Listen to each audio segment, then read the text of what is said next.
This is Artemis Launch Control. We are currently 5 hours and 37 minutes and counting from the opening of today's launch window for NASA's Artemis II mission. Now, the launch team is currently in the process of loading cryogenic or liquid propellant onto the SLS rocket. You see our launch team there in Firing Room 1, and you actually can see our NASA administrator, Jared Isaacman. He just joined the room to greet our launch director, Charlie Blackwell Thompson, and our assistant launch director, Jeremy Graver. Now, to quickly recap, we started our propellant loading operations at 8:35 a.m. Eastern Time. That was after we had chilled down the core stage systems lines, and after we had been given the go from our launch director to start our tanking operations. So after 8:35, we started again slow fill. A little bit after that, at 9:25, our astronauts got their scheduled wake-up call. Following slow fill on the core stage, we then transitioned into fast fill. Once we were in fast fill for the core stage, we then started our upper stage loading operations. We started first with hydrogen. Started chilling down the liquid hydrogen tank on the upper stage at roughly 9:36 a.m. And then we got into fast fill at 9:51 a.m. Following that, we entered then our topping phase on the core stage liquid hydrogen tank. Topping refers to finishing up that last little bit to get to 100%, and then we transitioned into replenish. We did the same thing for the core stage liquid oxygen tank, as well as for the liquid hydrogen tank on the upper stage. Now all that's left is to enter replenish mode for the liquid oxygen tank on our upper stage, and we will enter what is called all stages replenish. This means that now all 4 tanks will be at 100% level. Once we reach this stage, this will be the signal for our launch team to let our astronauts know that they have the clear to enter the launch pad and go and enter their spacecraft. As a reminder, NASA is providing 24/7 live coverage of this mission. We started this morning at 7:45 a.m. and ran you through our tanking loading operations, and we will continue to do so throughout the rest of today's launch countdown. We will be beginning our live coverage in just a few minutes for that launch, and the rest of our commentators will make sure to take you along through today's countdown. You can see on your screen there how to watch.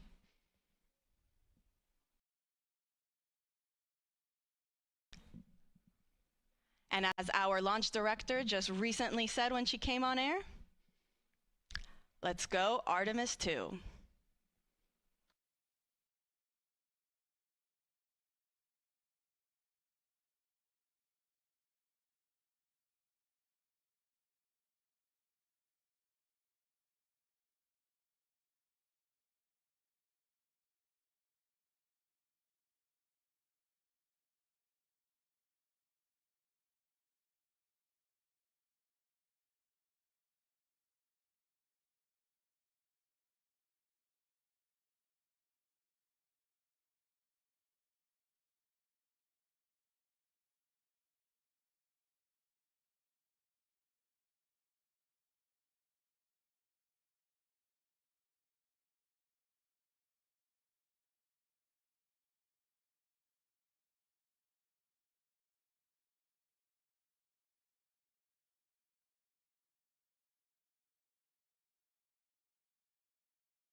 being a human.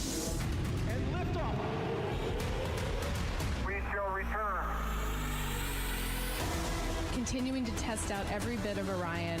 Coming back to Earth, 7 miles. Bit of Orion. Coming back to Earth, 7 miles. 7 miles a second. When humanity sets big goals, we can bring together genius from around the world. You have the best people on planet Earth putting this vehicle together. That's what's up. To innovate for the benefit of humanity and to inspire the world through discovery. And here we go.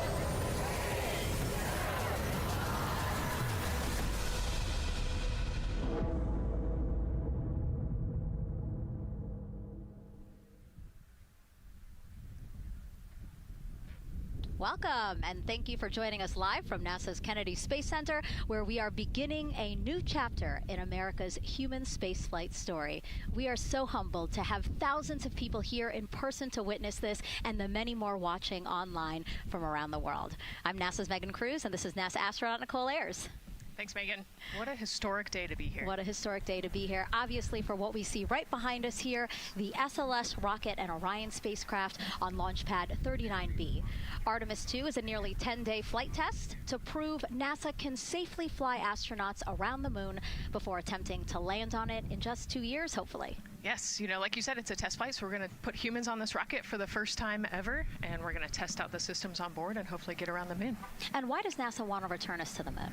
Man, we want to go back for scientific discovery, right? We want to create a permanent presence on the lunar surface. We want to be able to harness some of the volatiles or the resources on the moon in order to get us onto Mars later. So we're going to use the moon as a stepping stone to get to Mars, but also we're going to use the moon to learn so much about Earth and about the creation of the solar system. You know, the moon is this untouched witness mark for the Earth and the solar system. And what I really love is like all the things that we do to get us to explore our universe, all of that technology, all the jobs created to support that, it all benefits us here on Earth. Yes, definitely. I mean, getting this rocket into orbit takes, 8.8 million pounds of thrust, right? And it's the people on Earth who do that and who create that, the engineers, the scientists. There are so many people who make this mission happen. And so if all goes well, this crew could travel farther from Earth than any other humans before them and see parts of the moon no one has ever laid eyes on. And now, speaking of laying eyes, here we are in the suit-up room with the Artemis 2 crew. Yes.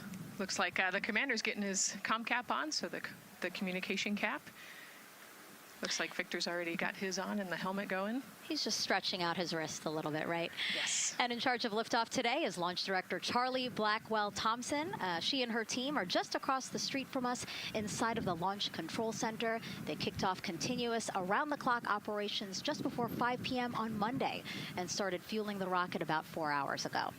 They have a 2-hour launch window that opens at 6:24 p.m. Eastern Time, which our clock in the upper left-hand corner is counting down to. And, we just heard from Charlie Blackwell-Thompson in our tanking coverage, which was the broadcast just before this one kicked off. And basically, she said weather is 80% go. Yes, 80%, we will take that. It's a little windy. There's some clouds building, but we're going to keep an eye on it, and 80% is a good number to keep moving today. Yeah, and what she said was a wave of showers are moving west, but they should be well past the pad by the time we launch again. Hopefully at 6:24 p.m. today. Hopefully. All right, so again, let's head back into that suit-up room. We see Reed Wiseman. He is the commander of the Artemis 2 crew, and Nicole, he is putting on what you guys are calling the communications cap, the comm cap. Yes, so it's a little bit for protection of his, of his head there, but also you can see the mic booms, and he's got ear cups there so he can hear, the rocket's loud. So you're going to wear hearing protection, but then we also want to be able to talk to Earth and talk to each other. So they're getting that settled, and then he will put the helmet on over that comm cap. Which then eventually connects into the capsule through an umbilical there. So there's a lot of cords and wires. You can see them tuck in that cord under his chin right now. And so the suits they're wearing, they're called the Orion Crew Survival Suits, or OX suits.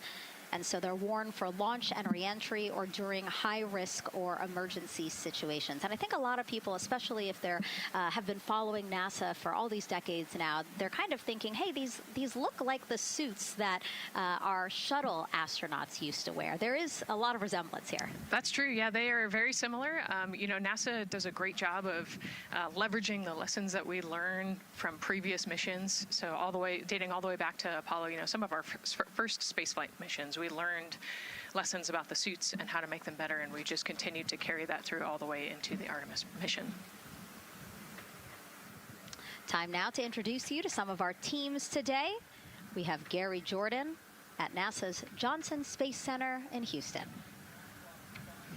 He's going to be inside with the mission control teams, which will take over from Kennedy's launch control team right at liftoff.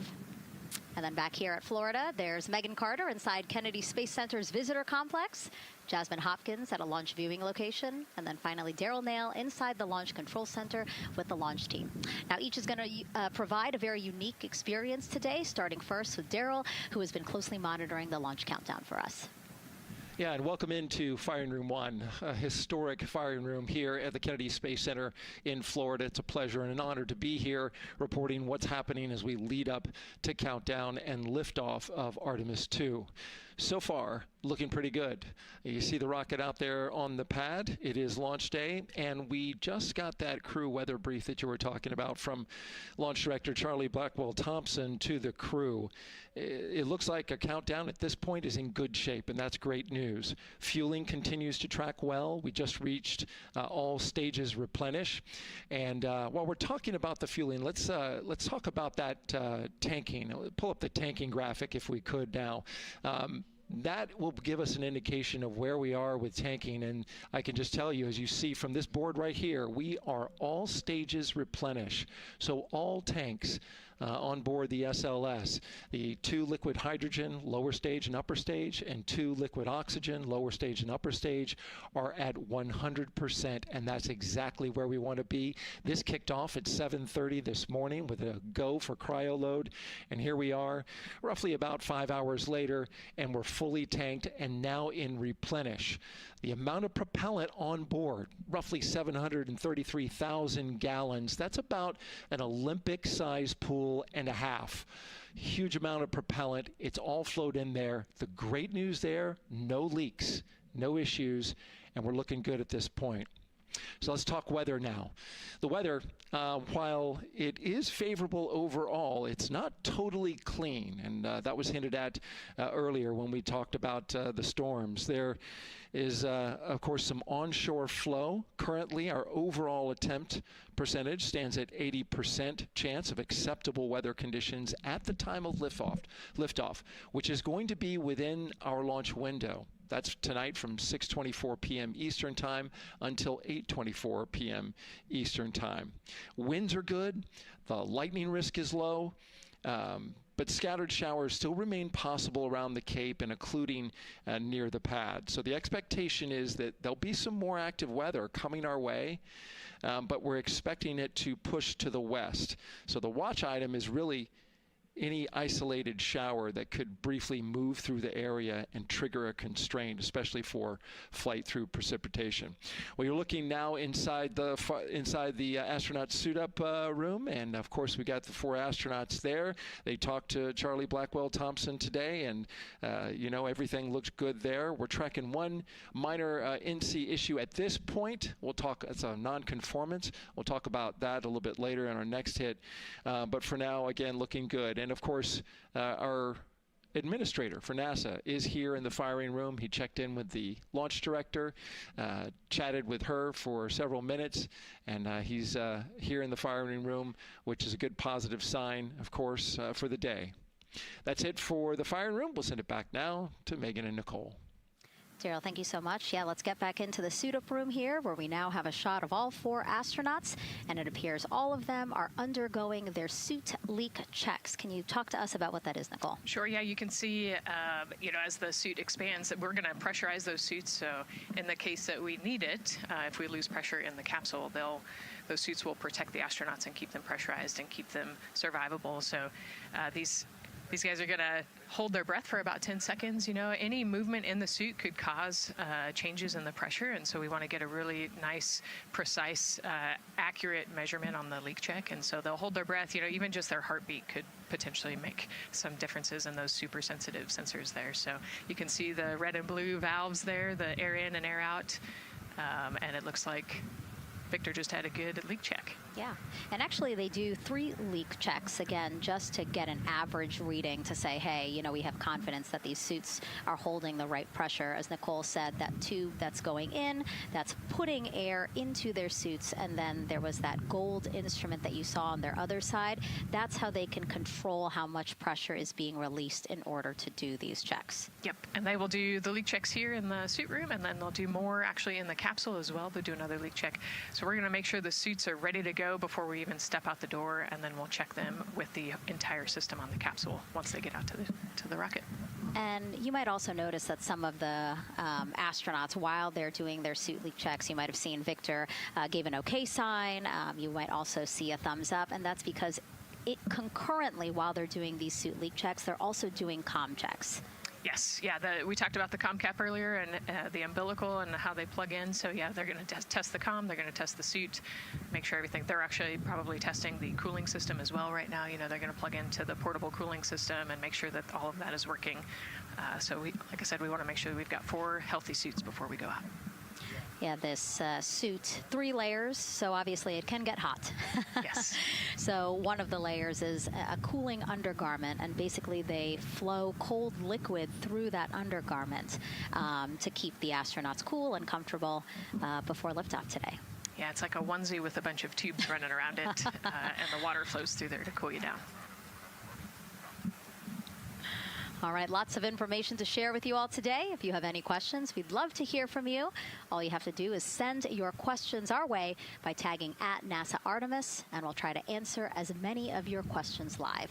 And we'll also have some questions for you throughout the broadcast, so we hope you can participate in those opportunities as well. Okay, as we continue to be inside the suit-up room here, why don't we learn a little bit about each of our crew members? Right now, we are looking at pilot Victor Glover, but hopefully we can get a shot here of our commander, Reed Wiseman.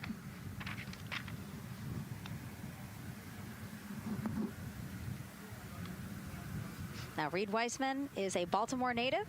He's been in space once before as flight engineer for Expedition 41 aboard the International Space Station from May through November 2014. During the 165-day mission, Reed and his crewmates completed, get this, more than 300 science experiments in areas like human physiology, medicine, physical science, earth science, and also astrophysics. They actually set a milestone for station science by completing a record 82 research hours in a single week. He also served as chief of NASA's astronaut office from December 2020 to November 2022, and Reed has 2 daughters. Yeah, you know, I love, Reed is such a great leader. He was the chief of the astronaut office when they hired our class of astronauts. And so, you know, I think I have to publicly thank him for my job here today. But yeah, he's a family man, he's a good leader, and he's a great pick for the commander of this mission. Yeah, I think, you know, in talking through some of his other accomplishments, obviously he has leadership qualities that makes him prepared for commander of Artemis 2. Yes, yes, he does. He's a well-experienced naval officer and now NASA astronaut. And so now here we are, pilot Victor Glover. NASA selected the California native as an astronaut in 2013. At the time, he was actually serving as a legislative fellow in the United States Senate. His first trip to space was in November 2020 when he launched as pilot of NASA's SpaceX Crew 1 mission. That was the first operational mission of NASA's Commercial Crew program, which resumed launching American rockets from American soil to the International Space Station at the end of the shuttle program. Victor is a U.S. Navy captain and naval aviator who served as a test pilot, racking up more than 3,500 flight hours in more than 40 different aircraft. He and his wife, Deanna, have 4 children. Yeah, 4 children, a lot of energy, but that checks, right? Because when I think of Victor Glover, I think of a lot of energy, smart guy who's always excited and ready to go. And there you go, he's smiling in the suit room this morning. Oh yeah, he's a great guy. All of them are. This whole entire crew, they're just a good group of human beings, of leaders, of friends, family. You know, I have never heard anybody say anything bad about any of these 4. They're also well accomplished, and they're also deserving of this opportunity to return to the moon. Yeah, and they're also humble, right? They're just standard humans going to the moon, but you would never know that when you talk to them in a normal conversation. And so it looks like Christina here has completed her suit leak checks as well, her communication checks too. Yep, they've already got her gloves off. They're getting ready to kind of hang out and relax a little bit, I think, before they walk out. She is a mission specialist for this mission, native of Grand Rapids, Michigan. Was selected to the Astronaut Corps in 2013, so actually same class as Victor. She served as flight engineer on the International Space Station from March 2019 to February 2020. And during that time, Cook set a record for the longest single space flight by a woman with a total of 328 consecutive days in space. She also participated in the first ever all-female spacewalk. And before becoming an astronaut, Christina helped build space science instruments and led scientific field work in some of the most remote environments on the planet. Her hobbies include surfing, rock climbing, community service, yoga, travel, and photography. Again, so much. When does she find the time? That's a great question. You know, one of the things I love about Christina is that she's broken records and she's achieved all these milestones. But one of the things that she talks about is, you know, she just wants people to set goals and go work hard and do something that's meaningful to you. And she really hopes that her records are broken as soon as possible. She does it for her family, and she'll talk about all of her nieces and nephews quite a bit. So just, again, another example of just a humble human who's got a great support system in her family and excited for the mission. Yeah, she's always saying that she just wants the opportunity to push people farther, to push humanity farther, see what we can accomplish together. So, yeah. Again, all four of them say that. They're really in tune on what they think or what they feel like their role is in this mission. Yeah, I think their legacy is going to be, you know, providing the shoulders for others to climb on. Mm-hmm. And last but not least, first-time flyer, Canadian Space Agency astronaut Jeremy Hansen will fly to the moon as a mission specialist on the Artemis II mission. The London, Ontario native was selected as an astronaut in 2009. After that, he worked as Capcom at NASA's Mission Control Center in Houston. Capcom stands for Capsule Communicator, and that's the sole direct voice communicating with astronauts in space. He also participated in training exercises such as living on the ocean floor off the coast of Florida to simulate deep space exploration for 7 days. In 2017, he became the first Canadian to lead a NASA astronaut class. He also enjoys getting out on a sailboat, rock climbing, and mountain biking. Jeremy and his wife, Catherine, have 3 children, and he actually got to hang out with them over the weekend. So the crew arrived here for launch at Kennedy Space Center on Friday, and then their family members arrived Saturday. Yes, yeah. As long as their family can quarantine with them, then they will stay, you know, quarantined in Houston, and then they all fly down to Kennedy Space Center, and then you get to spend the last few days with your close family and friends. We actually do a behind-the-glass visit with some of those other maybe extended family members that couldn't quarantine with you. But yeah, it's a quaint time here once you get to Kennedy Space Center. A great sign here, all 4 astronauts have removed their helmets. And that indicates again that all 4 have completed suit leak checks. And so, Nicole, what they're doing now is they have these pockets on their forearms. That's just somewhere where they can put personal items that they might want, right? Yeah, just kind of stowage pockets. You know, there's always something that you might need or want while you're in the capsule, and then also last-minute personal items if you want to put a couple things in there. So everybody kind of has their own unique stash in their pockets. And then another pocket has emergency equipment that they might need, right? Like a signaling mirror, things like that. Right, yeah, the suit is basically all in one. You know, it's got the oxygen bottles there on their right legs. You'll see in a different shot, they've got pockets with survival gear in it, and that is to keep them safe. So if they had to egress the capsule, either from the launch pad or from the water, then they will have all of the survival gear with them. They'll have about 10 minutes of oxygen as well from that bottle so that they can get to safety quickly and safely. We are now 5 hours, 3 minutes and counting from the opening of our 2-hour launch window, and we have our first questions from social media.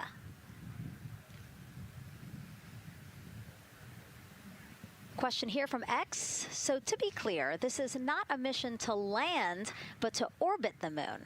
Thank you, and thank our astronauts.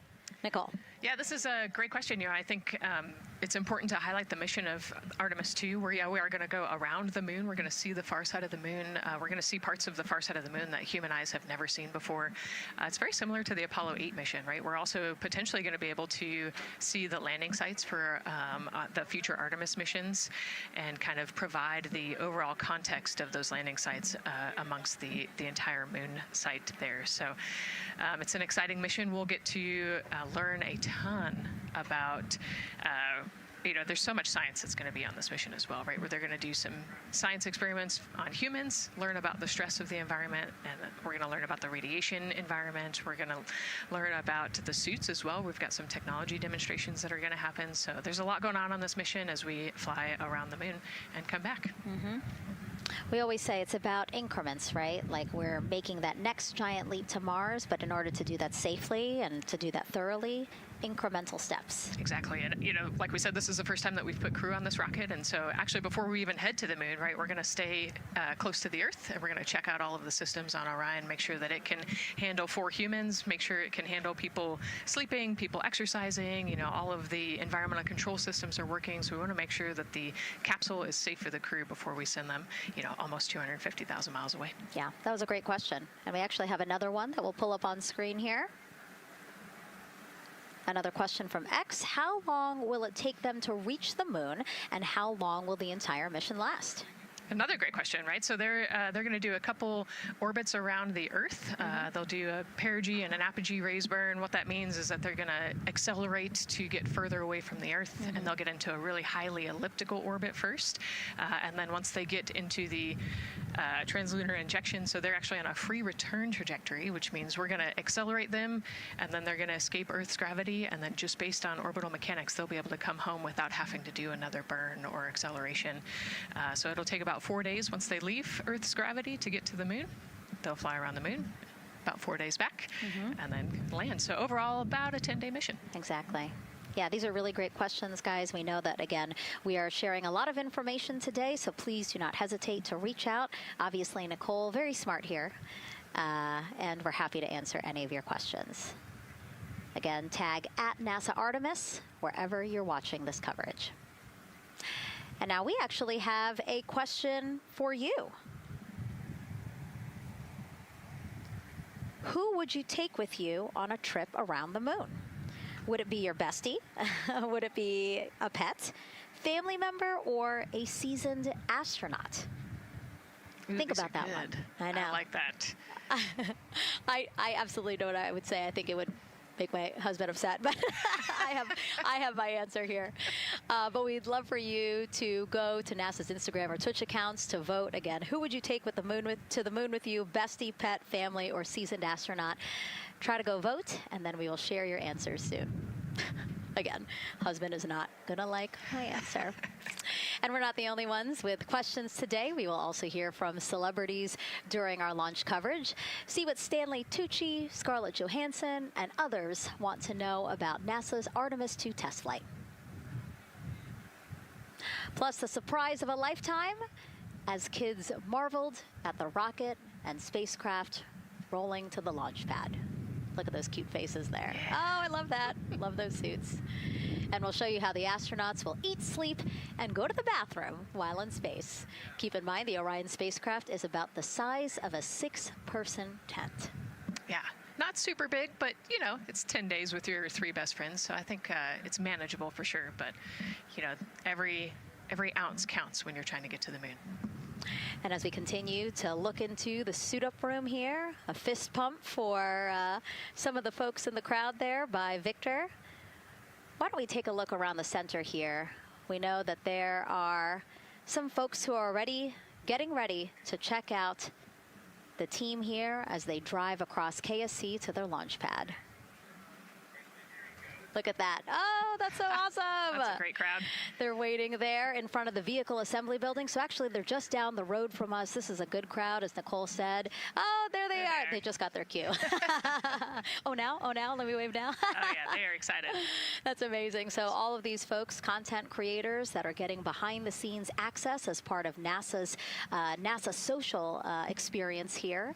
So as you can see, very excited. The crew will get into their convoy and drive past them here pretty shortly.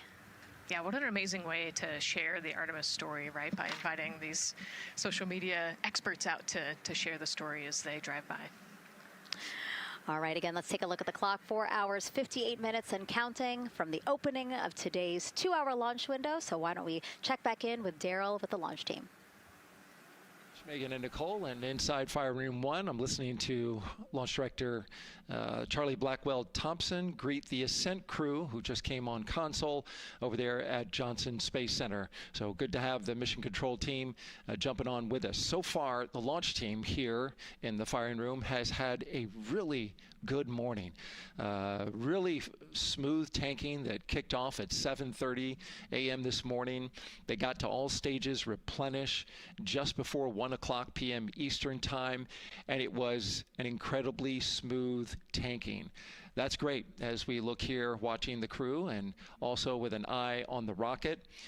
Weather, of course, we've talked a little bit about that. It's favorable overall, 80% go for our 2-hour window between 6:24 p.m. and 8:24 p.m. We don't have an exact T0 right now because that's going to come to us closer when we get closer to launch, roughly about 20 minutes before liftoff. But it's going to be within that window and towards the beginning, provided everything continues to go smoothly along the timeline. And so far, that's been the case.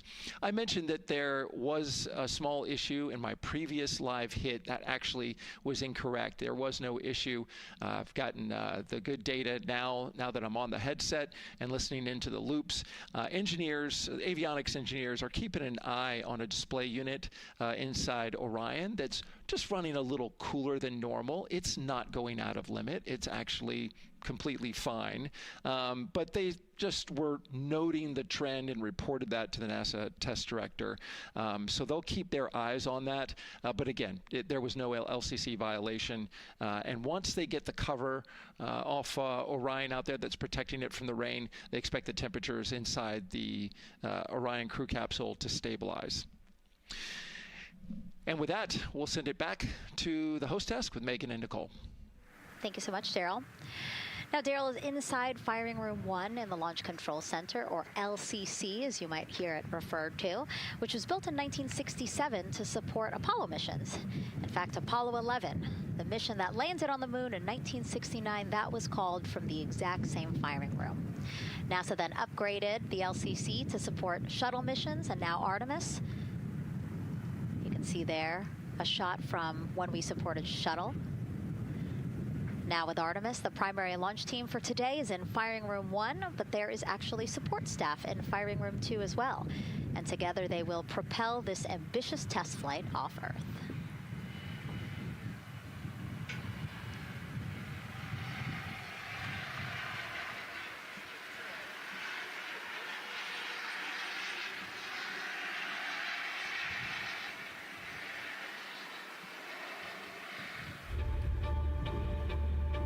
We're going back to the moon because it's the next step in our journey to Mars. We need to go explore the moon. There's vast regions of unexplored areas with the coldest, darkest places in our solar system. This is a test mission, and when we get off the planet, we might come right back home. We might spend 3 or 4 days around Earth. We might go to the moon. That's where we want to go, but it is a test mission, and we are ready for every scenario as we ride this amazing space launch system in the Orion spacecraft. But another reason we're going back to the moon is to fulfill NASA's mission, which is to explore the unknown in air and space, to innovate for the benefit of humanity, and to inspire the world through discovery. And when we succeed and when we accomplish the things that we set out to accomplish, that inspiration not only can set up new things to happen, but it also is a reminder in tough times that we're capable of doing great things when we work together. The thing I love about the moon is that it's not just a beacon for exploration and this platform of possibilities for incredible missions like this, but it has benefits. That's actually why we're racing towards it. Those benefits are really wide in nature. You have everything from innovation, technology development, not only for future missions going deeper into the solar system, but technologies that come back to Earth. You have inspiration, a whole generation of people starting this pipeline of STEM workers and manufacturers and operators that are excited to see what you can do when you work hard and you come together as a team. When I think about the four of us flying around the far side of the moon, seeing that Earth rise, taking images and video and sending them back to you, the feeling that I have inside is hope. We know that Artemis 2 is not the solution for humanity on planet Earth, but it is a contribution in the positive column. We hope that just for a moment that people will pause and say, wow, it's extraordinary when you look back upon the Earth with over 8 billion people, and you see this concrete example of what humanity can do, this extraordinary thing when we set big goals and we work together to achieve them. Now, Kennedy's launch control team takes us to liftoff, but then mission control at NASA's Johnson Space Center in Houston takes over. That's where we have our Gary Jordan embedded with that team. Hey, Gary. Hey, Megan and Nicole, it's great to be joining you from here in Houston, Texas. I'm in NASA's Mission Control Center, where the Artemis II Ascent flight control teams, led by Flight Director Judd Freeling, recently started their shift to monitor the Orion spacecraft integrity, the Space Launch System, and the crew to make sure all criteria is met to commit to today's launch and the mission ahead. The team you see here in this room today has been training extensively to prepare for the highly dynamic phase of flight that begins shortly after engine ignition. Teams here will be monitoring the flight of the Space Launch System, Orion, and of course the Artemis II crew on board as they make their way from the Kennedy Space Center into Earth orbit. The lead console positions will be in this room, called the White Flight Control Room, a room which traces its legacy to the Space Shuttle program, with the first shift supporting STS-70 in 1995, more than 30 years ago. Each console represents an expert in a particular discipline, whether it be communications, propulsion, crew health, life support systems, or trajectory. And each of these individuals has a support team in other rooms, each ensuring that no data point is left unchecked, no procedure is missed, and combining efforts as one Artemis team to ensure crew safety and mission success. After liftoff, Mission Control Houston will be staffed around the clock over the next 10 days until the spacecraft is safed for the recovery teams and the crew is extracted from integrity and brought aboard the recovery vessel. The roar of a powerful Space Launch System liftoff is just the beginning. The mission is, of course, a test mission, and the first with humans on board Orion and in deep space. The crew's job is to put the systems and capabilities of Orion to the test, taking us closer to a sustained presence on the lunar surface. It's great to see the crew gathered around the table. Megan, with that, we'll toss it back to you as we continue to monitor from here in Mission Control Houston. Back to you. Thank you so much, Gary. Yes, a pre-flight tradition that we have seen with our crewed flights and our astronauts, the card game, Nicole. Yeah, you know, this is a fun time for the crew. Kind of relax a little bit, play a card game with the chief. You can see Scott Tingle there is the dealer today. Looks like they're playing high card wins. So Victor won, he's out, now Jeremy's out. You know, there are two schools of thought on this game. Either you want to get rid of all your bad luck or go out on a high note. So it looks like the crew chose we're going out on a high note. And, you know, I think one of my favorite parts when I talked to Reed about this is he was just excited to play a game with his old boss from Naval Test Pilot School. So once again, his boss today. Yeah, and I love this part of the tradition because this is when, again, you usually see them like, yeah, laughing, but very focused still. But when they get to this table, laughs, high fives, smiles, just really a brief moment of levity in what can be and will be a very long day for them. Yes, you know, it's a long day. There's a lot of preparation that goes in today, and so they're just, I think, at least for us, it was a nice brief moment of some relaxation, a couple laughs, you know, a moment to take a few deep breaths and reflect on the mission ahead, and then, you know, get some high fives as well. And so with their bad luck dispelled, some good luck from Scott Tingle, let it seem like there, right? Yes, definitely. It's actually a really fun tradition. You know, I think that card game is more steeped in tradition than anything else. Every crew has played that same card game. As you said, Nicole, the primary reason for why they're there to suit up, to do communications checks, to do pressure checks all done. And now it seems like Reed had some words for the team in that room. Yeah, you know, this day can't happen without thousands of people, right? And so the suit room is a great example of that. You've got all of the suit techs, and you've got your support team there, everyone who has made this day possible. You know, they've been working with the suit team for years at this point, getting ready. So some fist bumps to the group. Again, the suit team are the folks dressed up in those white, very snazzy outfits. Special outfits that we can talk a little bit more about later. But each crew member was assigned their own suit technician. So as you said, working very closely with the same person to make sure that the crew felt comfortable and ready in these suits as they lift off from Kennedy Space Center. Right, and you know, each suit is slightly different, each person is slightly different, and so these suit techs know each individual super well. They know exactly how they like to get into the suit, exactly where things might get caught, or, you know, small adjustments that might need to be made. So they know their suit techs well, and their suit techs know them very well. And so as we take a couple of pictures here, we really hope that you are learning a lot about the suits and the process of checking them out for a mission. But imagine the opportunity to get a hands-on demonstration from people who helped design these suits. Take a look.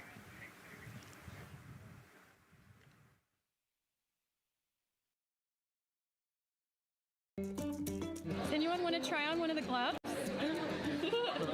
I love showing the kids the suit. I love how excited they get about space. Oh! So that would be... It just goes in there? We got to bring some stuff for them to actually put their hands in, and some of them were very excited because they want to be astronauts when they grow up. I would love to be an astronaut. That would be incredible. I'd like to be like an engineer that like maybe designs the suits. Whether it's the calm, the orange color, every aspect has an important function for our astronauts in space. It's going to be amazing seeing astronauts up close to the moon again. And that was a special event at Johnson Space Center. What we just saw there, obviously a big part of why this mission is so important to NASA, really just an opportunity to inspire everyone, especially kids, right, Nicole, to dream big and be curious. Oh man, yeah, the kids are so important, right? I love talking to kids. You know, they are the future of spaceflight. They are the Artemis generation. And, you know, if we could just inspire even one of them to go on to be a scientist or an engineer or maybe even an astronaut someday, that's a win.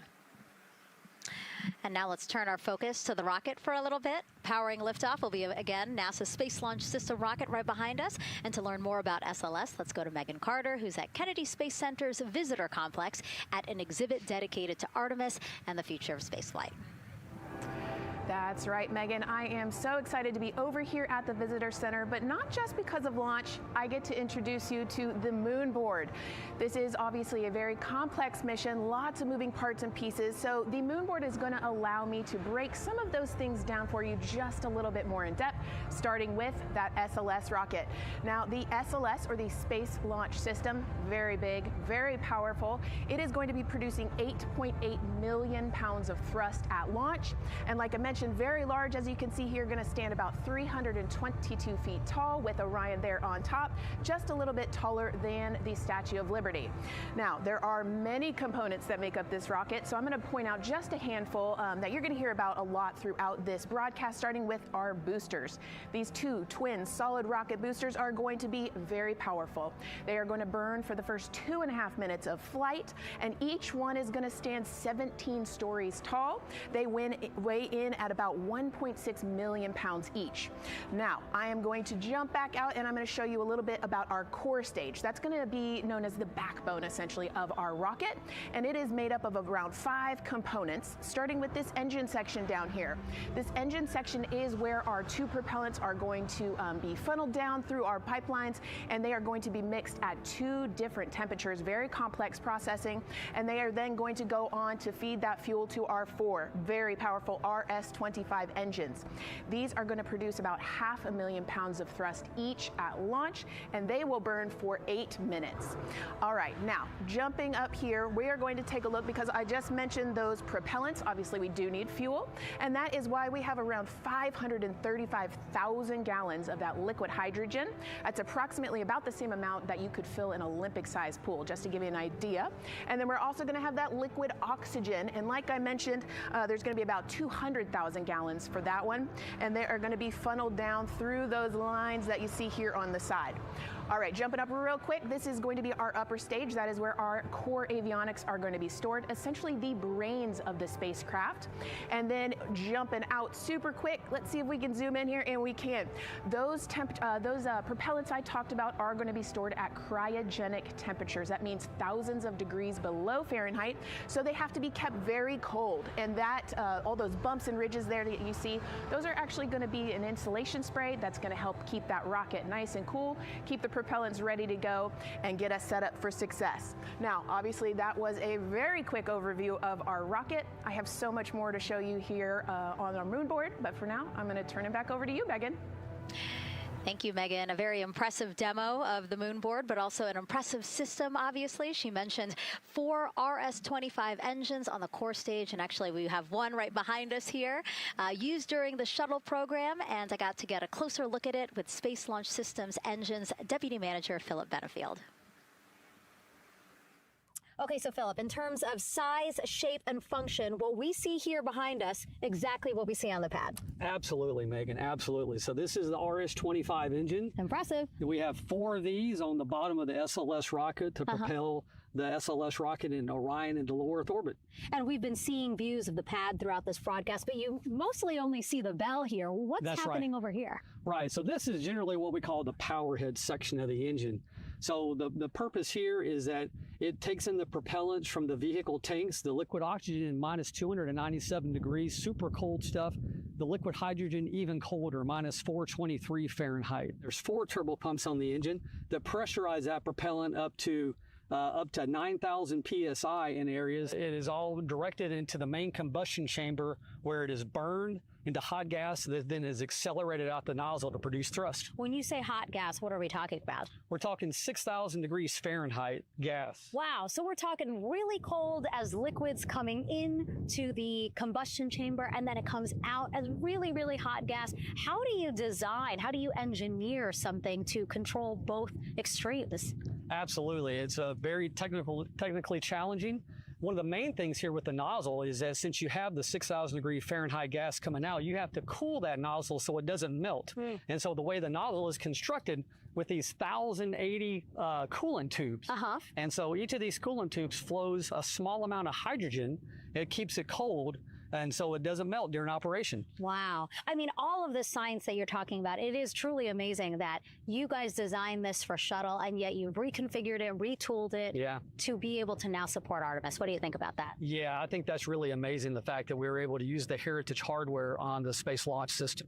The engine itself, developed through the Space Shuttle program, many upgrades to make it more reliable and improve the thrust as well. Perfect. Philip, thank you so much. I can't wait to see all 4 function. Same here. Thanks, Megan. Enjoyed it.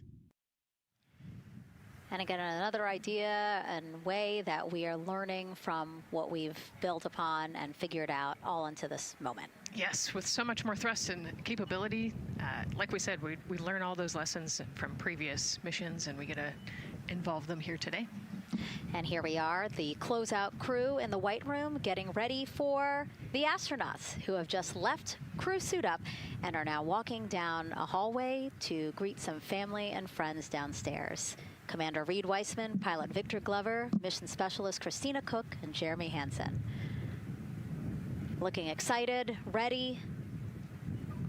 Now in that elevator to take them 3 floors down. Thumbs up, one more photo, one more photo. Oh, nope, a couple more people in that elevator. Those are important folks. They're going with them to the pad. Yeah, Bye, Reed. This is a fun elevator ride. Yeah. And, you know, actually you couldn't see them because they're off camera, but the support crew that's actually in crew quarters with us is right there waving goodbye and saying goodbye to you. So it's a really special moment to say thank you and say goodbye to the support crew at crew quarters. That's amazing. And so, again, they will ride down 3 floors. and then soon we'll walk out the doors that you see underneath the banner there that says their names. These doors, the same doors that astronauts who have launched from Kennedy Space Center have walked out of since the Apollo program. Yes, and you can see another tradition is putting your patch on that archway as well. So I'm sure they did that over the last couple days. They did. It's actually it's so hard to see because there's so many of them, which is also great, but it's on the door frame on the right-hand side, the very, very bottom. Awesome. Great crowd here.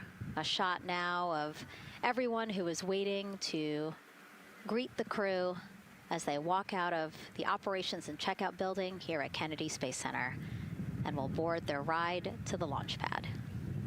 Yeah, this is a really great shot, right? Because you get to see a little bit of what goes on there. So you've got the close family that were in quarantine with them up close. They get to wave goodbye one last time. You've got a little bit of media in the background, and then you've got some NASA employees and a lot of the program managers off to the side as well to wave goodbye one last time and wish them luck. Yeah, it's a really nice moment. Again, they have had some quality time with family, but this is their final opportunity to say, see ya in 10 days. Yep, the last wave. And so there are different pens of people, again, as Nicole was alluding to, specific to the quarantine rules that you followed in order to be able to have that access, have that closeness with the crew. And then on the bottom left-hand side of your screen, the Astrovan. And that is going to be the crew's ride out to the launch pad. This modified Airstream motorhome can seat up to 8 people inside. It has a TV and sound system, and we know they plan to watch a video during their trip out, right, Nicole? Yes. So I think Top Gun is on the menu, yes. And then also Point Break, because Christina surfs. So I think they've got a pretty decent entertainment planned. So I love that. It gets them in the headspace, the right headspace, to really just enjoy the ride to space.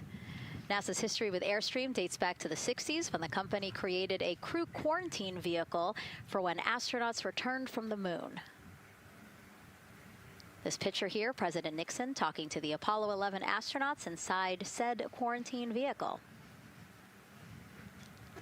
Then during the shuttle program, Airstream created the first generation Astrovan, a 27-foot motorhome that transported astronauts across KSC to their launch pad. And again, that is what we're going to see today. A very similar picture. Again, the orange suits, the Astrovan, very reminiscent of what we have done before and how we got to where we are now. Yeah, and it's a pretty cool ride. You get about 20 minutes to get out to the launch pad and watch a movie, listen to some music. It's kind of an interesting, and then along the whole way here at KSC, all of the employees from Kennedy Space Center come out. You can see in the background of the shot you're looking at right now, all of those employees and everybody lining the streets, waving and wishing them luck. I think this is an emotional moment for a lot of people because this is the last time where a lot of people will be with the crew, because once they get to the pad, there's only a handful of folks with them before launch. Yeah, definitely. This can be emotional for the crew, can be emotional for the families, of course. I mean, I got to wave goodbye one last time to my sister, and when we walked out those doors, and yeah, it's surreal. It starts to become much more real the closer and closer you get to the launch pad. 20 seconds now from when we expect the crew to walk out those doors. It must be really hard for them to patiently wait for these very specific milestones. You've got a whole group back there that's telling jokes and keeping it light. So.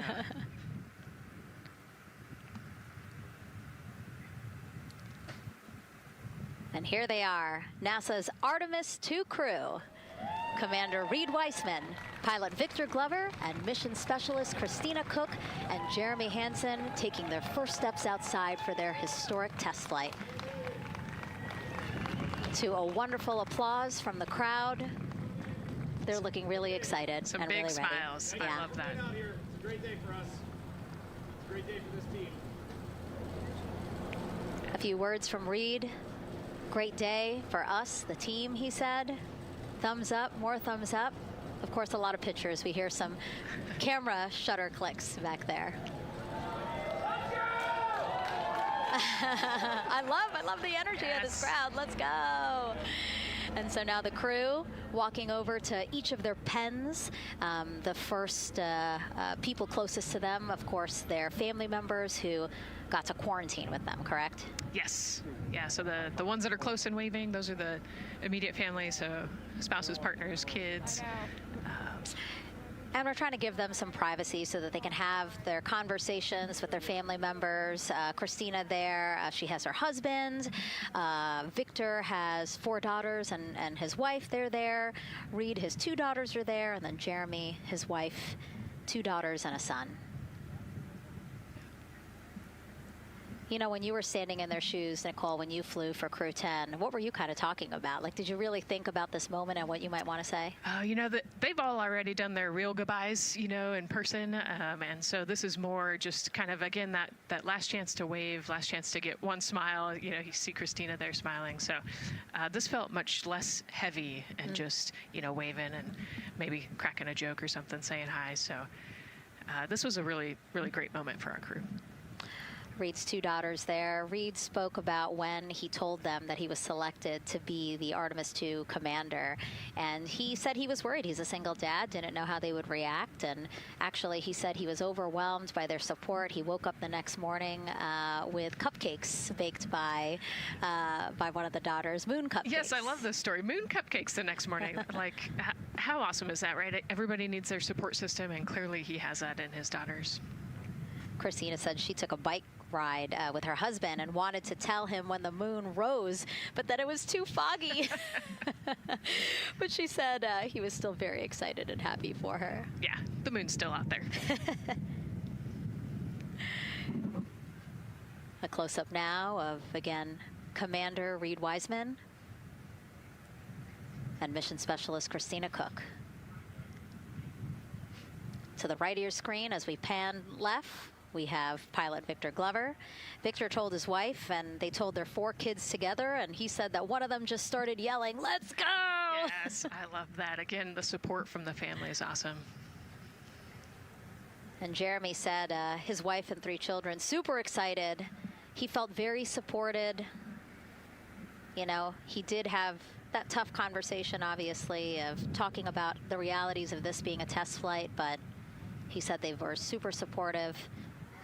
And now as he walks away, some kisses from Victor Glover to his family, hearts to Christina. Jeremy being a gentleman, pausing so that Christina can take a nice photo without him. Hearts too from Reed there.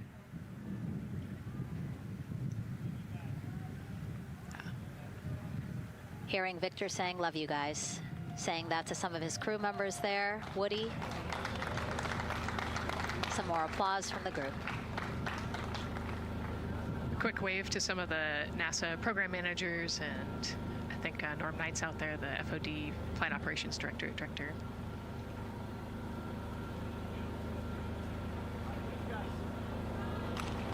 You heard Reed there saying, "Thank you guys," as the crowd picks up again with their applause, and the 4 of them step into their Astrovan. Looking at the clock, very on schedule right now. Again, according to the very detailed timeline of launch today, they are expected to drive off in about 20 seconds.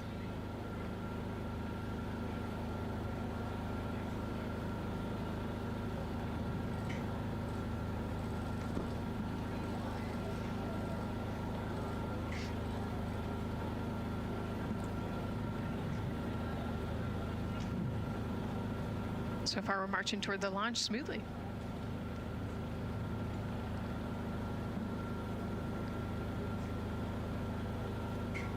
Do you think they're queuing up the video? Definitely. And that's why they haven't left yet? They're like, we can't go without Gotta get our your point snacks and movie break. ready. And yeah.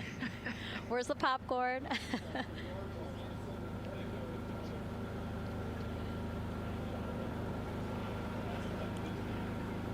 Again, good on the timeline. Of course, they do have these very specific milestones, but this is not one that has to be completely stuck to the second and the minute. Yeah, we will make up that time easily.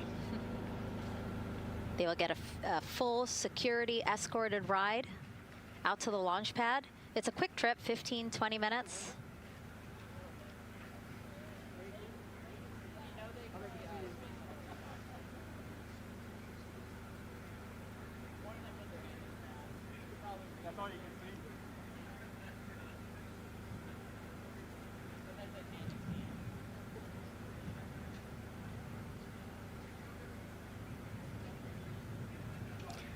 The closeout crew at the pad still just getting everything ready for their arrival.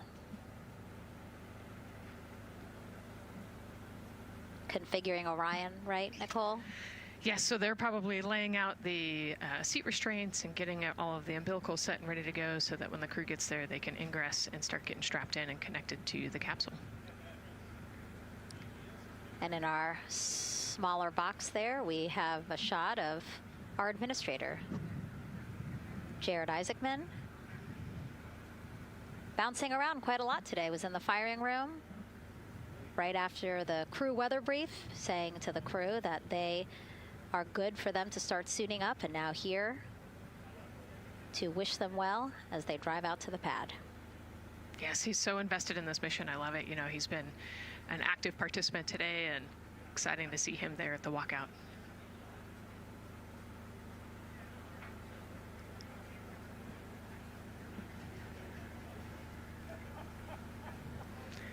So in the van, they're probably getting hooked up to the portable cooling systems as well. So that would be my guess on the slight delay here, making sure everybody's situated, connected to cooling, and ready to go before they take off.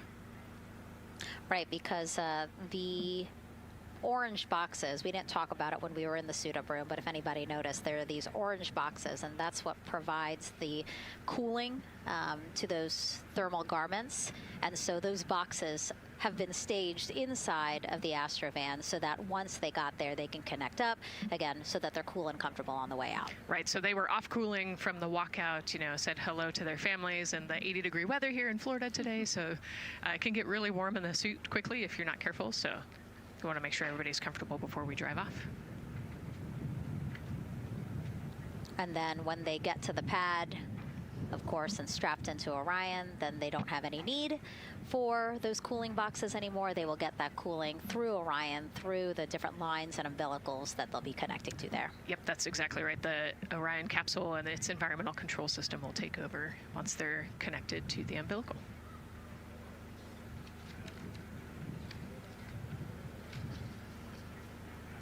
And so when we were watching them get into the elevator, I said, oh, there's a couple more people going in there. And they were, again, those folks in the white suits that we saw. Again, suit technicians. Yep. And there they go. And off they go. Reed, Victor, Christina, and Jeremy now on their way to launch pad 39B, where they will fly to the moon, something no human has done in over 50 years. They may also set a new record as the farthest humans have ever been from Earth, a record set by the Apollo 13 crew almost 56 years ago today. We still hear cheers as they drive away from the operations and checkout building here at Kennedy Space Center. Now, while the crew make their way to the pad, let's get to know each of them even better. First, Commander Reed Wiseman. The moon, to me, it's the thing that connects me together with all the other humans in my life. I remember being a little kid lying in bed at night and just looking out at the moon in whatever phase it was in, and I was thinking, man, my friends that live like 20 miles away, they can probably look out and see that same exact moon. And then when I was in the Navy and I would look out at the moon and I'd be halfway around the planet, I would think, man, my brother can see that moon where he is, and he's halfway around the planet from where I am. To me, it's a connection of life on Earth. We can all look up and see that moon, and it's always changing. The moon is never the same 2 days in a row. I love that. My name is Reed Wiseman. I'm the commander of NASA's Artemis II mission around the moon. I grew up in a little town just north of Baltimore, Maryland, about 20 miles north of the city. There was a National Guard base nearby my house, and there were A-10 aircraft that would fly over every now and then. I just would look up at them and be like, man, I want to be up there. I want to go do that. And then my brother went to the Naval Academy, and I would go every year and watch the Blue Angels fly during commencement, and that just started to grow and grow and grow. For a while, I wanted to join the Air Force, and then I realized Navy flies as well, and they fly from ships in the middle of the ocean, and that was it. Like, done deal for me. That is exactly what I wanted to do for my career. Flying is freedom to me, especially when you're in a jet aircraft coming off of an aircraft carrier in the middle of the Pacific Ocean.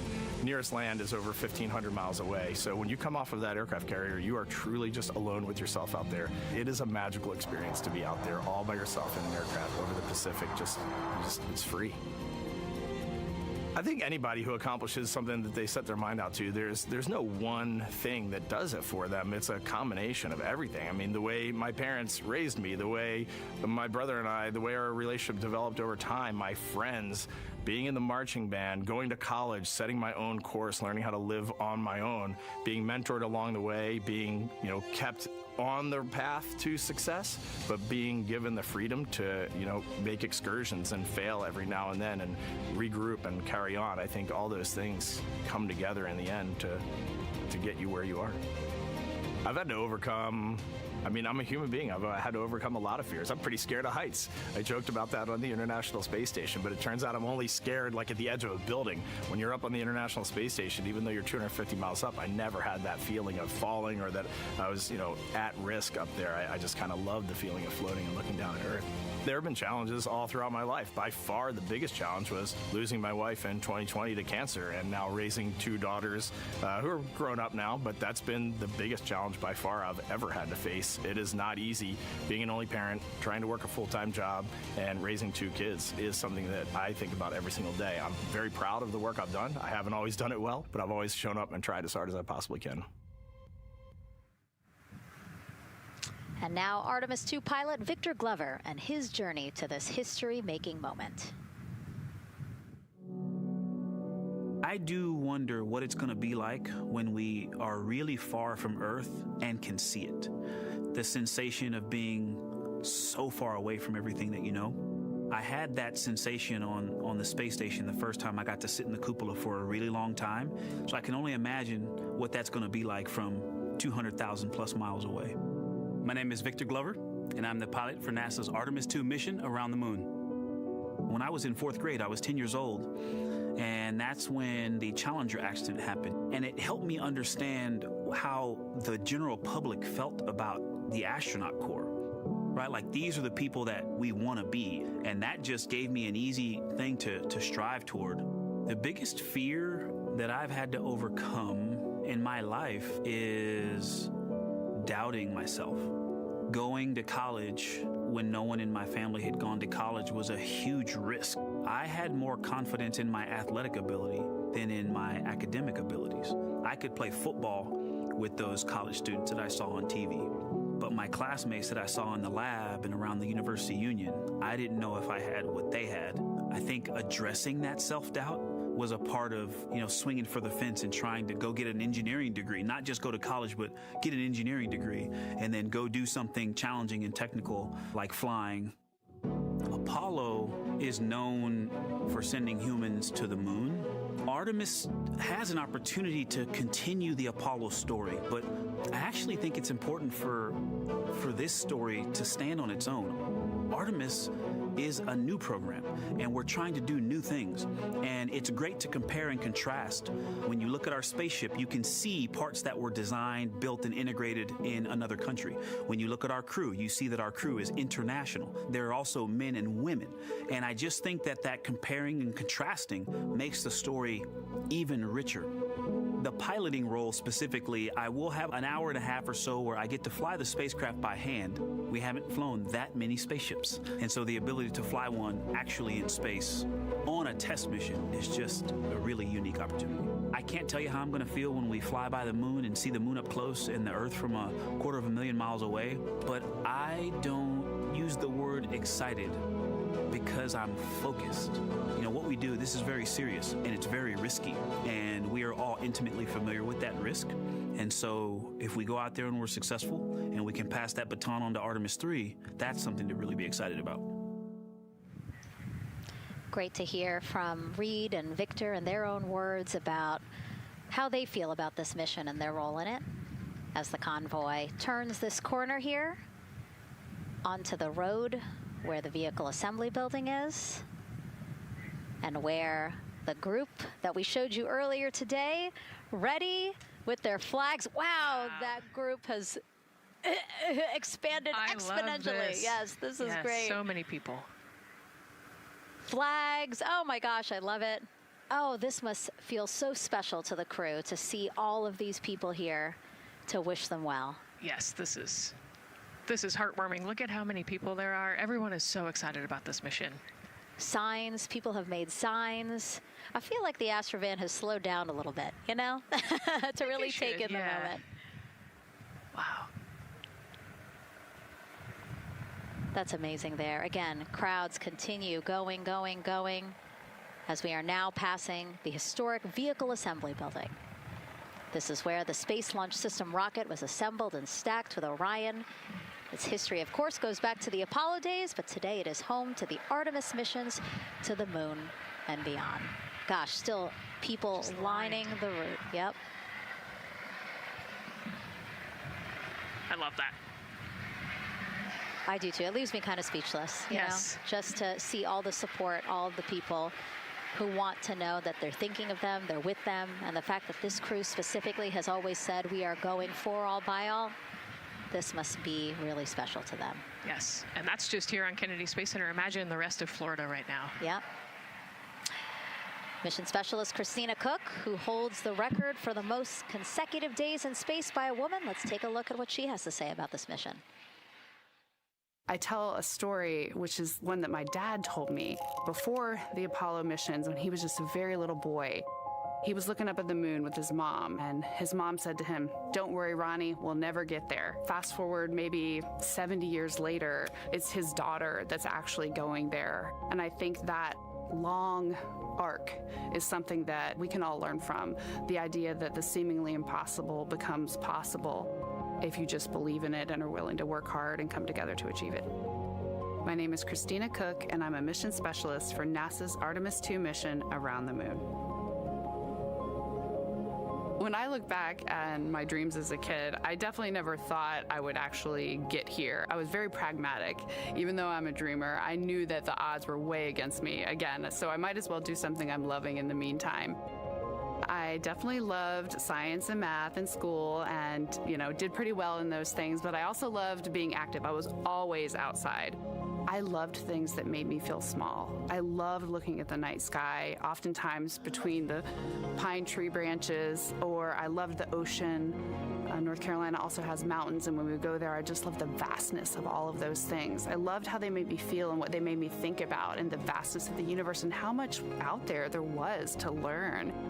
I'm drawn to exploring. I'm drawn to challenges that involve both mental and physical, and I'd much rather be solving problems wearing a whole lot of equipment and in a harsh environment, and that's just something I've carried with me ever since I was a kid.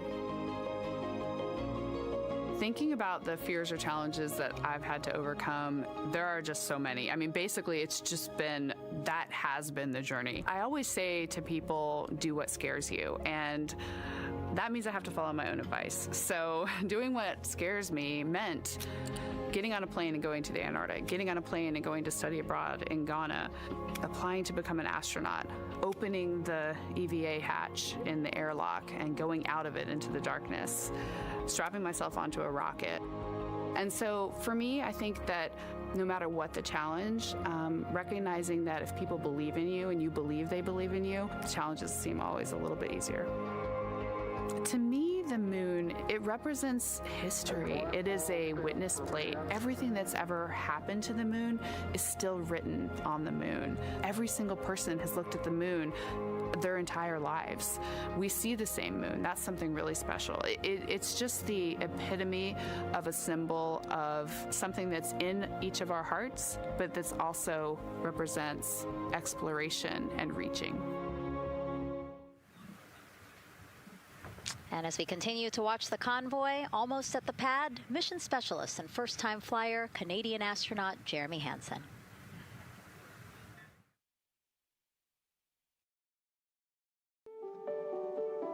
I have this very distinct memory of seeing an image of an astronaut standing on the moon. It's burnt in my brain because I went back to it so many times in my childhood, and I would look at that image, and I know it had a huge impact on me that humans had walked on the moon.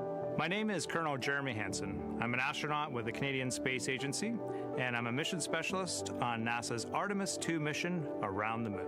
My elementary school years, I grew up on a farm outside of London, Ontario. I spent as much time as I could with my dad on the farm. I learned the value of hard work, for example.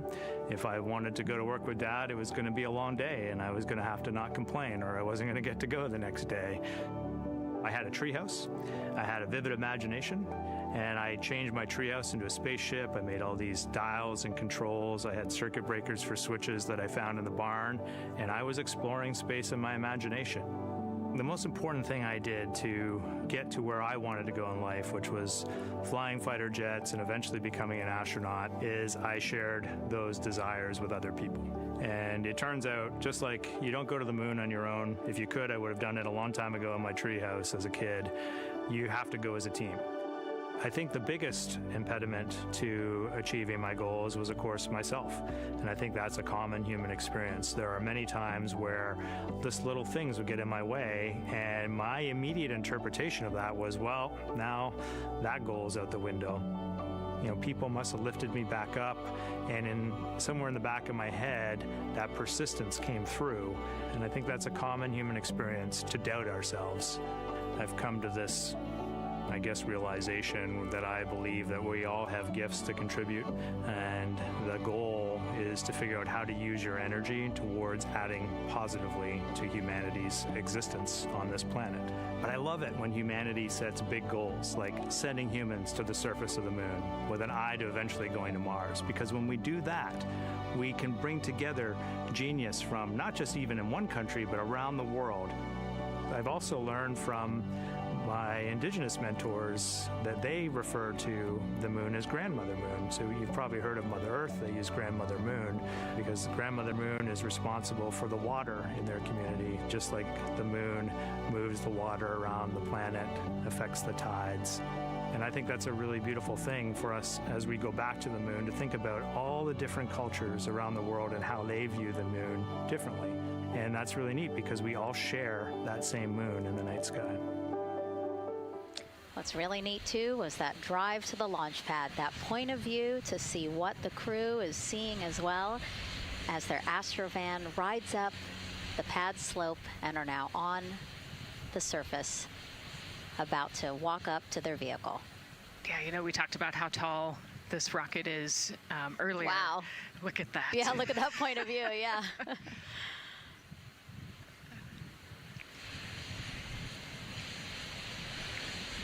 Pad 39B, another historic place here at Kennedy Space Center. Construction began in 1964, finished 3 years later. Apollo 10, the full dress rehearsal for the moon landing. That was the first mission to launch from this pad. Yeah, you know, we've used this pad for a lot of missions. You know, we modified the pad in the 70s and 80s, and then the shuttle missions actually launched from here as well. And then, of course, Artemis 1 took off from this launch pad, November 2022. And now here we are about to see the Artemis 2 crew get out of the Astrovan and make their way up the mobile launcher to the 274-foot level, where they will embark on their first crewed test flight of the Artemis program. You know, I think that button in the elevator actually says space when it you does? hit it. Yeah. Really? At least on 39 Alpha it does. So I imagine it says something similar here. Again, let's take a look at the clock as we wait for the crew to get out. 4 hours, 10 minutes and counting until the top of our 2-hour launch window today. Let's head back across the street to Daryl, who's following the launch team every step of the way. All right, thank you, Megan and Nicole. And here inside Firing Room 1, we had a nice moment. The launch director, Charlie Blackwell Thompson, NASA's first female launch director, standing up from her console, taking her cell phone and snapping photos as the Artemis crew that she had just given the go to leave the astronaut crew quarters, driving by, and of course going up the causeway until they got there to the pad. And now we see them coming out of the Astro van there and getting ready to ascend the launch tower. Well, we got a weather brief before they went out to the pad, and of course LWO gave a go. There could be some rain out there at the pad. It's already rained out there already. If you're in the area and you're watching right now, well, certainly you know that there's some rain in the area. There's going to be spotty showers that are going to be coming ashore here, and we expect that throughout our rest of our countdown. But we also are getting forecasts that there'll be some clearing as we get closer to our launch window. Big wave from Reed Wiseman there, and a thumbs up as the crew goes into the elevator to ascend the launch tower to go up to the level where they'll walk across the crew access arm and get into the white room.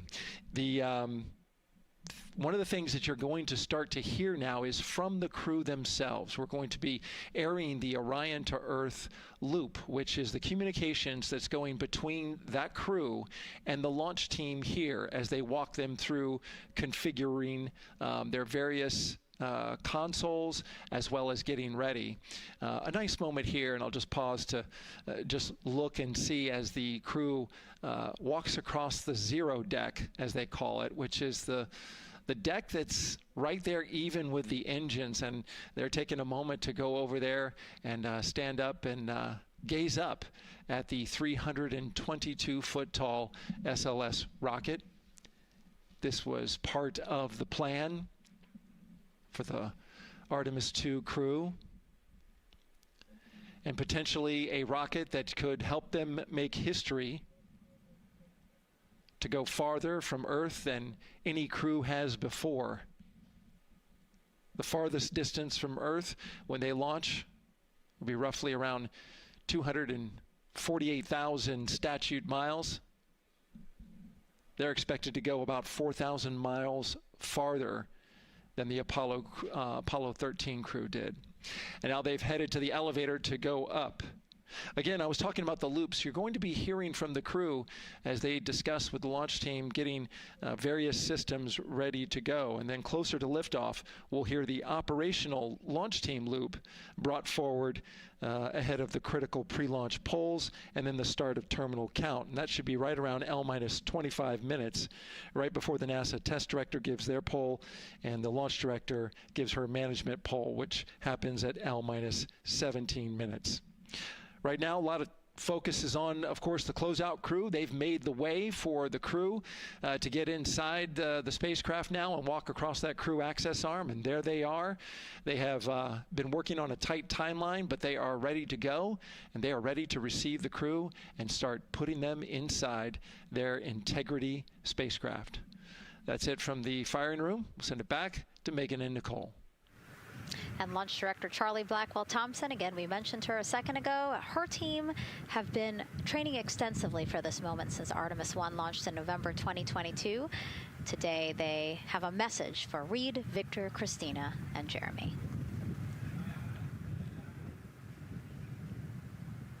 Today, you carry the work of thousands and the hopes of millions.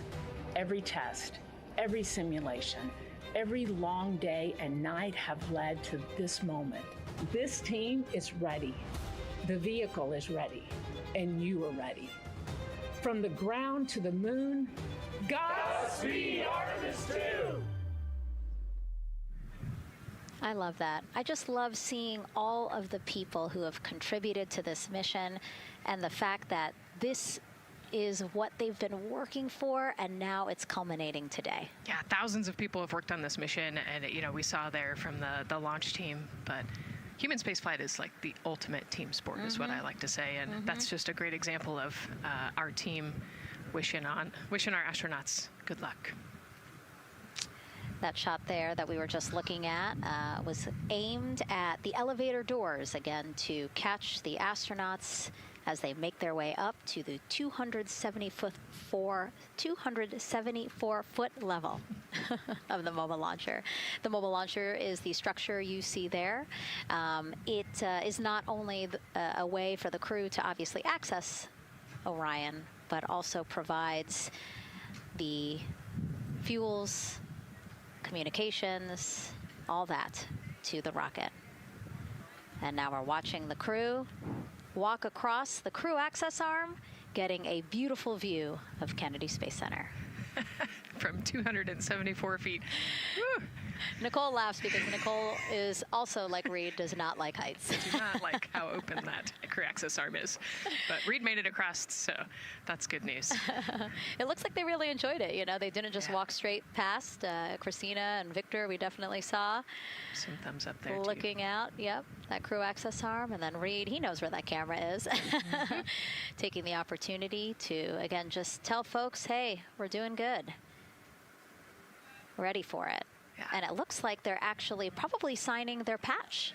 Yeah, there's a wall with patches there, and so each crew signs when they get up for their launch.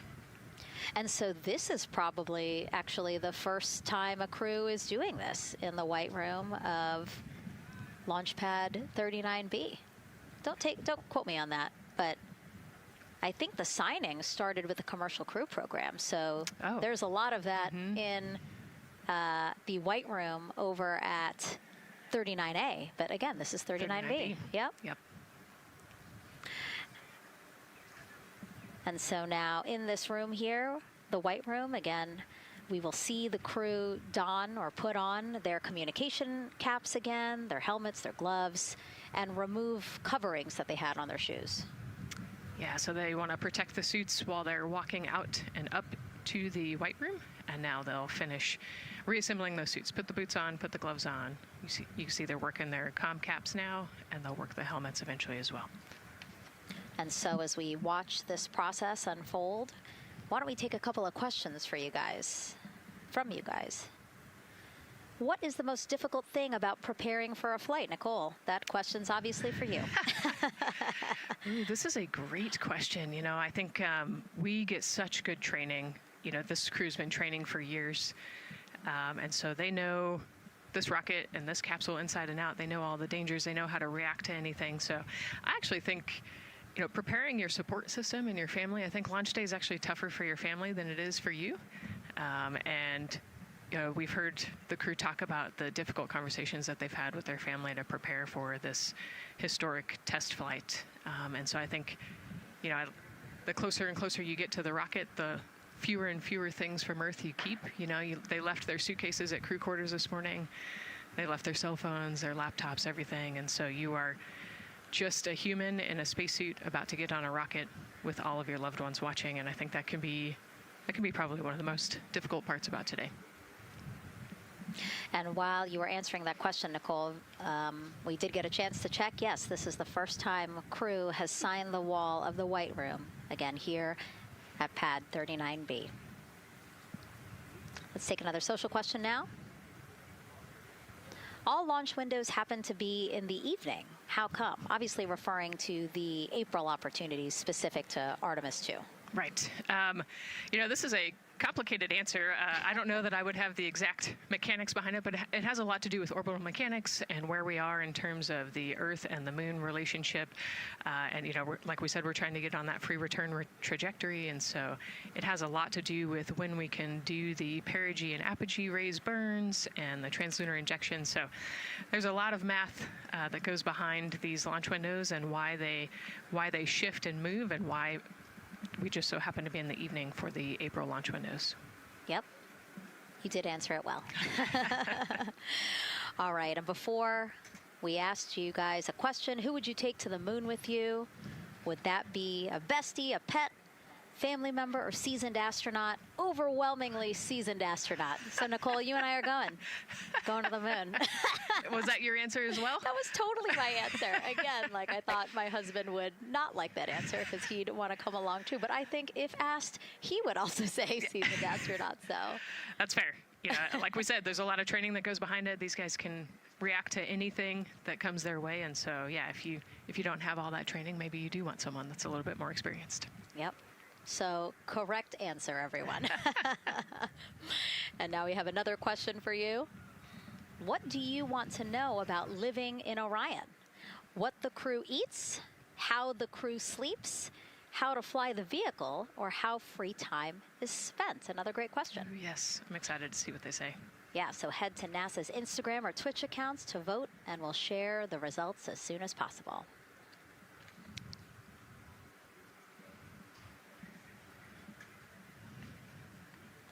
And while you're doing that, remember to also sign up to be a virtual guest for this mission.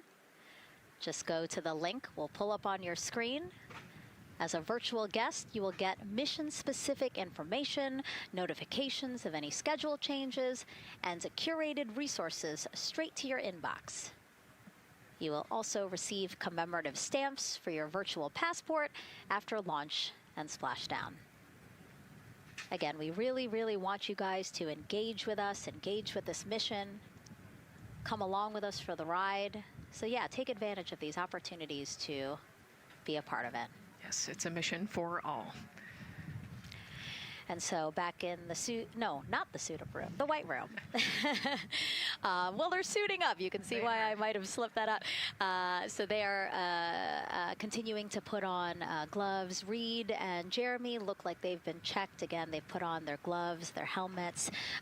They've taken off those coverings on their shoes now that they're about to get into Orion. And then suit technicians are also helping Christina and Victor. And they're in this particular order, actually, because this is the order in which they're going to ingress into Orion. Again, we have Reed, Jeremy, then Victor, last Christina. Yeah, and that just has to do, like you said, with this, the seat orientation. So as the astronauts sit down and lay back in the capsule, the left side will be Reed, and then below him will be Jeremy. So that's why they're going to get in first, to create space for then Victor and Christina to get in. And let's talk a little bit now about the closeout team. We saw a few of these folks also in the suit-up room. Suit technicians were in there, again, to make sure that they get into the suits properly. And then a couple of them came out to the pad here to, again, do the same thing. Hey, are you comfortable in these suits? Is everything is as you expected? And then these folks here will help them get into Orion, buckle up. And so we were talking a little bit about their attire, specially made for what they're doing right now. Yeah, so these, they almost look like, the equivalent of a flight suit, right? They're fire resistant. They've got the straps on the back for emergencies that mimic the same straps that the astronauts have on their suits, so that you can use the same exact equipment in an emergency egress from the pad, for example. So we can use the same equipment to get everybody safely away from the pad as required or if needed. Yeah, always thinking about those contingencies, how to very quickly, if there were an emergency, get everyone out, not just the astronauts, but also the closeout crew if an emergency was happening while they were still at the pad. And so those suits, flame retardant. Also, when we see them crawl into Orion, you will notice that they are on their knees quite a bit, so built-in knee pads. Really a thoughtful design for the purpose that they're serving today. Yeah, they're functional, which is exactly what we want, but also they're pretty classy looking, so we did a good job with the design. I was going to say, they actually look like, the outfits that car racers wear, right? Yeah. And then when I said that to the lead of the closeout crew, he's number one, if we do see him, Taylor Hose, he said, well, actually, we are kind of like a pit crew, like they're very quickly moving through the operations so that not a lot of time, not more time is spent at the pad than is needed, because this is a fully fueled rocket, Nicole. Right, yeah, we want to minimize the time that we have more humans up in the white room, but also safely and efficiently get the astronauts ingressed into the capsule. And so that's their main job. That's so yeah, I like the pit crew analogy, works great.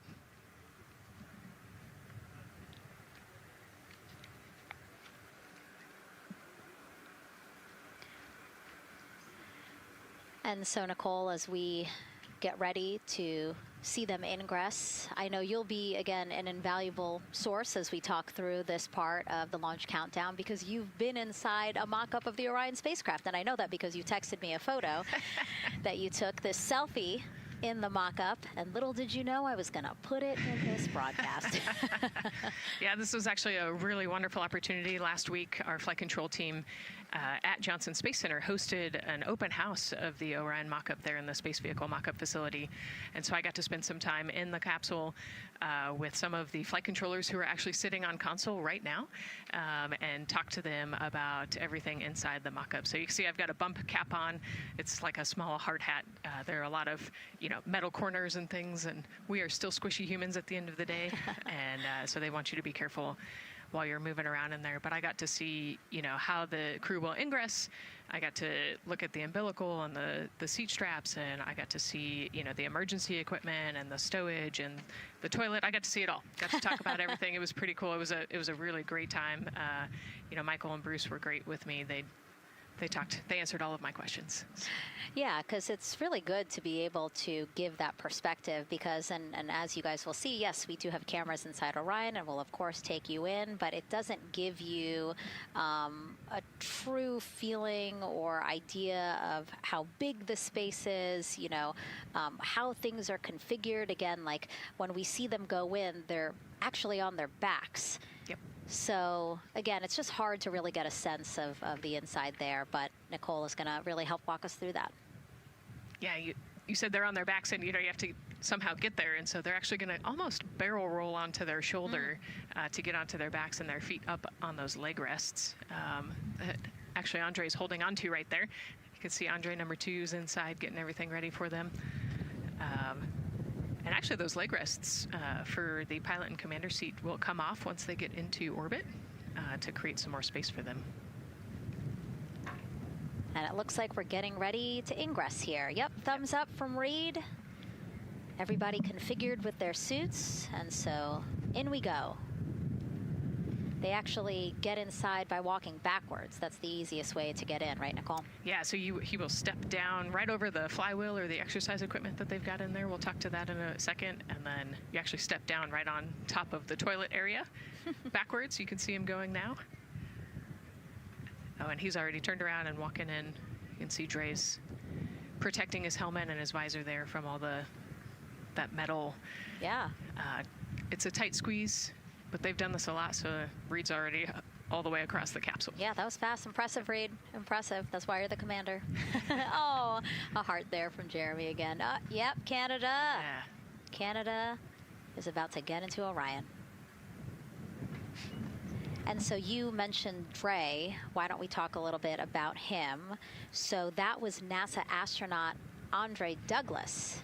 And he is actually one of the backup crew members for the Artemis II mission. He trained alongside the primary crew and will step in if any of the 3 astronauts are unable to fly. Yeah, Dre's actually a classmate of mine, so fellow fly. Oh, yeah, so we've worked very closely together. It's exciting to see him in this role. Yeah, Virginia native, selected as an astronaut candidate in December 2021. He completed his training in March 2024 and was subsequently named as the Artemis II backup crew member just months later in July.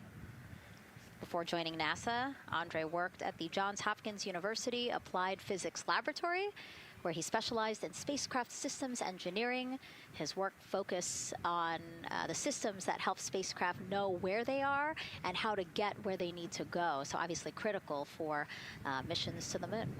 Yeah, he's a wicked smart guy. He's got like 15 degrees, I think, or something. Oh, my. So.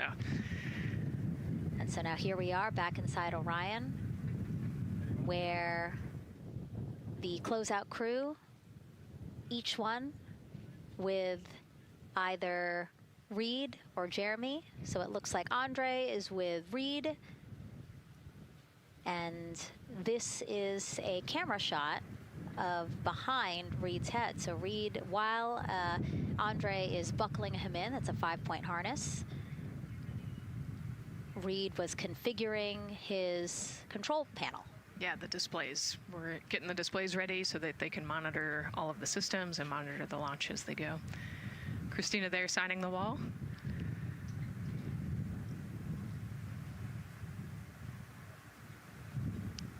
Got to put away the pen. The pen could be foreign object debris or FOD, which is bad for NASA. We definitely want to make sure that we keep track of everything and we know where everything is, because the smallest thing could prevent us from launching or affect the equipment out there. Yeah, and you'll actually see that most of their tools will be tethered as well, so nothing can fall through a crack or drop.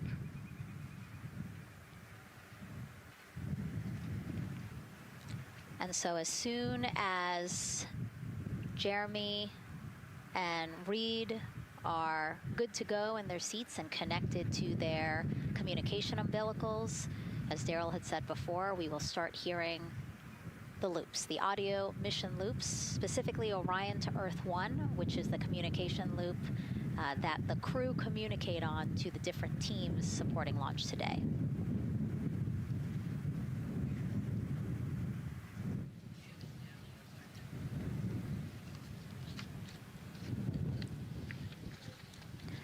And as we said when we were in suit up, after they do communication checks, again, suit leak checks to make sure that nothing went wrong between the suit up room and here, and also to specifically connect them to the Orion systems. Yes, this will be an integrated test with Orion and the suits to make sure the entire system is working and ready for flight. And so you'll notice Reed and when Victor sits down, Reed and Victor are the only ones with the display panels in front of them. Jeremy and Christina will actually share a personal computer device, and that will be on Jeremy's leg, and that's how they'll continue to follow along with telemetry and data. Yeah, it's actually pretty cool. This is one of the technology demos that we're doing, and so they're going to plug into the system, and it'll be a screen repeater on that that device for them, so that they can see what the pilot and commander are seeing. OTC at MS2 is online for context. This is OTC. Repeat. MS2 ready for comm checks. The MS2 ready for comm checks. MS2, OTC Orion Earth 1, comm check. OTC, it's MS2. Have you loud and clear on 1. You're welcome, sir.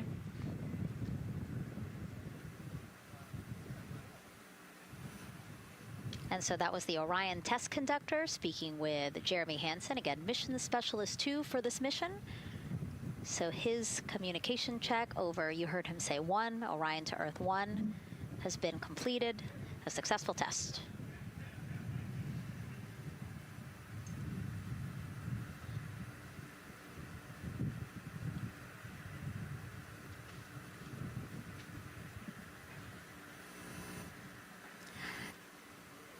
The rest of the crew here waiting in the white room. Again, as Nicole was saying, a little tight there for all of those folks. So Christina and Victor will wait until Reed and Jeremy are done getting buckled in.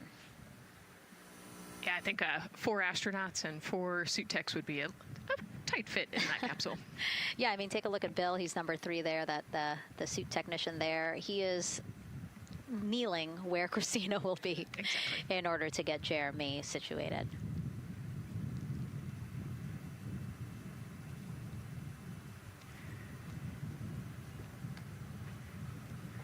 OTC ask, commander's ready for comm checks. OTC copies, commander. NTD, Misco 212, comm check. NTD, have you loud and clear here as well. I'll catch FTS on 194, thank you. Commander, OTC Orion Earth 1. OTC, CDR has you loud and clear. Good comm, welcome, sir. And there you have it, a successful comm check with Commander Reed Wiseman. And so... And CDR, NTD on Orion Earth 1 for comm check. I got you loud and clear, NTD. And good to have you on board. Good luck today.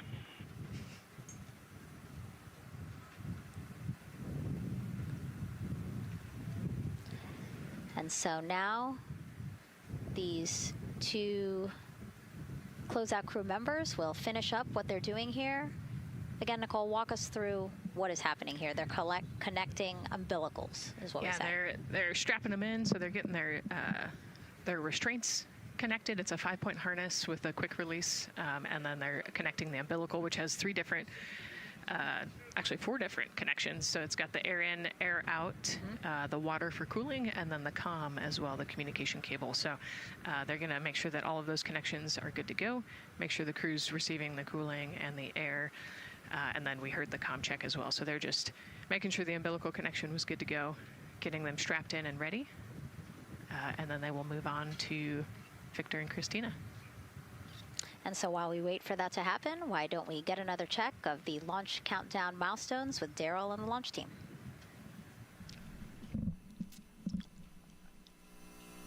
All right, welcome back into the firing room 1 here, where some of the launch team is having some pizza that was brought by the administrator. That was nice of Administrator Jared Isaacman to bring that by for the launch team to enjoy. We're L-minus 3 hours and 44 minutes and counting as you can see the crew ingressing into the spacecraft. There are a number of things that are happening on the timeline. Of course, the closeout crew, they liken themselves to like an F1 pit crew, working quickly, methodically, carefully as they go through their procedures to get the astronauts ingressed. Overall, there's a little bit of timeline pressure, right? There's only a certain amount of time as you see the astronauts going into Orion, only a certain amount of time that they can spend on their backs. They will be there for a few hours, right? So we're sitting at 2:40 p.m. Eastern time, and the window opens at 6:24 p.m. Eastern time and runs until 8:24 p.m. Eastern time. So 4 or 5 hours or more on their backs, and then they'll hopefully lift off for a launch. So, of course, the crew is mindful at the time. They don't want to slip into the window if they don't have to. And so they're keeping a tight lock on the margin, the amount of time that they're working there. And there's a heart from Christina Cook. Great to see that as she gets ready to get into the Orion spacecraft, one that they named Integrity. It certainly fits this crew from what I've observed. Now, right now, the rocket's tanks, they're in what's called replenish mode. So another factor for this closeout crew is, and the crew themselves, this is a fully tanked, almost ready to go rocket. It's got all the propellant it needs to go to the moon. It's just a matter of getting the astronauts in, getting them configured, and getting all the systems, the high energy systems, bringing them all online in order to launch this rocket. As they sit there, there is propellant boil off that's happening. All tanks are at 100%, but the propellant, which is liquid oxygen and liquid hydrogen, those two propellants are minus 423 for hydrogen and minus 297 for the liquid oxygen. They are boiling right now. They've been boiling the entire time they've been in the tank. And that is vented out, as you can see. When we look to a wider shot of the rocket, you can see the venting and the little wisp of clouds that are coming out from the top of the rocket and the middle part of the rocket. And that is because just like you boil water on your stove, those propellants are boiling. Of course, their boiling point is much lower than water, and so it doesn't take much for them to boil. But just as if you were to leave your pot of water on the stove and just leave it there, what would happen? Well, it would completely boil off, and all the water would be gone. Basically turned into water vapor inside your house. Well, it's the same case here. So we are continually replenishing the rocket with propellant, liquid hydrogen and oxygen, running from those propellant lines that you see there going into the rocket. So that continues to go well. Overall look from the launch team here, this has been a very smooth countdown so far. The cryo tanking went exceptionally well, and the launch team is really in a good mood right now. Cautiously optimistic, understanding that with a system this complex, you can have something unexpected happen. But to this point, the firing room is really encouraged by what they've seen so far, and are especially excited to see these astronauts getting inside the spacecraft. L-minus 3 hours and 40 minutes and counting until we open up that window for launch. For now, we'll send it back to Megan and Nicole. Thank you, Daryl. And, you know, he mentioned that the crew decided to name Orion Integrity, and it was not something they came to easily. You know, they really wanted to put in a lot of thought, and what they came down to is integrity is a value that NASA embodies, and also individually they felt like integrity is something that speaks powerfully to them. Yeah, and I think the other part of integrity, you know, it just represents the humility and the professionalism behind the entire team that built this rocket and got us here today. And so it's a fitting name for this capsule. Yeah, like I said, I think the crew said it took them a little bit to decide on what they wanted, but I think they made the perfect choice. I agree. And so as the countdown to launch continues, we are reminded that this is an agency-wide effort to make today's launch attempt possible. We invited people across our NASA family to wish our crew a safe journey. Go Team Artemis! Go Team Artemis! 3, 2, 1, blast off! Have a great flight. Godspeed. We'll get you around the moon and home. If I had a message for the crew, be safe, to have fun, to remember that we're all down here rooting for them. I want to wish my friend and former student, Victor Glover, and the entire Artemis team best wishes and a successful flight. Have fun. Take some really cool pictures. Can't wait to see you when you get back. From the Earth to Sky team connecting NASA science to public lands, go Artemis. We will see you in the Pacific, and you can count on us being there. Greetings from NASA Langley's historic gantry facility, where Neil learned to land on the moon and Orion learned how to swim. We are with you all the way to splashdown. Let's go fly from the Orion Human Engineering team. Woo! Like a full moon, your future is bright. Have a safe journey from the multimedia team in Cleveland, Ohio. We hope to see you guys back safely in San Diego, maybe singing some karaoke. Yeah, right, maybe. He knows exactly what he wants to do. After he's like, yep, karaoke.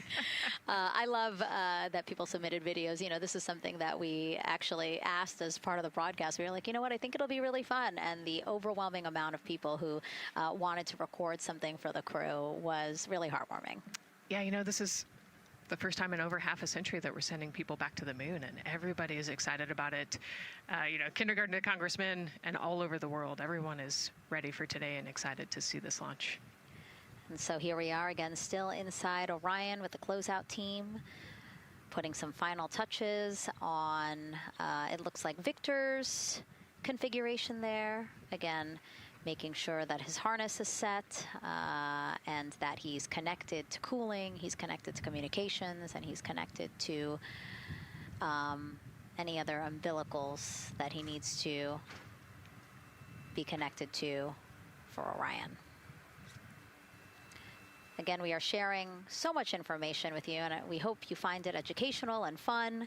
But we do know you guys still have some questions, so why don't we take another one now?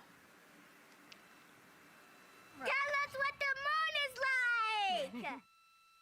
So cute. That wasn't a question. That was a demand. Nicole, you tell her what the moon is like. Oh, man, that was so cute. Oh, man, the moon is really cool, right? So it's a lot of like gray and white and kind of shades of gray. It is something that doesn't have wind or rain or rivers or an atmosphere. And so we like to say Christina said it earlier, it's the witness plate to the universe. And, you know, it has all these impact craters because it's not protected. Things hit it all the time. Mm-hmm. Meteoroids, asteroids, all sorts of things hit the moon and create these impact craters. That's part of what we want to go and look at and learn about on the moon. It can tell us a lot about the age of the universe and the age of the moon. You know, it's 4.5 billion years old, and we can learn a lot from just looking at the regolith or the dirt that is on the moon. Well, thank you for that question, and thank you for that answer. She was cuter, Nicole. Yeah, I agree.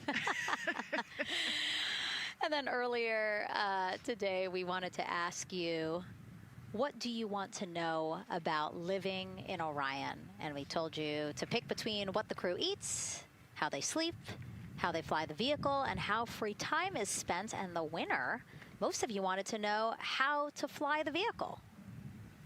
And we are going to be doing that.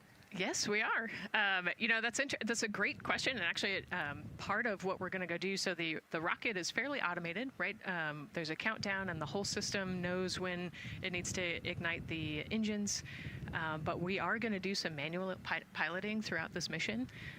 Once they launch and they separate from the ICPS, they're actually going to do a rendezvous and proximity operations demonstration. So what does that mean? They're going to take that portion of the rocket and they're going to try to fly closely to it. And so they will actually take manual control of the Orion spacecraft and try to get nice and close to the other portion of the rocket that had just separated. And so you can see actually a little bit in the view that you have right now. So for Reed, the left-hand person, his right hand, there's a kind of a joystick, if you will, on the right side. And then on the left side, there's something similar. And so they've got, translational and rotational hand controllers in order to command the rocket in different axes. Yeah, it's really exciting. I mean, Victor said it himself, like one thing that he's really looking forward to is piloting Orion manually. So we'll get to see that during our continuous coverage. Again, we are covering this entire mission. We started with tanking, and we will go all the way through splashdown, so you will see what Nicole was just talking about, that proximity ops demonstration, where the crew will pilot Orion manually. And so, speaking of their 10-day mission, why don't we take a closer look at the crew's home away from home for the next 10 days. Here's Megan Carter again from the KSC Visitor Complex. All right, thanks, Megan. Yeah, it's getting real out there, so I am going to bring you back to the moon board so I can show you just a few things about the Orion.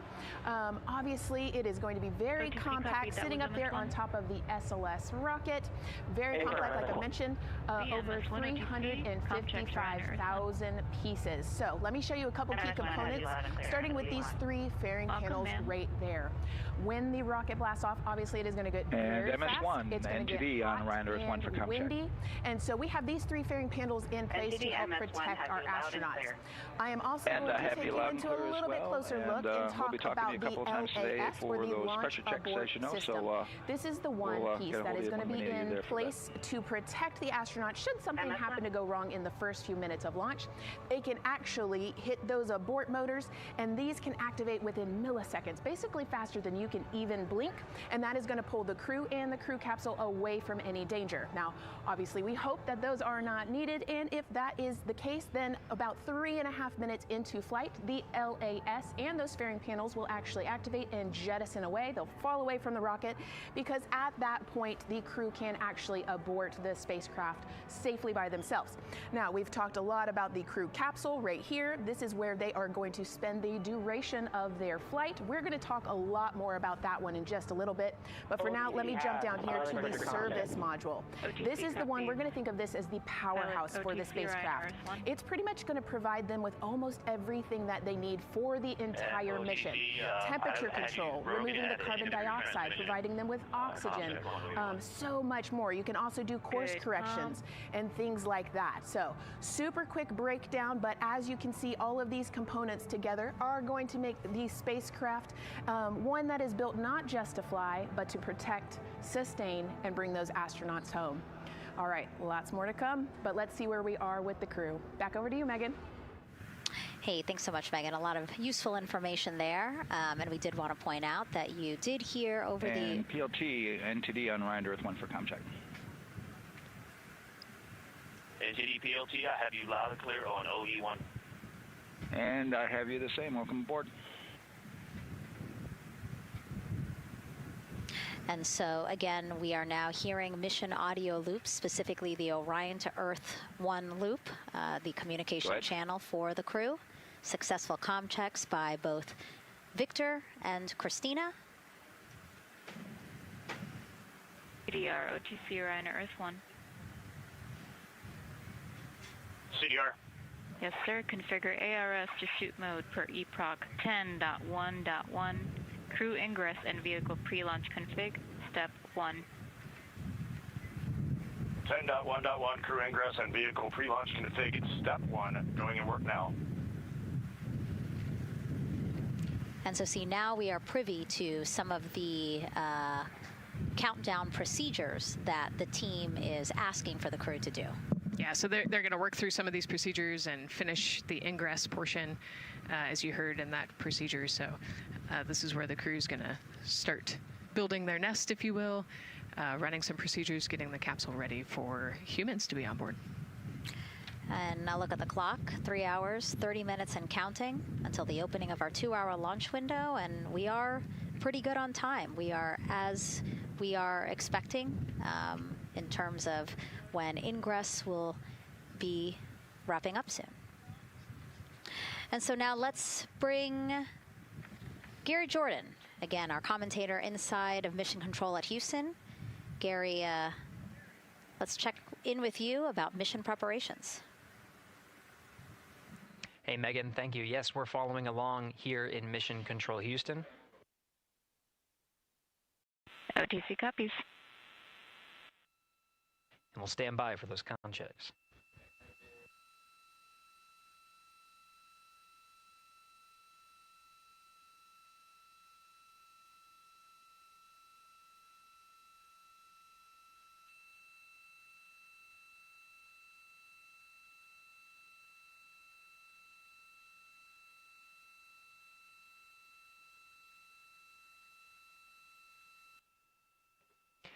And again, we're waiting for those comm checks. We did confirm from our IVA officer here in Mission Control Houston that all 4 suits have plugged in umbilicals. And CDR, NTD. Go ahead, NTD. Yeah, Reed, we're ready to proceed with the voice checks if you and everyone else is.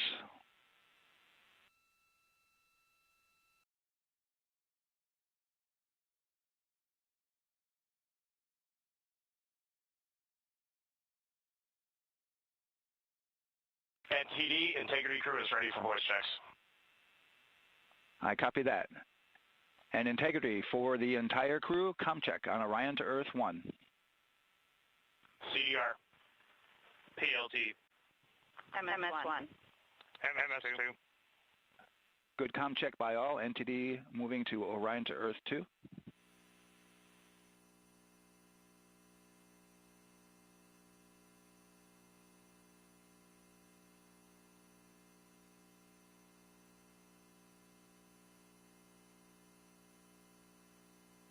CDR, PLT, MS1. MS2.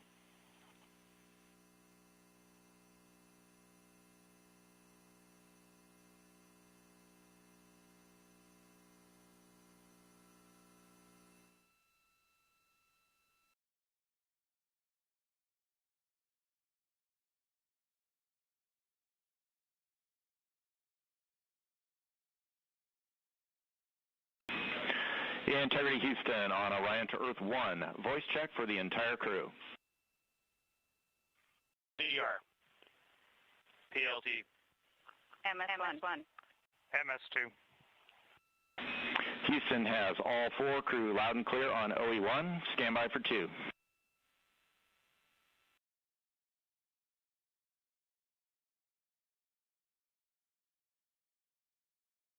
initial word was broken.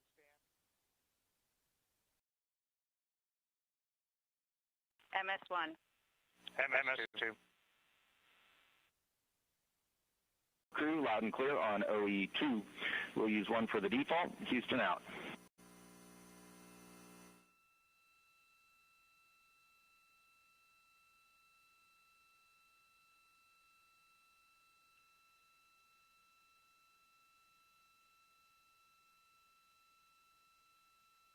And CDR, NTD? CDR. Yeah, we're going to go ahead and we're going to clear a couple of those messages on your screen here. Just want to give you a heads up that you'll see that. Copy all.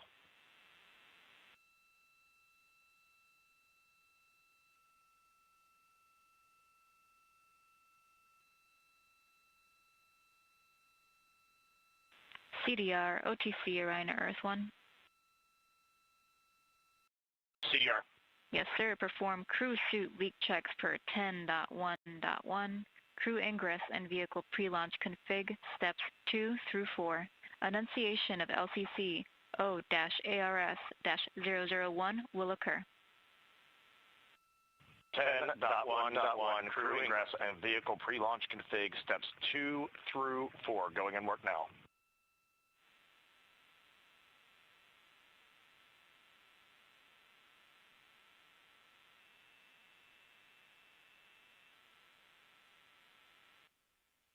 This is Mission Control Houston. We are following along as the 4 crew members of Artemis II work through their voice checks, then the umbilical connections and various pathways to get communications from all of the... Refresh on your screen. CDR. Yes, sir. We're going to look to do a quick refresh on your screen if you guys are okay with that. Hey, firm, just let us know when we can continue in 10.1.1. We'll go hands off.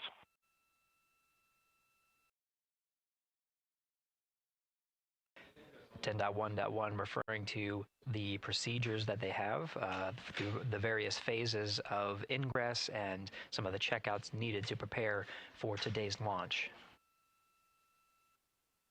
Here in Mission Control Houston, the IVA or Intravehicular Activity Officer will be confirming the leak check status and watching as the suits pressurize to once again confirm that the suits are in a good configuration ahead of launch. Of course, for the teams here in Houston, launch is just the beginning. The first flight day is jam-packed with activities. Shortly after main engine cutoff, Integrity will enter into a coast phase while still attached to the Interim Cryogenic Propulsion Stage, or ICPS, and prepare to deploy the solar arrays. With power being generated, Integrity prepares... Go ahead, NTD. With that refresh, and you've got to go to proceed with your 10.1.1. Picking up 10.1.1, step 2.3 through 4.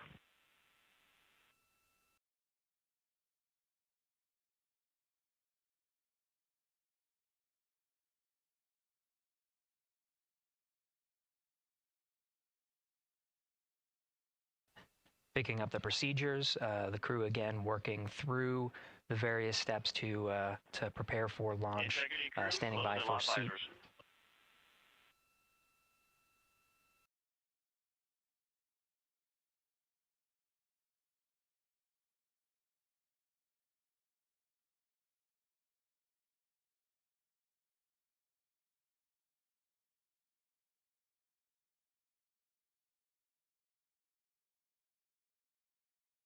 This is Mission Control Houston. With visors closed, the pressurization tests can commence.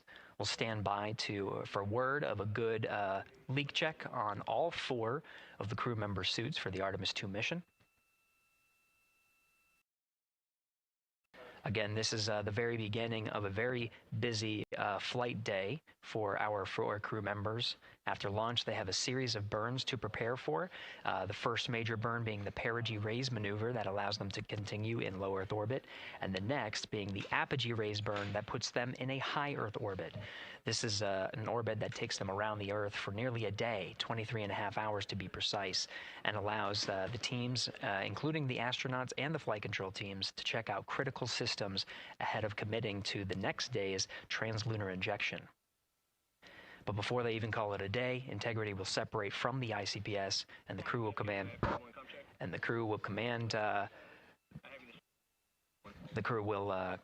the Orion capsule to separate from the ICPS and turn around and approach the upper stage, but not dock.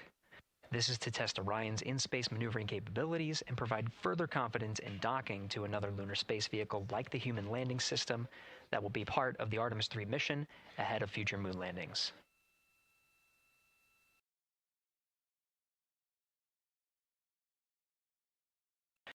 These are just a few of the highlights of the very first of 10 flight days as we await for confirmation of good leak checks inside the capsule Integrity.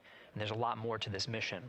A reminder that this is, of course, a test flight. The purpose here is to demonstrate procedures, systems, and life inside Orion on a mission around the moon for the first time, and give further confidence in the capabilities that are charting a return to the lunar surface.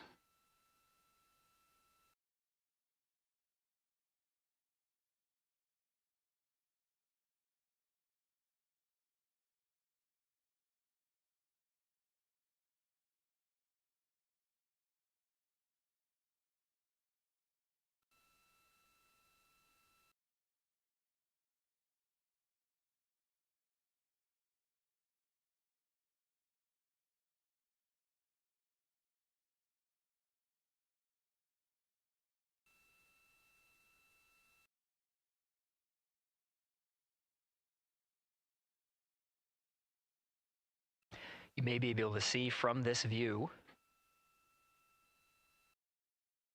the suits themselves inflating. This is, again, a pressure check,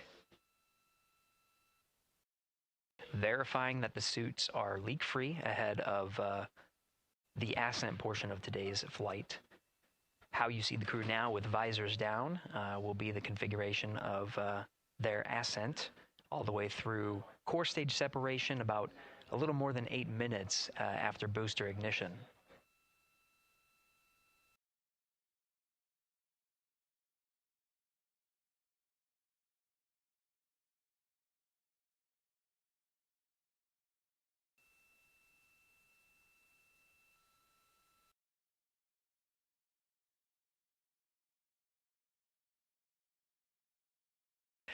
All right, here in Mission Control Houston, we are continuing to follow along, standing by for confirmation of good leak checks. In the meantime, there are no showstoppers here in Mission Control Houston, and we continue to monitor the countdown to launch. Megan, we'll send it back to you over at the Space Coast.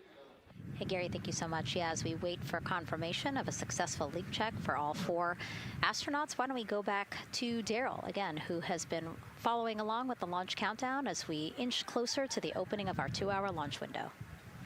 All right, thank you, Megan. And yes, getting some good communication. It's great to hear from the crew inside, even though it is as simple as a comm check. It's really good to hear their voices as they move through those various comm checks and then get ready for their suit leak checks. Fantastic views inside Orion that you're looking at now. Give you an update on the weather outside. We're still 80% go for our 2-hour launch window, which starts at 6:24 p.m. Eastern Time and closes at 8:24 p.m. Eastern Time. That's the good news. The bad news is that we've got some rain showers that are starting to head in. Looks like it may miss the pad. Wouldn't matter if it rained on it or not, though. It's received some rain earlier today. Water isn't going to hurt anything out there at this point. But the rest of the area might be getting a little bit wet, which may include the hostess, so keep an eye out for that.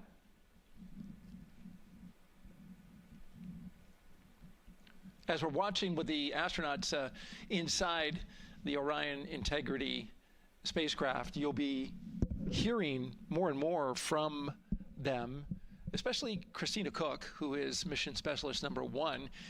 She not only is going to be making history. All crew, visors open, suit loop leak check complete. OTC. Okay, there you heard the suit leak check complete. They check those suits for leaks in astronaut crew quarters. They check them again inside the spacecraft.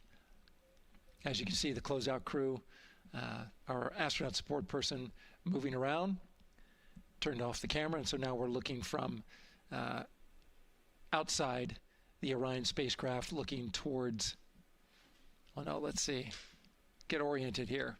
Well, there we go. Back inside, we've got the view. But basically what I was saying about Christina Cook is that she will have the role of reading. CM is ready for closeout, performing video sweep using drag-on camera. OD.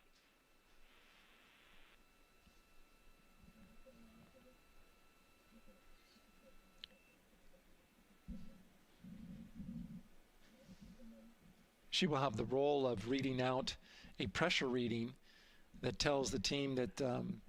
and CDR or NTD? Go ahead, NTD. Yeah, we're going to do another cleanup on those suit leak check messages that we got from since we're done with that now. Integrity copies. Yeah.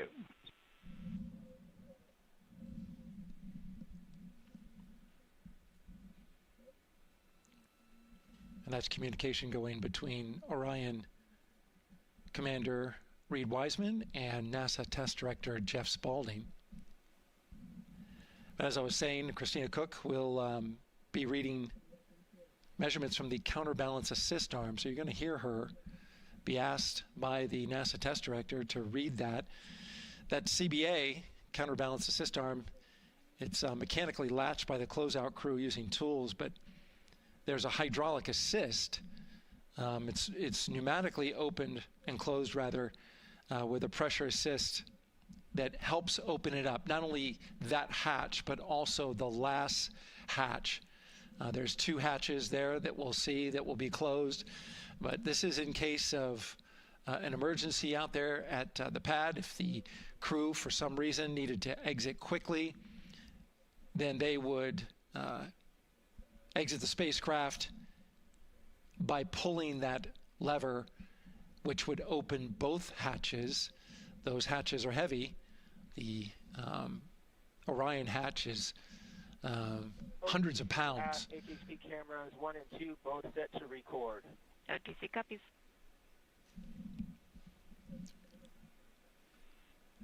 And just an update on the launch countdown, continuing to monitor the team's communications here in Firing Room 1. Everything going really smoothly so far. We don't have any significant open constraints to launch at this time, so we continue counting down. And for now, we'll send it back to the host desk with Megan and Nicole. Thank you so much, Daryl.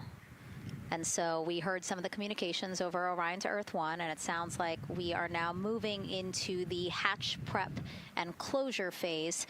We will now start to see the closeout crew getting out of Orion soon so that they can start getting ready to, again, close up Orion, close the 2 hatches, and then get out of the pad. Yeah, the closeout team will take the hatch seals off, and they'll inspect the seals, make sure everything's ready to go, and then do a few last-minute configurations before they close that hatch. And then, like Daryl talked about, then Christina will have a role in looking at the CBA there. So. Yeah, you might have heard them say over the loops again that drag-on camera. So basically, it's a camera that they can move around, and you might have seen it in a couple of our shots already. But they will take that camera and literally go and inspect the seal that. There's 2 seals, actually, 2 seals that go around the entire area of the hatch just to make sure that everything looks good. And that camera feed is being directly shown to NASA teams who need to monitor that. Yeah, they want to make sure there's not a single hair or piece of dust on those, make sure that there's no damage and everything's ready to go so that the seal, they will do a leak check on this hatch seal as well.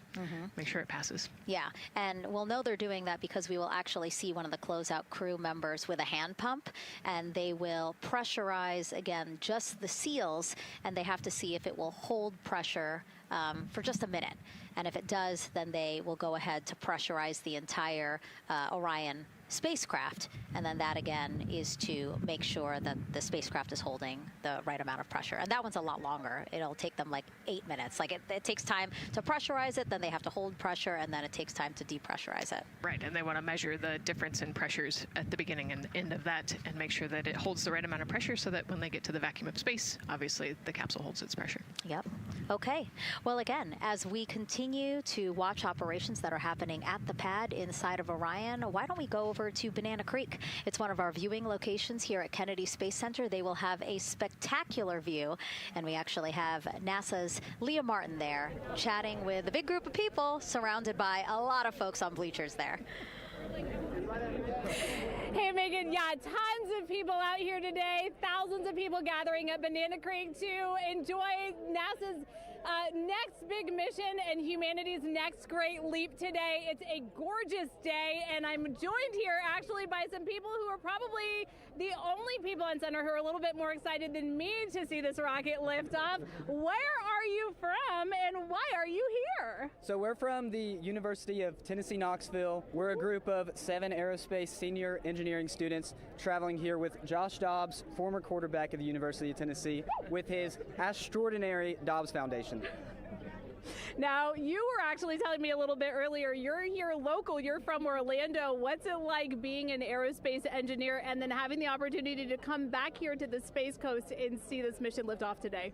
It is absolutely amazing. I feel like the little 9-year-old girl inside me is so excited. Like, I'm from around here. I grew up watching launches in my backyard, and so this seems like such a full circle happy moment for me. Now, you are an aerospace engineer looking hopefully to join the workforce in the future. How does it feel to be here and see firsthand what that work does? It's just so cool to see what I've been working for the last 4 years and then 12 years before that just actually be physically happening in front of me. It's something I never dreamed of as a kid. And I'm actually joined here by the pastronaut himself, Mr. Josh Dobbs. Now, you have a history with NASA as well. You did an externship here. And how did that kind of play into your passion for aerospace and then the foundation that actually provided this opportunity for these students today? 100%. So I spent a month here around the Artemis 1 mission, which was a tremendous opportunity to learn about the space program and also what's next. And so to be back here for Artemis 2 and unfortunately, Artemis 1 went in the middle of the season, so it's surreal to be here for Artemis 2. And with my foundation, like the goal is to be able to take advantage of the opportunities that I've had and pass them along to the future of the industry and give them the opportunity to see what all their hard work can accumulate into. So it's an honor to be here. We're really appreciative of all the engineers and all the hard work that's gone into this moment, and we're excited to watch history happen today. Absolutely, and as a group, I think if you guys had one well wish for the team today, what would you say? I think we can all join together and maybe say, go Artemis. Go Artemis. That was a fun interview, and again, just so neat to see all the people who are here. I mean, still hours before liftoff. Not even hours before liftoff, but hours before a 2-hour launch window. So people just really committed to being here and seeing it in person. Yeah, you can see the Banana Creek is already buzzing. Yeah. There behind Leah. You could hear the chatter in the background. It's an exciting time. Yeah, you could tell that it's a lot louder than we noticed because we just have very good mics. But, you know, she's obviously yelling over a huge crowd there. So super fun, super exciting. And yes, I hope that we all get to see liftoff here shortly. Okay, so as we know, Victor, Reed, Christina, and Jeremy will have their hands full during their mission. So for some of their test flight objectives, let's go back to Megan Carter at the moon board. All right, as we have seen from those camera views, their capsule is very compact, obviously. So let me show you a few cool things about this piece. The Orion capsule is going to only be about 16.8 feet in diameter and a whopping 10.5 in height. Think of it about the same cubic feet as 2 minivans. So obviously every piece of that capsule has been planned with purpose. And a really great example of that is going to be these seats that we have seen that live view of. Now these seats are going to be out for launch, re-entry, and splashdown, but in between they are stored in between to give them more room for daily activities and things like that. While they are on board, obviously they are going to have a lot of things to do. One of those is going to be to manually fly Orion, as we've discussed, but they also have several other objectives as well. And they are going to be doing lots of system checkouts, checking out the service module, making sure everything is working correctly. They're also, like I said, going to have a chance to manually fly. Now this was taken during one of their training simulations, but as you can see here, they will have advanced flight displays, hand controllers, touchscreen interfaces, so much to work with and practice with as well. Now, while on board, they will also have the ability to eat those shelf-stable meals that are designed specifically for microgravity. I think I saw somewhere that one of their meals is going to be mac and cheese and brisket, so that makes the Southern in me very happy. All right, but they are going to have also some time to look at some things like power and propulsion. They will have 3 key propulsion systems that are going to help power Orion as well. And speaking of power, I want to bring you back to the service module real quick because I wanted to point out these 4 solar panels.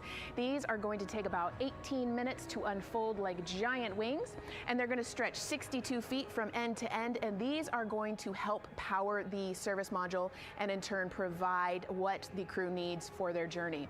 So as you can see, spacecraft is built specifically for what we need and to guide them and get them home safely. All right, back over to you, Megan. Thank you so much, Megan. You know, it's taken thousands of people many years to get to us to where we are today. Let's meet some of the people of Artemis who've made this flight test possible. I am the Artemis Launch Director. I'm the Orion Crew Survival System Manager. I am the Artemis II Chief Training Officer. I'm the SLS Launch Integration and Mission Operations Lead. I am the Recovery Director. And I'm Boeing's Core Stage IPT Leader at Kennedy Space Center. I am the Artemis II Entry Flight Director. And I'm the Closeout Crew Lead for Artemis II. Our job is to design the spacesuits that the crew will wear for the Artemis II mission. The team here at Johnson Space Center in the Orion Crew Survival Systems Lab does pretty much everything involved with processing the suits, designing the suits, qualifying the suits, testing them for the Orion mission. The role of the Chief Training Officer is to manage both the planning and the development of how we are going to train our astronauts and run our simulations for our flight control team for the mission, and then go implement that plan. Recovery team is responsible for three things. So recovery is what we call our nominal recovery situation, where we go recover the crew and the capsule at their designated landing site. Rescue is in case we do need to rescue the crew or they landed somewhere else that we did not plan. And then the retrieval is us getting the capsule if they did land somewhere where we did not expect them to. My job on SLS is to manage the operations architecture on the SLS program. One of the specific things that we do is support launch operations. It means a lot to be a part of this Artemis team, to show the next generation in seeing what may come. I am responsible for our core stage processing at Kennedy Space Center. My team is responsible for that core stage, and it's our responsibility to make sure that core stage is safe, built correctly, and there's going to be 4 of our astronauts, and it's going to get them to their ride around the moon. I've been a flight director for over 10 years now. I worked on the Artemis I mission, and after that mission completed, I was assigned as the entry flight director for Artemis II. I can't wait to see the hatch open after splashdown. That's when we know that our mission will be complete and the crew will have safely returned to the moon and back to Earth. Closeout Crew is responsible for getting the astronauts up to the white room, getting their helmets and gloves on, getting them into the vehicle safely, connecting all their umbilicals, making sure they're ready to go for launch, and then closing the crew module hatch. The reason we do this is to expand mankind's knowledge. If I can be a part of that, doing anything, I want to do that. The launch director role really is to step back and kind of take that big picture view of launch. How are we doing on any NCs? How are we doing on our timelines, our procedures? Artemis II is a beginning. It's going to inspire a new generation. It's going to uncover science. It's going to serve as a pathway to places that we have never been before. And to meet more people of Artemis, you can head to the link we're going to put up on your screen there. Just, again, really nice to see all the faces that have put in the work, the time, the hours, the dedication to get us to today. Yeah, so many professionals that worked so hard on this mission.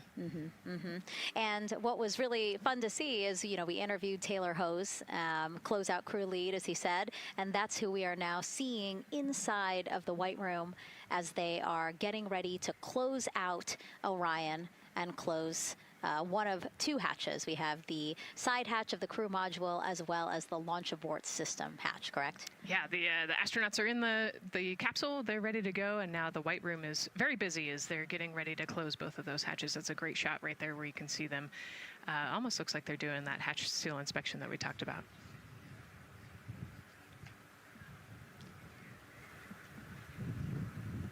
And so, Nicole, as we continue to see them get ready to close that smaller hatch, again, the crew module side hatch, let's take some questions now. Sounds good.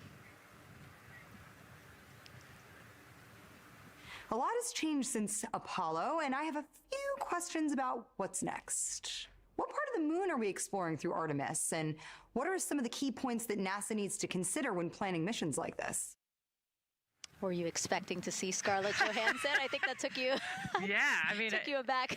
We've talked about this, but everybody has an interest in this mission. You know, it's humanity trying to explore and go back to the moon. And I love this question. You know, what part of the moon are we going to? You know, eventually we want to get to the polar regions, the South Pole specifically. We think that there are volatiles there, so water ice, something that can be harnessed as a resource as we create the permanent base on the moon and then try to get onto Mars. But getting to the moon is a tricky mission. You know, we're going further than we have in a long time. And, on the International Space Station, we're 250 miles from the Earth. And so we're pretty close.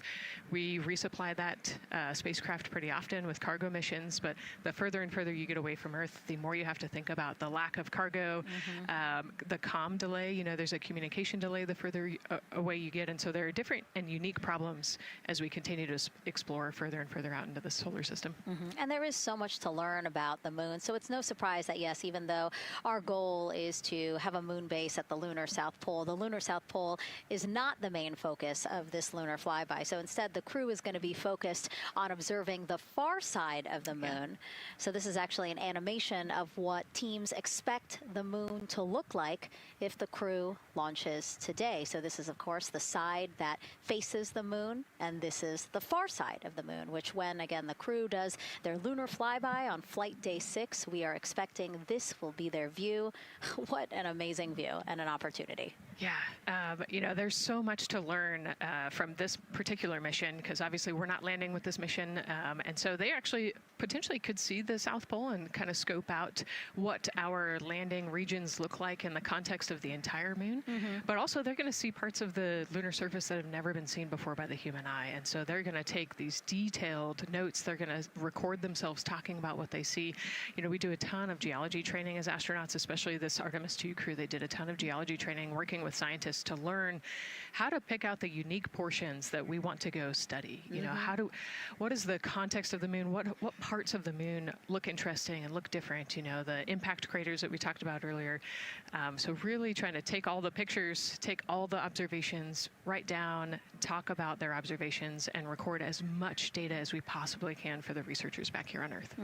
Yeah, it's so important to, yes, we're all talking about what they hope to do during this 10-day mission, but you really do have to think about all the training that goes into this. I mean, you have 4 crew members who won't, have the support the way that they've been having this. I mean, they'll be talking through communications, but you know what I mean? It's just them and the moon, right? So they need to be fully aware and equipped with everything that they'll need to do to be able to accomplish the objectives that we hope to accomplish during this mission. Right, and their specific flyby around the moon, the lighting will be different and the path will be different depending on when we launch. If we launch today, it would be different from tomorrow. And so, they actually had to learn the geography of the moon so that they can orient themselves when they're on the backside of the moon, because they're not going to have communication. They're going to have I think 45+ minute comm blackout while they're on the far side of the moon. And so they themselves have to know what things look like on the moon, how to orient themselves, and how to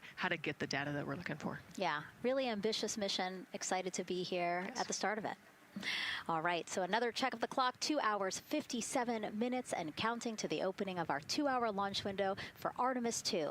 This pivotal test flight comes 250 years after America began its journey as a nation. As we celebrate that milestone, a special live performance now of our national anthem by singer Ann Wilson.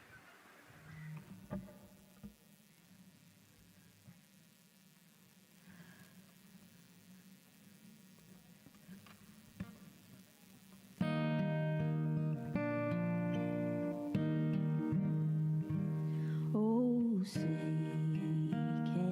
you see by the dawn's early light what so proudly we held at the twilight's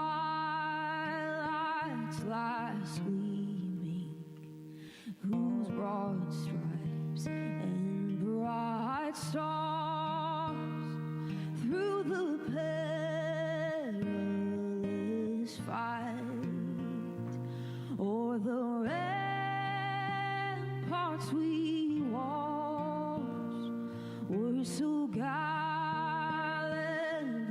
streaming, and the rocket's red glare, the bombs bursting in air, gave proof through the night that our flag was still there.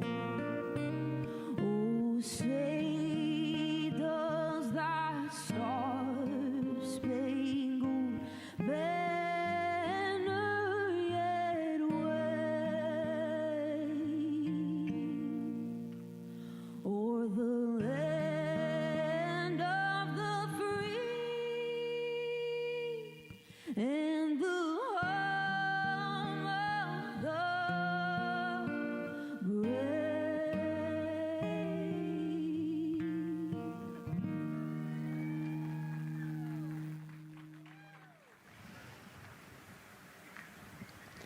A beautiful rendition. Honestly, I'm a little emotional, a little speechless. Yeah, that was gorgeous.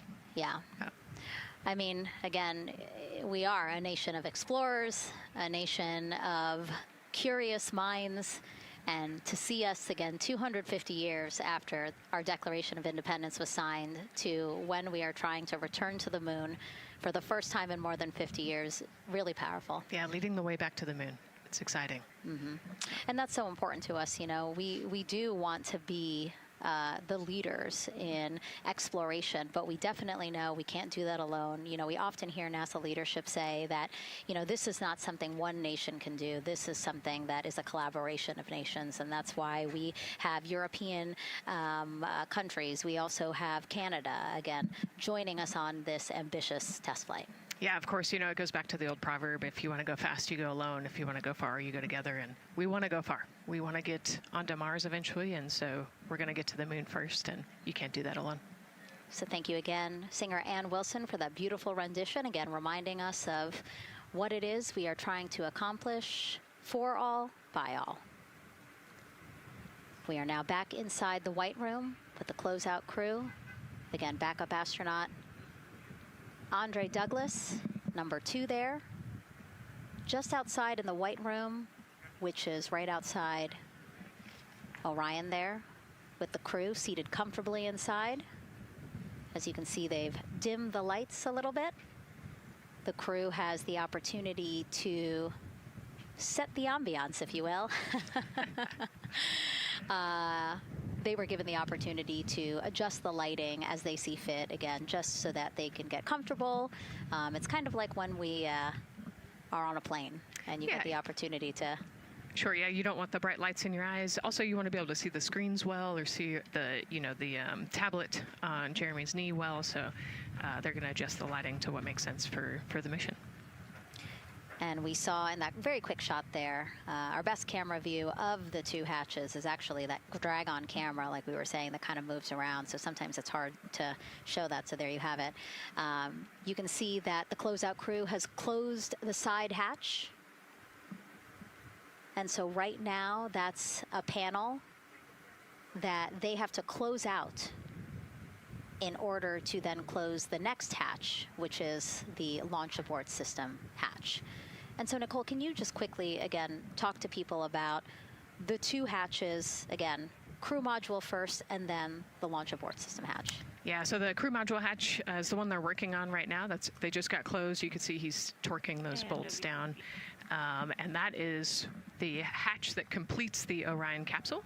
And then you have the launch abort system, which actually is kind of almost a shell that goes around the capsule and holds onto the capsule during launch. And it has its own separate engines that can pull the capsule away from the rocket safely in the case of an off-nominal data point. So it's actually looking at roll rates and attitude and thrust and all sorts of different data in order to make sure the launch is safe. And if it's not, then the launch abort system will pull the crew module away and get them into a splashdown zone safely.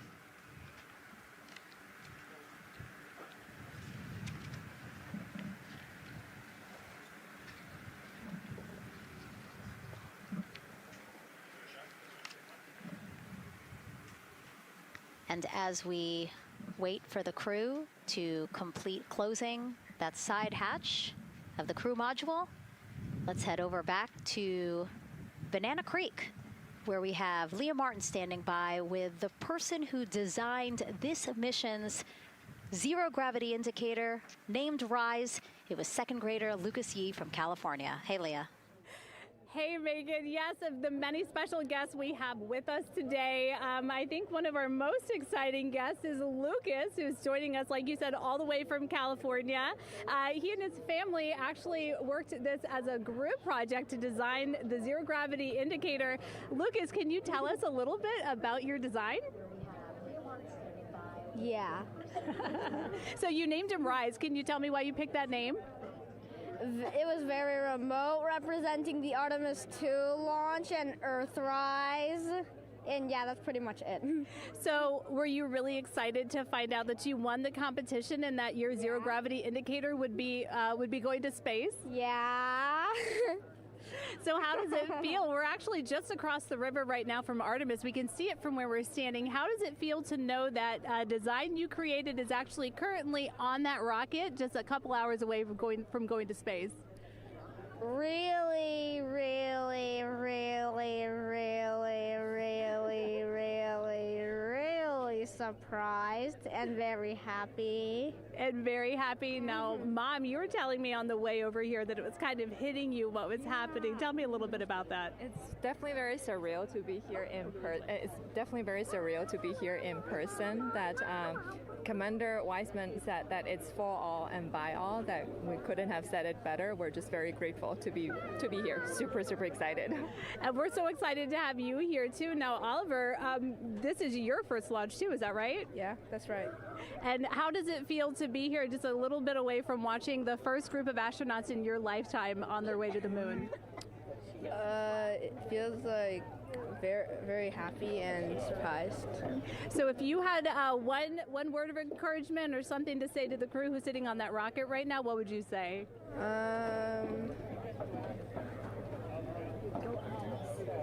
What? Go Artemis. Go Artemis. Thanks so much, Megan. I would say have a nice trip. Yeah. You would say have a nice trip? I did hear that answer. I would say have a nice trip. You know, Leah, that was a hard question. You know, it's really hard to come up with the spot what to say to the crew who's about to make history today. Yeah. And so the Artemis 2 crew, again, ZGI, Zero Gravity Indicator. It's a plushie, a soft toy that is brought in to the spacecraft with astronauts so that it can be a visual indicator for when we have reached the weightlessness of space, right? Yeah, you saw a little replica there that Lucas had, and then in some of the views in the cabin view, you could see it swinging and hanging earlier. So I think actually Jenny was the one who installed it into the capsule. Oh, really? Yesterday, yeah. So. Oh, we have to unpack a lot here. We got to talk about Jenny, who we will get to here in a second. But then, yes, we will also go back into the capsule so that we can show you where the ZGI is now. But the ZGI was chosen by the crew after a contest where the crew asked for submissions. They got submissions from around the world to, again, design their ZGI that is going with them to the moon. It's kind of like any other road trip. You need clothes, food, a map, your favorite toy. Really. Except this toy has a job to do up there because this is a zero-gravity indicator. While not a scientific instrument, this safe and soft object tells the strapped-in astronauts that they've reached weightlessness. For Artemis 2, the crew wanted a one-of-a-kind ZGI, so we asked you to come up with it.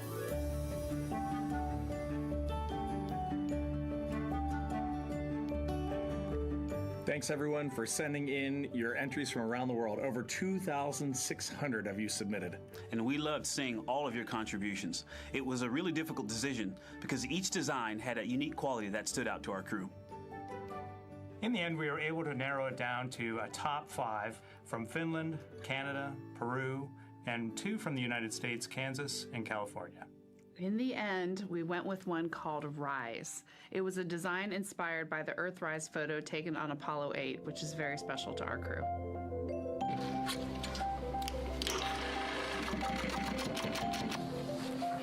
With the winner chosen, next came the task of bringing it to life here in the Thermal Blanket Lab at NASA's Goddard Space Flight Center.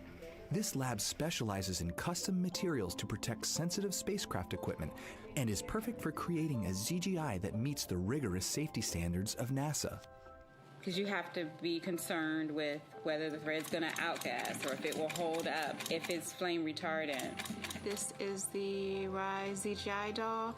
All I have left to do is to close the opening here and hand sew the hat on, make sure its stuffing is stuffed in there, and we have our pocket here for the SD card.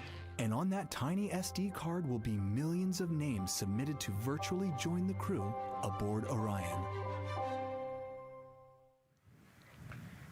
Got Rise. Not the real one, obviously, but this is a replica. I mean, so clever for Lucas and his family to design.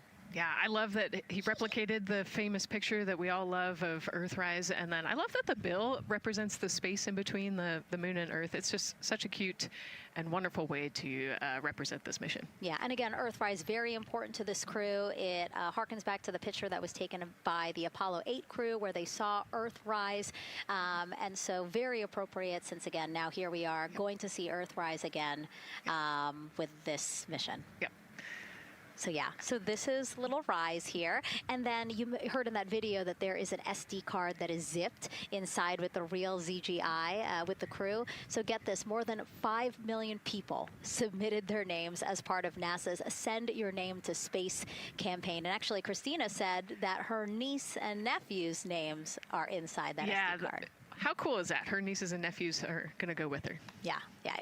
Love this. Love that people are engaging in such a cool way. And actually, if we take a look back inside of Orion, we can actually see the actual ZGI inside with the crew. As we said, the purpose of zero gravity indicator is to show when we've reached the weightlessness of space. Now, I know that it's probably dark in there because, as we said, the crew decided to just dim it a little bit for them. But here again, as we see, Reed on your left, Victor on your right. Below Victor, or next to Victor, again, because they're on their back, it's a little weird. It's a little hard to explain their orientation. But between basically Victor and Christina is where Jenny Gibbons has placed the zero gravity indicator. And Jenny, who, again, Nicole just brought up, Jenny is one of the backup crew members. So we mentioned how Andre is the backup crew member for the NASA astronauts. Jenny is the backup crew member for Jeremy. Yeah, Jenny's one of our Canadian astronauts, and yeah, so she's been also helping with preparations for today and helping get the White Room ready, get the capsule ready, and she's actually going to be a Capcom for Artemis 2 as well. Yeah, she's from Calgary, Alberta, completed astronaut training in 2020, mechanical engineer, combustion scientist, and actually before becoming an astronaut, she was an assistant professor. So again, another very well-accomplished person on the team. And I know the Artemis 2 crew has really enjoyed working alongside both Andre and Jenny. Yeah, actually, Jenny was our EBQ mentor when I went through our AskCanner initial training, so she helped us with all of our spacewalk training, which was kind of cool as well. Okay, and there we have Andre again, number 2, with the rest of the closeout crew team there. Why don't we get another check with Daryl and see how the launch countdown is going.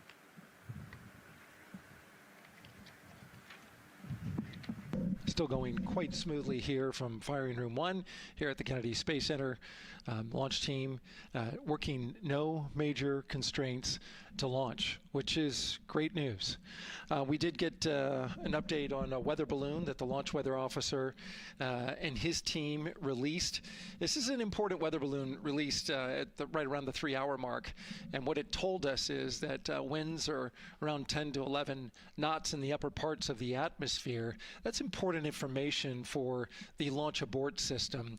Should the astronauts need the LAS, this would, of course, pull the Orion spacecraft off the top of the rocket in case there were an emergency, and then take them offshore to a water landing in the Atlantic Ocean. And so the winds are pushing onshore.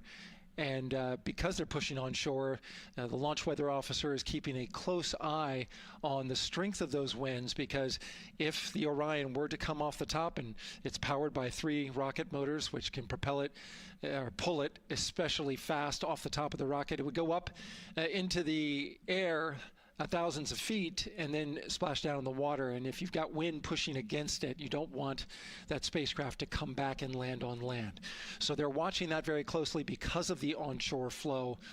That onshore flow is also what's giving us a little weather action down to the south of us along what's called the beach line, 528. We got a whole lot of people out there getting ready to watch the Artemis 2 historic launch. Well, they just got a good soaking. Line of rain showers, I should say, passed through that area and soaked the place. So Certainly rain is a possibility, spotty showers from time to time, but overall the launch weather officer tells us that we are trending towards getting that stuff to all push to the west the closer we get to our launch window. A reminder, that window is from 6:24 p.m. to 8:24 p.m. Eastern Time. We don't have a specific T0 at this moment. There's a lot that needs to be calculated before we get there. We also need to get through the rest of the countdown on time. As of right now, we are right on time. The launch countdown is going exactly as planned. That's not something that we saw certainly in Artemis 1. There was a lot of flexing in the timeline during those 3 launch attempts back in 2022. But so far today, on our first launch attempt, we're really enjoying some really solid countdown work, some solid operations by the launch team so far. And to quote our friend Lucas, who created Earthrise, we all really like that. We'll send it back to the host desk. Thanks so much, Daryl. Yes, we really like that, and we really like Rise and Lucas. So thank you for that. That was really cute. Okay, so again, here we are in the big box here. We have our full view of the rocket, looking glorious on there with, again, some clouds, but still weather is good for launch today. And then we have the closeout team continuing to do work in the White Room. We got confirmation that they have successfully completed pressurizing the counterbalance pressurization. Basically, as Daryl explained it before, the side hatch for the crew module is very heavy. So in order to open it, there needs to be pressure applied to it, and that's what we just completed, right? Right, that's exactly it. So the CB8, that counterbalance assembly that we're talking about, has to be pressurized. It's a pneumatic system to help. So in the case of an egress, Christina's the one that has to open that hatch. So once she gets it unlatched and unlocked, then that pneumatic system will help move the hatch. It weighs a lot, and so the average human cannot open that hatch by themselves. And so that's why we want to make sure that the system is pressurized, that it's not going to leak, and that it is ready to go in case they need to open the hatch. So that is complete, and now what is happening are the seal leak checks. So that is in progress. Again, 2 seals go through the entirety of the hatch, and we will take the seals to pressure, hold it for about a minute, and just make sure that it is holding pressure. Again, we want to make sure that the crew has a safe, pressurized environment in any sort of situation while they're in Orion. Yep, that's right. So we're going to take a look at it. We're going to take a look at the starting pressure, and then after a certain amount of time, we'll take a look at the ending pressure, and then there are certain tolerances that we will accept for flight. 2 hours, 37 minutes and counting from the opening of our 2-hour launch window today at 6:24 p.m. Eastern Time. After liftoff, it takes less than 10 minutes to reach Earth's orbit. Let's learn more about today's ascent profile with Gary in Mission Control. Hey, Megan. We are monitoring here in Mission Control Houston. Flight controllers are looking at data from integrity in the Space Launch System during the countdown. We're looking at some of the events happening in the White Room now and just making sure that all criteria is met to commit to launch and ascent today. It's the team you see in this room that would be looking after ascent, which is a very dynamic phase of flight. And after solid rocket booster ignition of the Space Launch System, it's this team that takes over control of the mission. There are voices you'll hear upon ascent, calls being relayed between Stan Love, the Capcom you see here in this shot in Mission Control Houston, that's the voice from this room, and the Artemis II crew on a communications channel aptly named Orion to Earth. Here are the calls you may hear during this part of the mission.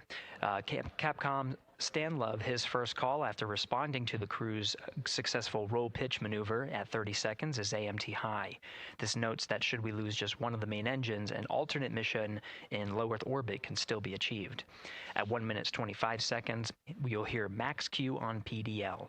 This notes that reaching the moment of maximum dynamic pressure on the spacecraft. This event happens to be in line with a communication switch to another ground station, the Ponce de Leon Inlet Tracking Annex located about 35 miles north of Kennedy. At 2 minutes 45 seconds, you'll hear SM primed upper stage RCS ready. This means that the European Service Module propulsion system that's prepared for the next phase of aborts after the launch abort system jettisons, and the reaction control thrusters on the inner rim cryogenic propulsion stage that enable pointing and maneuvering are ready. At 3 minutes 50 seconds, you'll hear voice check on TDRS at the Kármán line. At this point, the launch abort system has jettisoned and revealed the Orion capsule underneath. This check verifies that the now exposed Orion antennas have a good signal over the tracking and data relay annex, tracking and data relay satellites which is part of a geosynchronous satellite network and the same assets that are used aboard the International Space Station. This communication switch happens to be at the Kármán line, a widely recognized boundary about 62 miles, statute miles, or 100 kilometers above the Earth's surface, where the air is too thin for conventional aircraft to fly and marks the point where our astronauts leave Earth and enter space. At 5 minutes 16 seconds, you'll hear the call 3-engine press. This notes that if one of the 4 main engines on the SLS core stage were to fail, 3 engines can carry the crew to a nominal main engine cutoff and proceed with the expected mission timeline. This is an important call that gives more assurance of continuing today's moon mission. At 7 minutes, you'll hear expect nominal shutdown. You'll hear this call should the main engine performance be as expected up to this point. Shutdown plans can vary and may impact G-forces experienced by the crew or future burn plans, but a nominal shutdown is more indicative of continuing the mission on the expected timeline. At 7 minutes 30 seconds, you'll hear AOA open. This notes crossing into a new abort profile. At this point, an abort would use Orion engines to escape the core stage, and the altitude and velocity are enough to make it 1 lap around the Earth and aim for a splashdown in the Pacific Ocean instead of the Atlantic. And then, of course, shortly after 8 minutes, you'll hear nominal MECO. You won't hear MECO right away. Teams here wait until the core stage has separated and the trajectory is confirmed as expected before that call to the crew. Now, this ascent profile is approximate, as there may be calls that move a few seconds depending on the trajectory, and of course these are the calls and times for a nominal trajectory. Teams in this room have been training extensively to prepare for any and all scenarios, and they are confident and ready to take this crew into space today. In today's pre-brief, the flight director, Judd Freeling, expressed his confidence to the team, citing the hundreds of simulations to prepare for this very moment. These are the calls you'll hear during ascent less than 3 hours from now, but now we'll turn our attention to the countdown to launch and send it back to you, Megan, at the Space Coast. Thanks so much, Gary. Now, one of today's 4 astronauts, of course, Canadian Space Agency astronaut Jeremy Hansen. Let's go now to Jasmine with her next guest. Thanks so much, Megan. Yeah, we're joining you live now from the Operations Support Building here at Kennedy, where crowds are starting to gather, and we're honored to have Lisa Campbell of the Canadian Space Agency joining us. Lisa, Jeremy Hansen is about to make history as the first Canadian to venture to the moon. What does that milestone mean for your agency? Thanks so much, Jasmine. It's wonderful to be here. It's such a special moment, both for our astronaut colleague Jeremy Hansen, but also for Canada.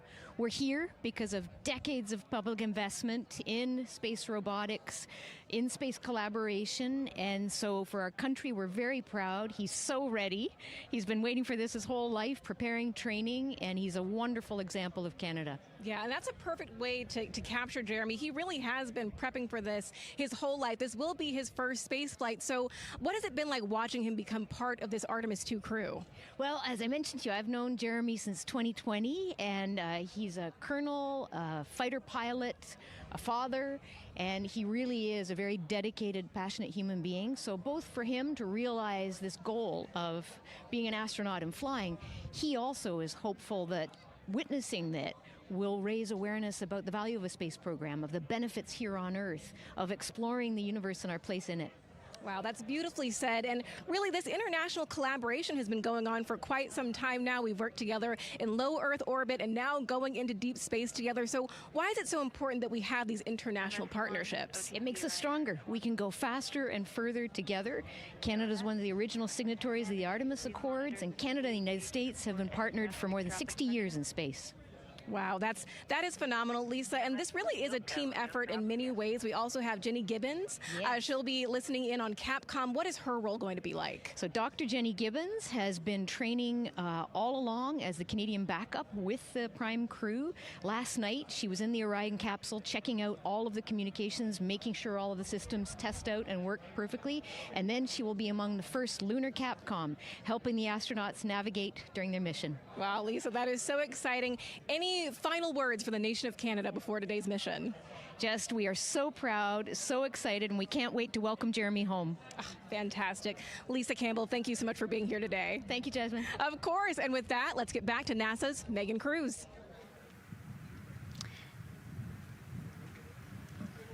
And right now, Go ahead. Ma'am, TBA press has been completed. Did you see any drop in pressure? And MS1, we saw just a little bit. It is just over 2,600 now. Copy. Thank you, ma'am. again, a call out to mission specialist Christina Cook. Again, it was her responsibility to monitor the pressure on the counterbalance system that will help open the side hatch. And she did report a drop in pressure, but it seems like it's within nominal limits. Right. They might have had a small drop, but you know, we have a starting pressure and an ending pressure, and as long as the difference isn't too high, then we will take that, and the engineers know exactly what they're looking at for in terms of that delta pressure. And so again, that milestone on the checklist of things that have to happen before they launch today, that is complete. The crew, again, still inside comfortably as the closeout crew team work to close the side hatch. Again, a separate seal leak check, followed by a full cabin leak check, and then they will close the last abort system hatch. Lots to do still in the White Room and marching down the countdown timeline well.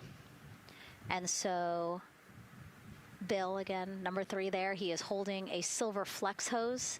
That hose is what will be connected to Orion in order to do that cabin leak check. So again, it does seem like we continue to march down through the milestones in this countdown. Hopefully lifting off today within our 2-hour launch window that opens at 6:24 p.m. Now, right now, people inside the Kennedy Space Center Visitors Complex are learning about this mission. There are great exhibits there about the rocket and Orion, and of course, our Megan Carter with the Moonboard. All right, Megan and Nicole, yeah, you mentioned that checklist before launch. That checklist is going to continue during the mission, as well as there are several vital objectives that we are hoping to accomplish with this mission. So we've talked about the rocket. We've talked a little bit about Orion. Obviously, during Artemis 1, we had that test flight, and there were no humans on board. That is our one big difference for this one, and we are going to have that crew this time. So what are they going to be up to during this mission? Let me tell you just a little bit. Now, for Artemis 1, like I mentioned, we were really focused on the SLS, making sure it had the power and capabilities that we needed. We were also checking out the Orion spacecraft in deep space environments, making sure that it was good to go. Now for Artemis 2, we are going to be taking the testing for Orion to the next level by adding that human component. So those test objectives are going to start even before launch. Like you mentioned, they are out there making their way through that checklist. But these objectives are going to start now, and that includes safety. So one really great example of safety is going to be something called the egress baskets. They're out there in the spacecraft, obviously, and should a situation happen to come up, they are going to have something called the egress baskets they can get in, and those are going to zip line them essentially down to the ground within seconds to safety. Another great example of those safety procedures are going to be the LAS, or the launch abort system that I mentioned earlier. Just a reminder, that's the one that can pull the crew and capsule away from any danger within a few minutes of into the launch. Now, those are just a couple quick examples, but our recovery teams have been training extensively, quite a lot, to make sure that they are ready and prepared for any challenging situation that could possibly arise. All right. Several other objectives that we are going to be looking at are also going to be communication checkouts. That is going to be vital. I know we talked a little bit earlier about all the maneuvering that they're going to be able to do, but we want to make sure that they have full communication ability from space to ground so that we can fully support them here. We are also going to be checking out those life support systems. Obviously, we've talked a lot about the service module and what it is going to do for the crew, but we want to make sure that those life support systems are fully functioning, obviously, before we send them farther into deep space. That's going to be critical for them. So on top of being able to maneuver the spacecraft and check everything out, we are also going to be making sure that everything is fully functioning. So as you can see, big part of this mission is to make sure that the spacecraft, the hardware, and all the operations are working and that the data is going to make sense. And speaking of recovery, we are also going to have the opportunity at splashdown to recover that launch or that flight data, and we're going to be able to take that back, analyze it, and make sure there are if there are any enhancements we need or changes we need to make before our next missions, we'll be able to do so. So lots to do. They're going to stay very busy, obviously. And with that, I will turn it back over to you, Megan. 2 hours, 25 minutes and counting, and the crowd, check it out, continues to grow at our Banana Creek viewing location. They will have a great view of launch, and we will go back now to Leah Martin, who's standing with her next guests. Hey, Megan. Yeah, we're surrounded by thousands of people, some here local from the Space Coast, but we actually have quite a few people who have traveled a pretty far distance to be with us today. I'm actually joined here by a group from the International Space Station Ambassadors Program who have come from all over the globe. Saku, you're here from Japan. You've come, Val, from Mexico, and then we have brother and sister Cosma and Jesco here who are visiting from Germany. You actually told me that you participated in the NASA Rover Challenge in Huntsville. How was that experience, and how is it kind of participating there in Alabama and then being here today? So it is an amazing experience because you meet so many young people with visions, with dreams, with ideas, which inspire you and motivate you. And it's even better to be here now to see the SLS launch because we are going back to the moon, and that's what we're working for. Absolutely. And, you know, the Artemis missions, we talked a lot about the Artemis Accords and this being an international effort. You were actually telling me, Saku, that you're interested in becoming an astronaut with JAXA, pursuing your PhD to be able to do that. Tell me a little bit about that. Yes, actually, I applied for the Japanese Aerospace Agency, the astronaut selection like 2 years ago, and then I didn't make it all the way, but I'm still working on it, and hopefully I can be at the launch pad sometime, and then I hope to go back to the moon and Mars, and yeah, I'm working on it. Absolutely incredible. And Val, you're from Mexico. We were talking a little bit about women in space. This is a team who, you know, is predominantly made up of women. What is it like knowing that Christina is on that rocket right now, about to be the first woman to travel around the moon? I think that's such an amazing news. It's just so inspiring that we are taking the first black person and also the first woman to the moon. It's just the first step in humanity and a big step in equality as well. Megan, a lot of excitement here, not just in Florida, but from around the globe, and we're keeping our eye on that rocket, and we're ready to see it lift off. Thanks, Leah. Yeah, a lot of excitement, but also a lot of inspiration. Again, this is part of, or a big part of the reason why. 130.6. Good readback. Aux 1 voltage, 131.3. I copy 131.3. Again, those numbers you hear, they're referring to specific steps in the launch countdown that the crew have to step through in order to get us to launch today. And so we were saying, yes, inspiration, a big part of why NASA does what it does. We want to go together, and we want to explore together to learn more about ourselves and here on Earth. Yeah, humans, I think, naturally want to explore, and so going together, like Lisa said earlier, we're going to go farther and faster than we possibly can alone. And, you know, what a way to celebrate that today. Yeah. Going back to the moon in the first time in over half a century. And we have that great shot there in our small box of the rocket on the pad. And at the very top there, our Artemis 2 crew. Right now, we know that the crew has begun the closeout crew, has begun doing that cabin leak check. So they are currently pressurizing the cabin, and it sounded like it would take about 6 to 8 minutes for them to get to pressure, and then they have to hold that pressure for 5 minutes, right? Yes, that's correct. Yeah, so there's quite a bit of volume. You know, we talked about it being a 6-person tent. I think it's 330 cubic feet. Don't quote me on that number, but you know, they have to, like we talked about, take that initial pressure, wait 5 minutes, and take the second pressure. Yeah, and then it takes about 6 to 8 minutes again to depressurize the cabin. So this process will take a few minutes. OTC ascent switch configuration complete. OTC copies. Thank you. And then after the cabin leak checks, then they will finally close the last abort system hatch. So again, chugging along in the countdown, really excited to, again, continue to hear the crew's voice inside Orion, stepping through all the procedures. Yes, it's exciting to hear them making progress, right? It's all good news hearing the crew talk to the ground and working together to get to the launch. And what I think is really cool is that this is the first time NASA is going to have astronauts in low Earth orbit, but also in deep space at the moon. So here's a message from some of the crew aboard the International Space Station right now. Hello, Megan, and a big hello to everyone around the world counting down together to the launch of this historic flight test. If we weren't in microgravity, we would also be on the edge of our seats.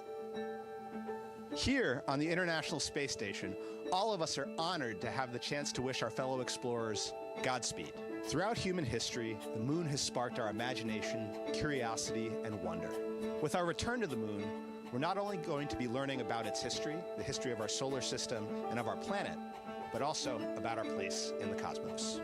We are so proud of the Artemis team and so excited for what you will see and learn on behalf of all of humanity during your trip around the moon. As we push the boundaries of exploration and expand our knowledge with scientific discovery, we advance our collective civilization together as one. Test flights are crucial to the mission of exploration. We all learn in test flight schools that the more challenging the missions are, the more incremental the tests should be. This Artemis II mission is one more increment on the way to further exploration. Thank you to the crew, our friends, for your dedication. And from the entire Expedition 74 crew, thank you to all of the teams that had a hand in getting the Artemis II mission to where it is today. Back to you, Megan, as the countdown continues. Oh, I love that so much. I just love seeing them there. And again, you have to remember the International Space Station is an orbiting lab. We learn so much there, and we're going to learn so much more from Artemis II, because this isn't just a test flight. It's an opportunity to learn more about the moon, deep space, and how humans can live and work so far from home. So here are some of the science objectives that NASA hopes to accomplish with Artemis II. Artemis II is our return of humans to the moon, flying around the moon on board Orion. But along with that, we're doing a lot of great science. One of the exciting things about the Artemis missions to the moon is that science is actually a fundamental pillar of why we explore, why we're going, what we're doing in Artemis. I think it's incredibly exciting that not only are we testing the vehicle, but we're testing science on board. Science where the astronauts are conducting experiments, science riding along with the astronauts. We have astronauts looking outside the window and really observing the lunar surface. It will help us understand the deep space environment. It will help us understand how that environment affects our astronauts, our systems, and life in general. So deep space is a challenge for us because you have to leave Earth's protective magnetic field. Here in low Earth orbit, the crew members are protected from some of the harmful radiation. Going to the moon, they'll no longer be protected, so they'll have a higher radiation exposure. Much like Artemis 1, we have so many radiation sensors and detectors that are inside the capsule so that we can fully understand and appreciate the radiation environment for protecting our astronauts. In my hand here, I'm holding a tissue chip model. This is the exact design that's going to be flying alongside the astronauts. We'll be collecting samples from each of the crew members, and we can make these organ chips out of the astronauts themselves. So every crew member will have their own avatar on board, and then upon return, we can evaluate that deep space radiation environment and what that compares to the astronaut themselves. Not only are they going to help change the course of medicine for the astronauts, but revolutionizing that on Earth as well. We're looking at sleep, we're looking at team dynamics, we're looking at how you interact with the environment. We're also looking at the immune system, so what are the biomarkers? We're using saliva as a method to study hormones and different things in your body that may change during a mission like this. And then finally, how do we function after microgravity, being close to the moon, then returning to Earth? Which will ultimately help us achieve our goal of getting humans to Mars. And then on top of that, we have an opportunity to look at the moon from deep space on the far side for the first time in over 50 years. Having human eyeballs and brains back around the moon is going to unlock a new generation of lunar science discovery. The human eyeball is capable of taking in so much data in just a split second. They'll be able to tackle impact history, volcanic history. They'll be able to look at how the albedo, or kind of the shade and hue of the moon and the color of the moon, can tell us something about how that terrain evolved over time. We're integrating science in ways that have never been integrated into human exploration before. We have a front room mission control flight controller position called the Science Officer. We have a brand new science back room where it's basically our brain trust of lunar scientists and geologists supporting the crews of the future. And Artemis 2 will allow us to really test how this works so that future missions are really set up for success.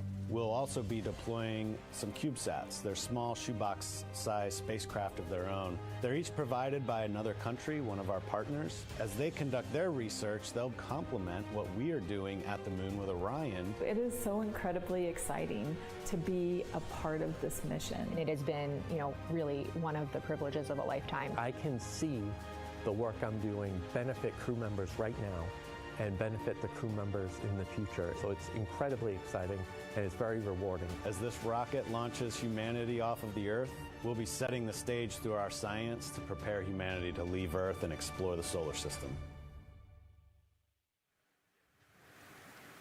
And what we learn during this and future Artemis missions to the moon will eventually get us to Mars. Here's Jasmine Hopkins again, now with Nikki Fox, Associate Administrator of NASA's Science Mission Directorate. Thanks so much, Megan. Yes, we're back on the balcony now, joined by Dr. Nikki Fox. Nikki, in this nearly 10-day mission, we are covering a lot of science, from CubeSats to tissue chips. What are you most looking forward to learning? Oh my goodness. I think for me, the most exciting thing is actually being able to interact with the crew while they are flying, doing this historic journey on the far side of the moon. They are going to be seeing pieces of the moon that no human eyes have seen before, which is really spectacular. It's going to be an interesting trajectory. Some of it is in darkness. Then at the terminator, so in darkness, they'll be able to look for like impact flashes and things when micrometeorites pummel that poor moon. And then at the terminator, they can see shadows and interesting things, which kind of gives you depth perception. And then, of course, in the sunlit, picking out everyone's favorite craters. Also, if we launch today or tomorrow, they will see a total solar eclipse from the Orion capsule. How cool is that? That is very cool. We are thrilled for this Artemis 2 crew to be able to see the moon in a way that we've never seen before. What is so unique about that far side? Why are we going there? I mean, honestly, it's just, it is unique. It's very different to the near side of the moon. The actual sort of terrain, the morphology, it's very, very different. And so it will be very exciting to see that as we're going past that. Absolutely. And Nikki, we are performing a lot of science at the moon this year, actually, not just Artemis 2. Can you speak to the commercial lunar landers we're planning to send? Yes, we are very, very proud of our commercial partners as they take our payloads for us to the lunar surface. And very excited. Next one up is Blue Origin's Blue Moon Mark 1 going. It's got some science on it. It's got the scalps that went on the Blue Ghost. So we'll be able to sort of look at that plume as it's coming down onto the lunar surface, and then also the laser retroreflector that will be the array that's up there too. So even on that first test flight, packing it with science as much as we can. Wow, Nikki, so much science. It's hard to keep track of everything. But the unique thing about Artemis 2 is we're sending crew. Can you speak to the importance of the human element of science? Absolutely. I mean, we can program, like we do with our beautiful rovers on Mars, we can program them to do certain things, and it's what we think we need them to do. When you have an astronaut up there, they can make that sort of like really unique split-second decision. The thing I'm most looking forward to is when, you know, when they think they're going to be looking here, is hearing one of them say, "Oh my goodness, look over there." And I think that's just incredible about how we do that. Also, flying our tissue chips with the astronauts, our Avatar experiment. Here we go, Avatar. Wow, look at that. And that's got the tissue chips samples that matched to the crew, so we'll be able to monitor the effects of microgravity and radiation on that human tissue as we prepare for more and more missions to the moon for longer and longer durations, and then off to Mars. Wow, Nikki, so much science ahead of us, but first we have to launch. Thank you so much for being here today. Thank you so much. Go Artemis. Oh, of course, go Artemis. And with that, let's turn it back over to the countdown with NASA's Megan Cruz. Nikki is so fun. She has so much energy and so much passion about the science. And again, yeah, it's just so important to remember that so much science is happening with this mission. It's not just to test out the hardware and the life support systems. Yeah, you know, you saw the science video, and then we talked to Nikki. Man, there's so much going on, right? We talked a little bit about the lunar observations that we're going to do. And then, you know, she talked about, made a really great point about, you know, the human eye can pick things out that, that a camera or a robot can't necessarily pick out. And so that's why we're sending humans. But also, we're not just doing the lunar observations. The Avatar, like, that's a really cool experiment. You know, they took blood samples from the crew, and then they used those stem cells to make bone marrow and create those little Avatar chips, which is like, feels like scientific, you know, sci-fi movie stuff. But, you know, we're going to look at radiation. We're going to look at all sorts of different scientific experiments. You know, we got the little CubeSats. We're going to go look at space weather. Lots going on. Yeah, even collecting some of the astronauts' saliva. You can learn a lot about the body through the saliva. So just really a lot in a small amount of time in a small capsule. Yeah, you know, scientific discovery. That's why we go back to the moon. Yeah. And so, again, her energy just so... oh my God, I can't find the word. So wonderful. Awesome. I don't know why I couldn't find the word. So anyway, yeah, just really, again, thank you, Dr. Nikki Fox and Jasmine. And so, Nicole, what about answering more questions? Let's do it. Okay, great. First one, what was the word I was trying to get at? No, I'm kidding. Let's have the first question up on the screen now.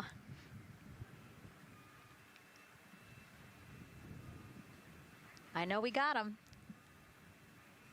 I see him being asked. And CDR, OTC, or Earth 1? Go. For your awareness, scrubber cycling is about to be restarted. Integrity copies.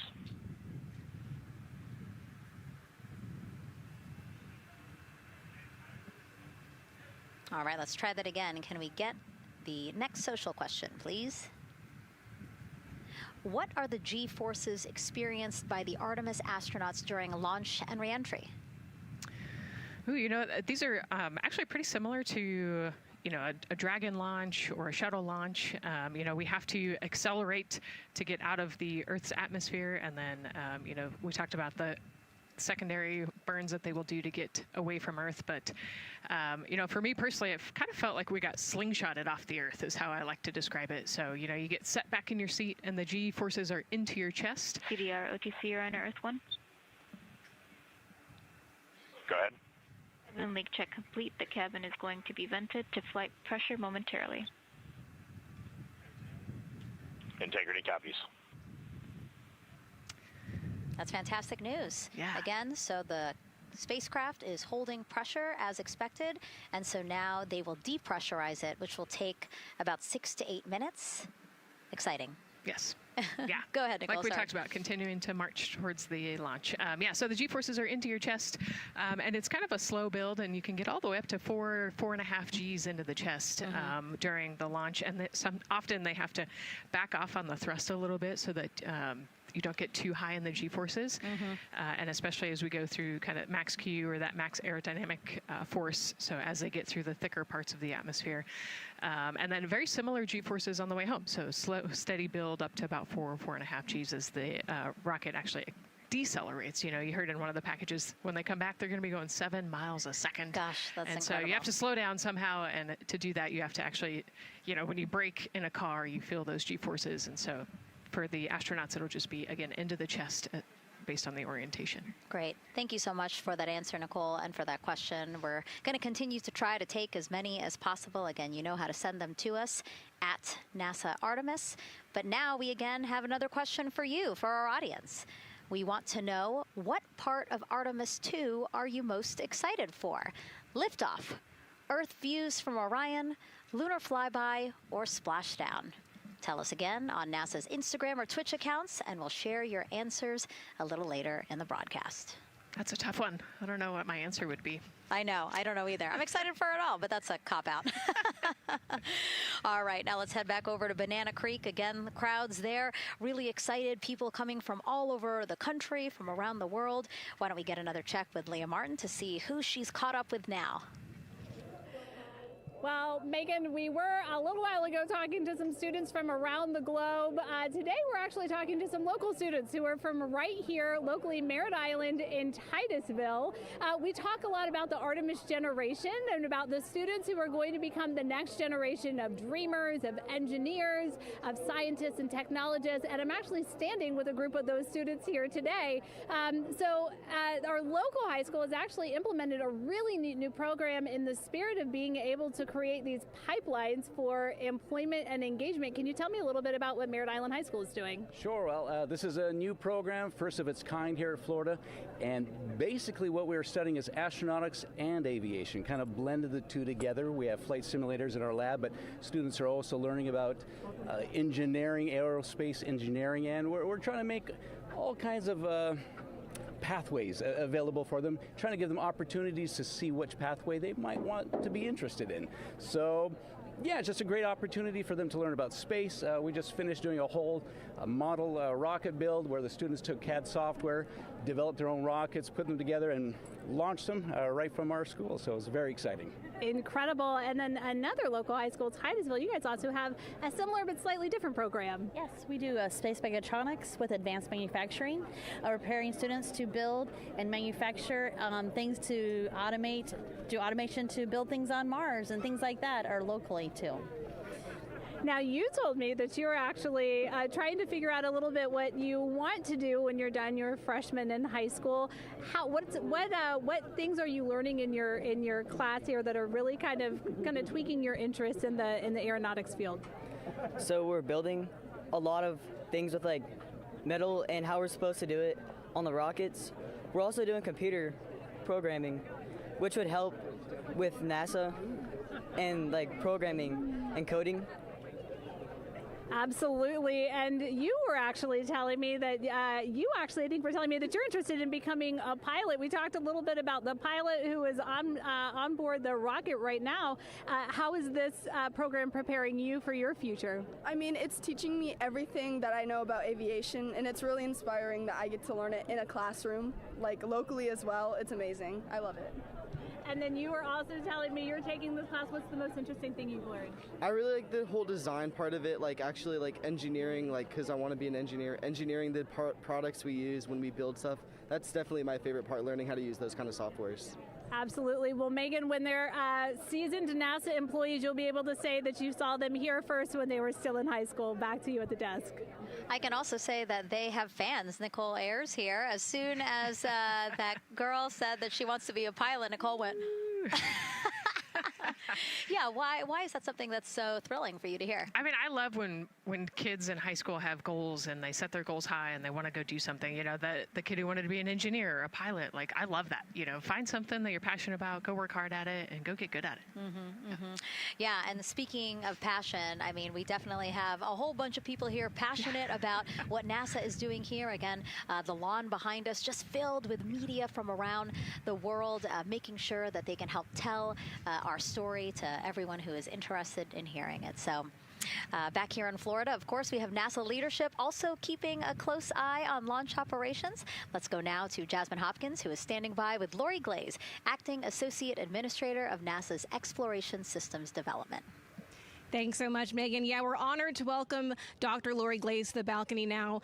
Lori, this is our very first time having crew on an Artemis mission. How does that feel, and how does that change our overall approach to the mission? It's a really good question, and it really came home today when we were watching the crew walk out, and then we saw them get into their van and go out to the pad, and we've been watching them getting into the crew module. And so we've really put an enormous amount of rigor into assuring the safety of our crew. One of the most important things on this mission, different from Artemis 1, is we now have environmental controls and life support systems. One of the most important things we're going to do on this mission is test those out and make sure that we can keep our crew healthy and safe throughout their mission. We also on this mission have an activated launch abort system, which we had the system for Artemis 1, but it wasn't active. But we definitely had that active on this mission. We want the ability, again, if something goes wrong, to be able to have that ability to abort and get them back to the ground, again, safe. Absolutely, Lori. I mean, as you're driving home, safety is paramount here at NASA, and your program is responsible for all of these Artemis elements. We have the Space Launch System, Orion, ground systems. So how do you get everybody cohesively on the same page for a day like launch? And that's a great question, and it's really been wonderful to watch our teams working together. We have the ground systems, which are kind of the bookends of our mission. The ground systems help prepare us to get the rocket ready to take off. They're doing all of the loading of the tanks right now and getting the crew into Orion. And then at the back end, they'll be there to recover the crew when they land in the ocean. But they know that their job is to make sure that that rocket is ready to go and that the crew module is ready to go. And then the rocket itself, the space launch systems, they know that their job is to deliver the crew module to the right point in space so that they can conduct their mission. And then again, they have to make sure that everything is ready, that they set them on the trajectory that is going to bring them around the moon and set them up to land in the right place in the Pacific Ocean. And that's their job, and they know how important that is. And they have to work closely with Orion, which again, they also have to work with all the other teams to make sure that everything's working together. And then on top of that, our flight operations teams, all the people on the ground, they're all working together. They know this mission doesn't work unless every single part of the mission works. Right. Lori, there are so many things that have to work together today. We can't wait to see what happens next. Thank you so much for being here. It's my pleasure. Thank you. Of course. And with that, let's take it back to the countdown with NASA's Megan Cruz. Yeah, and speaking of the countdown, 1 hour, 59 minutes and counting until the opening of our 2-hour launch window at 6:24 p.m. Eastern Time.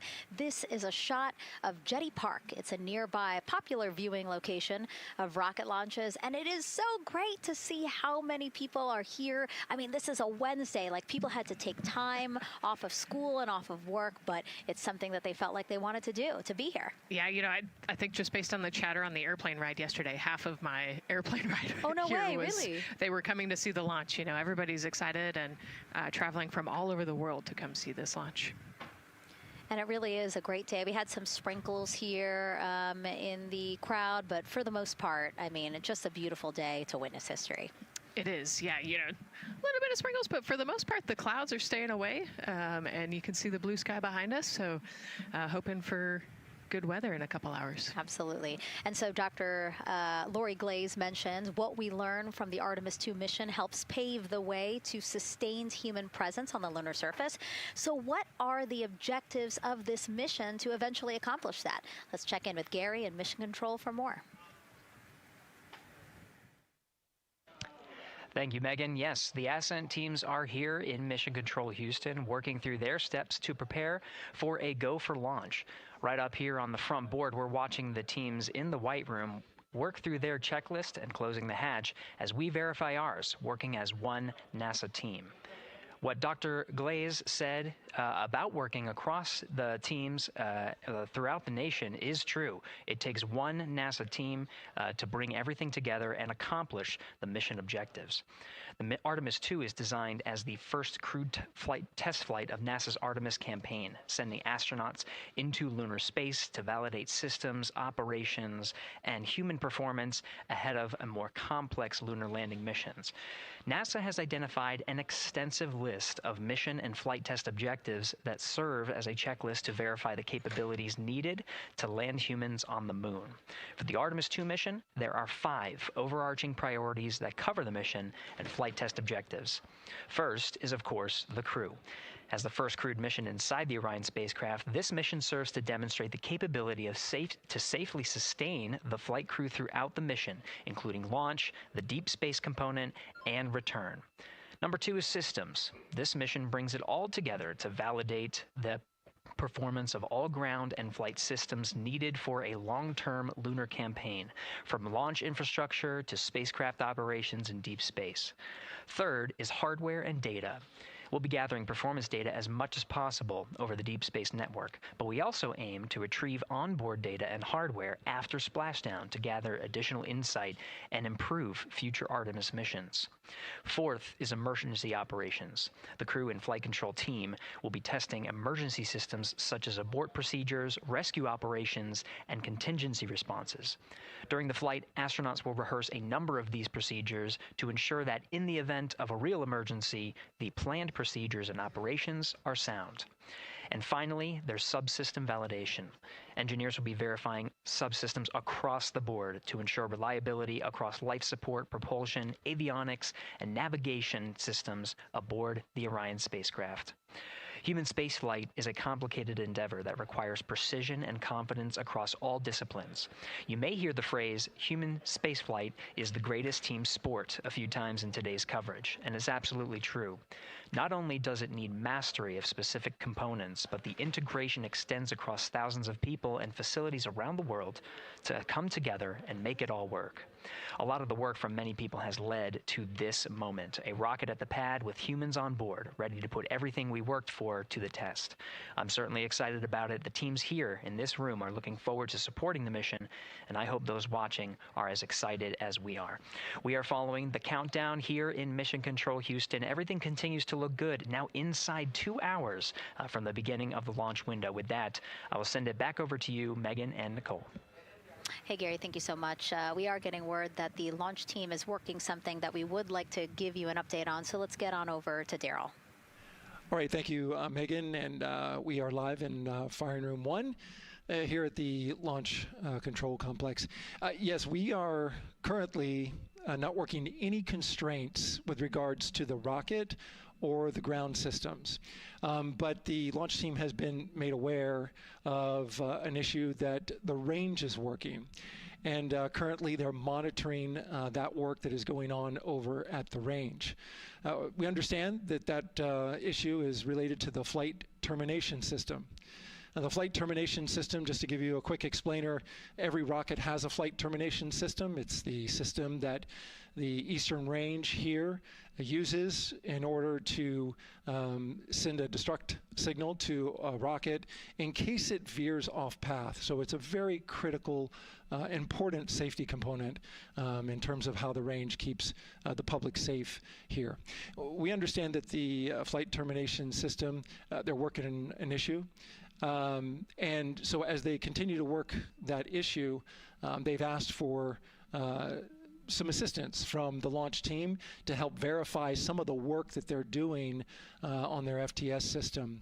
And this is where it gets a pretty unique situation here. The assistance they've asked for is to verify what's going on with their system. They want to check it to see that the work they're doing is okay. And in order to do that, the FTS console operator inside the firing room has been asked to help them verify it. And the way that they're going to do that, and the solution that he proposed to check and verify the system with the launch director, and she gave the approval, is to go get a piece of heritage equipment from inside the VAB that was used during the space shuttle program. And this equipment is able to receive commands by the range through the flight termination system. And so with this piece of equipment, this console operator who works FTS was granted permission to go go over to the VAB next door and get this equipment that he's very much aware of and used during the space shuttle era. And so that is in work right now. The bottom line of all this is, at this moment, the range is no-go. But that is not stopping us from moving forward in the countdown. We can continue to process and work the countdown. The closeout crew will continue to do their work, and the launch team will continue to do their work as well. But we'll keep you updated on what happens in regards to, as far as my understanding goes, a pretty unique situation here with trying to bring resolution and kind of help out the situation that we're seeing at the range right now. And that's the latest here from the firing room. I'll send it back to Megan and Nicole out the host desk. Thank you, Daryl. Yes, very unique, but I think it speaks to the ingenuity of this team, right? To say, hey, we have this equipment at the VAB. Why don't we leverage it to try to solve this issue and work it? Yeah, what a great example of human creativity, right? We know this thing exists. Let's go solve this problem. We have time, you know, like Daryl said, we're going to continue to march down the countdown. So we'll continue to get the rocket and the crew ready, but we still have that 2-hour window. So in the meantime, let's try to figure out what's happening with the range. And speaking of the range, what is the range for people who might not watch rocket launches with us often? Sure, yeah. So anytime that you launch a rocket, you have to clear the airspace, right, in the launch corridor. So where the rocket's flight path is going to go, you have to make sure that that whole airspace is clear. And so we actually have assets, you know, the Space Force helps us out with this one, but, you know, we want to make sure that there aren't airplanes in the way and there aren't other, you know, maritime assets in the way or things like that. So that there's a whole group of people. We talked to, actually, Gary said it great, right? It's a huge team sport, and so there's a whole group here on the ground that is monitoring that launch corridor to make sure it's clear and ready to go. And so if they're having issues, then we definitely can't launch this rocket. We don't want to launch blind into a corridor that we can't see. Yeah, because as Daryl said, I mean, it is very important, the flight termination system, needing to activate it in case of an emergency. So yes, something that we will closely be monitoring throughout the countdown, and hopefully again won't be an issue, that they can fix this issue by going to the heritage hardware that's in the vehicle assembly building. Right, what a great idea. Okay, so again, under 2 hours from the opening of our 2-hour launch window, 6:24 p.m. Eastern Time. The crew, as you can see there, inside of Orion, relaxing, getting updates from the team, but also just getting in the right headspace for hopefully launch today. Let's learn a little more about each of them now. The moon, to me, it's the thing that connects me together with all the other humans in my life. I remember being a little kid lying in bed at night and just looking out at the moon in whatever phase it was in, and I was thinking, man, my friends that live like 20 miles away, they can probably look out and see that same exact moon. And then when I was in the Navy and I would look out at the moon and I'd be halfway around the planet, and I would think, man, my brother can see that moon where he is, and he's halfway around the planet from where I am. To me, it's a connection of life on Earth. We can all look up and see that moon, and it's always changing. The moon is never the same 2 days in a row. I love that. My name is Reed Wiseman. I'm the commander of NASA's Artemis II mission around the moon. I grew up in a little town just north of Baltimore, Maryland, about 20 miles north of the city. There was a National Guard base nearby my house, and there were A-10 aircraft that would fly over every now and then. I just would look up at them and be like, man, I want to be up there. I want to go do that. And then my brother went to the Naval Academy, and I would go every year and watch the Blue Angels fly during commencement, and that just started to grow and grow and grow. For a while, I wanted to join the Air Force, and then I realized Navy flies as well, and they fly from ships in the middle of the ocean, and that was it, like, done deal for me. That is exactly what I wanted to do for my career. Flying is freedom to me, especially when you're in a jet aircraft coming off of an aircraft carrier in the middle of the Pacific Ocean. Nearest land is over 1,500 miles away. So when you come off of that aircraft carrier, you are truly just alone with yourself out there. It is a magical experience to be out there all by yourself in an aircraft over the Pacific. Just it's free. I think anybody who accomplishes something that they set their mind out to, there's no one thing that does it for them. It's a combination of everything. I mean, the way my parents raised me, the way my brother and I, the way our relationship developed over time, my friends, being in the marching band, going to college, setting my own course, learning how to live on my own, being mentored along the way, being, kept on the path to success, but being given the freedom to, make excursions and fail every now and then and regroup and carry on. I think all those things come together in the end to get you where you are.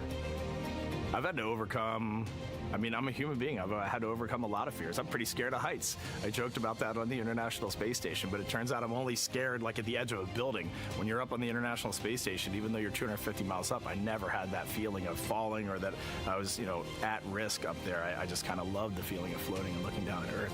There have been challenges all throughout my life. By far, the biggest challenge was losing my wife in 2020 to cancer and now raising two daughters who are grown up now, but that's been the biggest challenge by far I've ever had to face. It is not easy.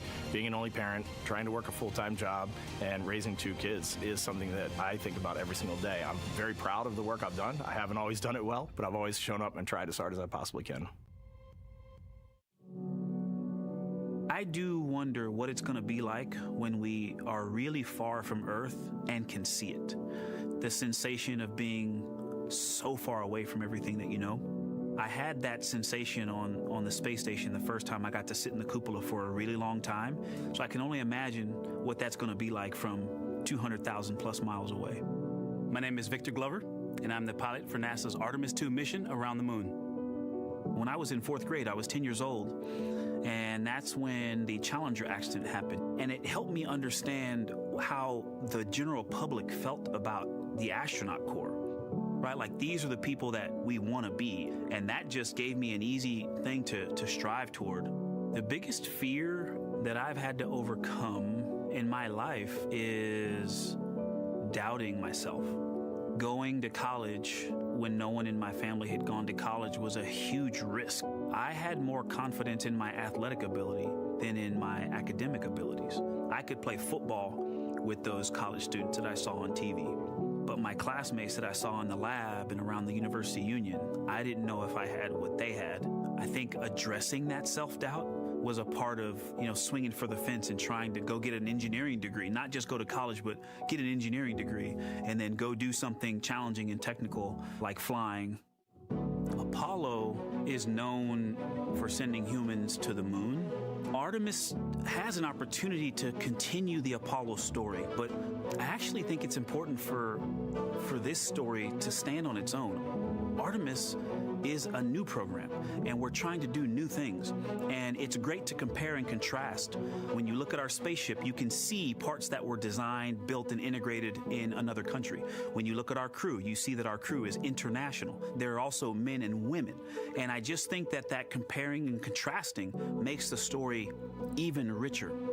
The piloting role specifically, I will have an hour and a half or so where I get to fly the spacecraft by hand. We haven't flown that many spaceships. And so the ability to fly one actually in space on a test mission is just a really unique opportunity. I can't tell you how I'm going to feel when we fly by the moon and see the moon up close and the Earth from 250,000 miles away, but I don't use the word excited because I'm focused. What we do, this is very serious and it's very risky, and we are all intimately familiar with that risk. And so if we go out there and we're successful and we can pass that baton on to Artemis 3, that's something to really be excited about. I tell a story, which is one that my dad told me before the Apollo missions when he was just a very little boy. He was looking up at the moon with his mom, and his mom said to him, "Don't worry, Ronnie, we'll never get there." Fast forward maybe 70 years later, it's his daughter that's actually going there. And I think that long arc is something that we can all learn from. The idea that the seemingly impossible becomes possible if you just believe in it and are willing to work hard and come together to achieve it. My name is Christina Cook, and I'm a mission specialist for NASA's Artemis II mission around the moon. When I look back at my dreams as a kid, I definitely never thought I would actually get here. I was very pragmatic. Even though I'm a dreamer, I knew that the odds were way against me again, so I might as well do something I'm loving in the meantime. I definitely loved science and math in school and, did pretty well in those things, but I also loved being active. I was always outside. I loved things that made me feel small. I loved looking at the night sky, oftentimes between the pine tree branches, or I loved the ocean. North Carolina also has mountains, and when we go there, I just loved the vastness of all of those things. I loved how they made me feel and what they made me think about, and the vastness of the universe and how much out there was to learn. I'm drawn to exploring. I'm drawn to challenges that involve both mental and physical, and I'd much rather be solving problems wearing a whole lot of equipment and in a harsh environment, and that's just something I've carried with me ever since I was a kid. Thinking about the fears or challenges that I've had to overcome, there are just so many. I mean, basically, it's just been, that has been the journey. I always say to people, do what scares you, and that means I have to follow my own advice. So doing what scares me meant getting on a plane and going to the Antarctic, getting on a plane and going to study abroad in Ghana, applying to become an astronaut, opening the EVA hatch in the airlock and going out of it into the darkness, strapping myself onto a rocket. And so for me, I think that no matter what the challenge, recognizing that if people believe in you and you believe they believe in you, the challenges seem always a little bit easier. To me, the moon, it represents history. It is a witness plate. Everything that's ever happened to the moon is still written on the moon. Every single person has looked at the moon their entire lives. We see the same moon. That's something really special. It's just the epitome of a symbol of something that's in each of our hearts, but that's also represents exploration and reaching. I have this very distinct memory of seeing an image of an astronaut standing on the moon. It's burnt in my brain because I went back to it so many times in my childhood, and I would look at that image, and I know it had a huge impact on me that humans had walked on the moon. My name is Colonel Jeremy Hansen. I'm an astronaut with the Canadian Space Agency, and I'm a mission specialist on NASA's Artemis II mission around the moon. My elementary school years, I grew up on a farm outside of London, Ontario. I spent as much time as I could with my dad on the farm. I learned the value of hard work, for example. If I wanted to go to work with Dad, it was going to be a long day, and I was going to have to not complain, or I wasn't going to get to go the next day. I had a treehouse. I had a vivid imagination, and I changed my treehouse into a spaceship. I made all these dials and controls. I had circuit breakers for switches that I found in the barn, and I was exploring space in my imagination. The most important thing I did to get to where I wanted to go in life, which was flying fighter jets and eventually becoming an astronaut, is I shared those desires with other people. And it turns out, just like you don't go to the moon on your own, if you could, I would have done it a long time ago in my treehouse as a kid, you have to go as a team. I think the biggest impediment to achieving my goals was, of course, myself. And I think that's a common human experience. There are many times where just little things would get in my way, and my immediate interpretation of that was, well, now that goal's out the window.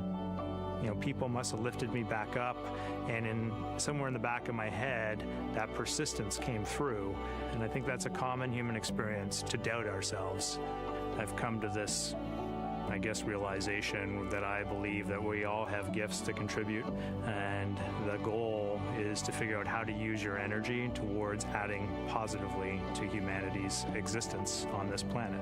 But I love it when humanity sets big goals, like sending humans to the surface of the moon with an eye to eventually going to Mars, because when we do that, we can bring together genius from not just even in one country, but around the world.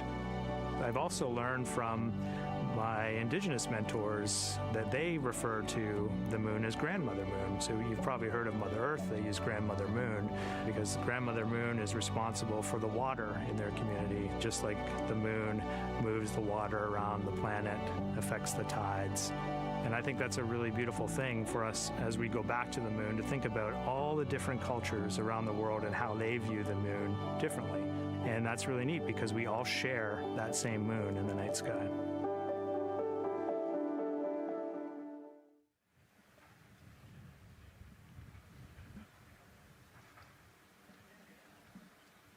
One hour, 38 minutes and counting until the opening of the Artemis II launch window today, 6:24 p.m. Eastern Time.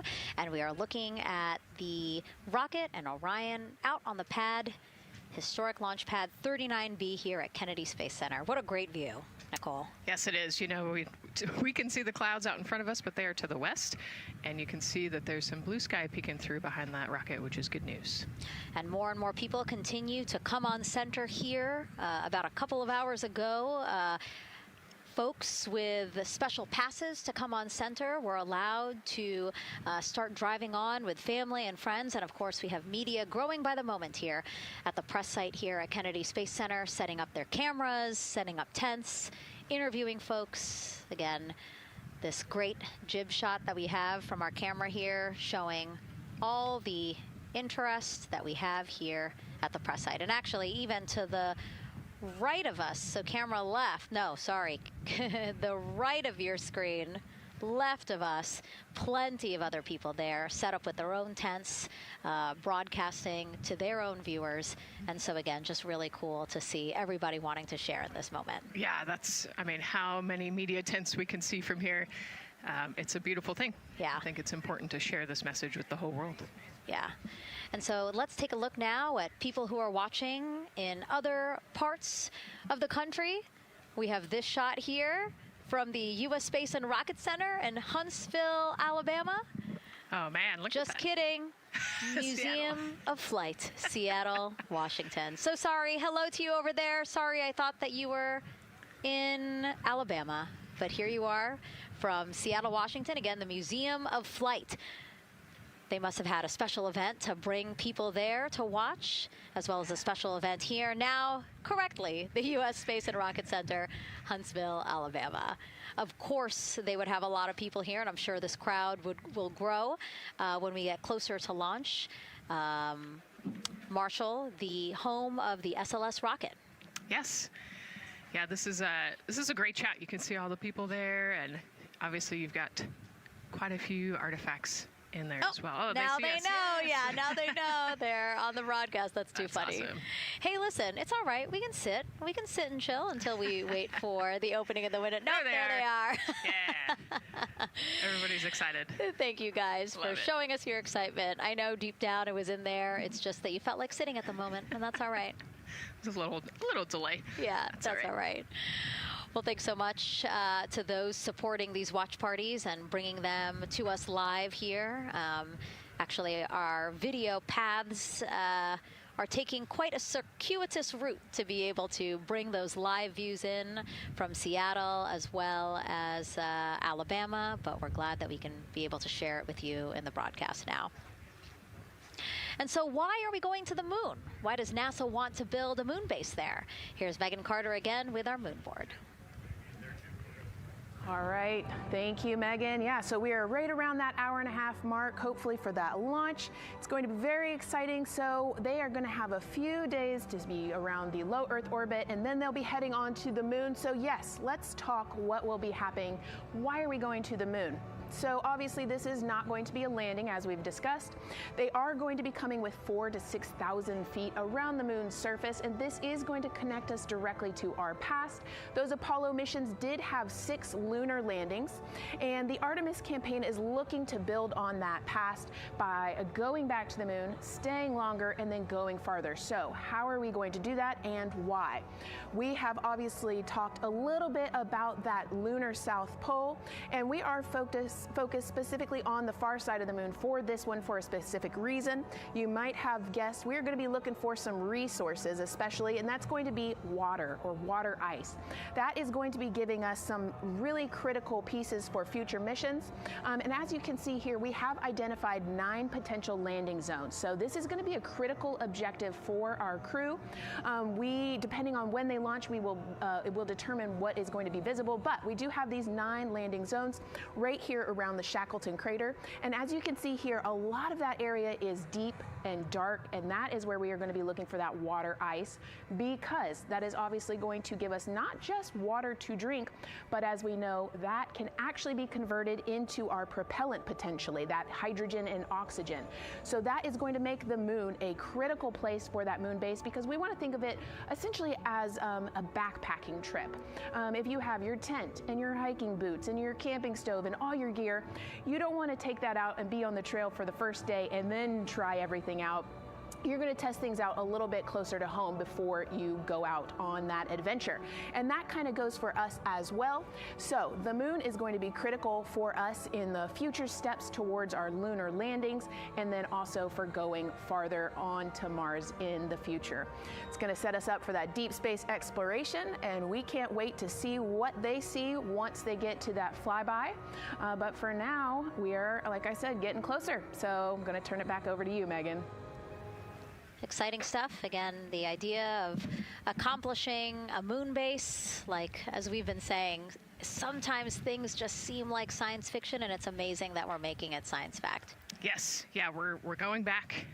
We're going to scout it out, and then on the future Artemis missions, we're going to put boots back on the moon for the first time in over half a century. But we're going to stay, and we're going to learn from the moon, and we're going to, you know, as Megan talked about, the water ice, and harness that resource, and, you know, not only learn from the moon about Earth and about the solar system, but also figure out how we get to Mars from the moon. And so what we're seeing now back inside the White Room with the closeout team, they are removing basically fixtures that protected the crew module hatch while they did work around it, right, Nicole? Yep. Yeah, so anytime that you're moving around and working, there are some sensitive sensors and parts of the crew module that we don't want to kick or bump into, and so it's easier to just put a guard up while you're working in there and then take it down later. And so this is a visual cue for us that the team is getting ready to close the last hatch, again, the launch abort system hatch. Can you tell us about what the LAS is? Yeah, so launch abort system, this is, you know, we have the crew module, and then what sits out on basically on top of the crew module is the launch abort system, and it has its own motors, so that we'll arm it about 5 minutes prior to launch, and then it stays with the crew module until about the Kármán line, so that 100-kilometer point in space. Once the crew could safely get to orbit, it will actually be jettisoned, and the crew module will then be exposed. So this is just a safety mechanism that stays on the outside of the crew module, and then as they monitor the attitude and the thrust and all sorts of the roll, all sorts of different data points to make sure the crew is safely getting to orbit. And once they are safely to orbit, then we will get rid of that launch abort system. And it looks like they're putting all these parts that they're removing from around the crew module hatch into a bag, because they have to take this out with them once they leave the pad, right? Yes, yeah, we don't want anything left up there in the White Room, and especially because that crew access arm will move away from the capsule and the rocket, and so we want an empty White Room, no FOD like we talked about, so that we can have a safe launch. And this orange tube that you see on the right side of your screen, that had been inside the crew module providing breathable air to the crew. And now again, with the crew module closed and them getting ready to close the second hatch, that has been removed and is out of the way. So again, the closeout crew can continue to do their work. Yeah, that's just a duct to provide some cooling air and some breathing air to the crew and the closeout crew while they're in there. That's actually a good point, yeah. And so as we continue to watch the crew prepare to close the launch abort system hatch, why don't we take a look at the crew's mission patch? Now, crews have designed their official mission patches since the Gemini 5 launch in 1965. Reed, Victor, Christina, and Jeremy, they really wanted to play on the abbreviation of Artemis 2 to all, signifying not only the second major flight of the Artemis program, but also a mission to explore for all, by all. The crew chose the iconic Earthrise photo for a reason. It was taken by the Apollo 8 crew in 1968, the first crew to ever fly around the moon.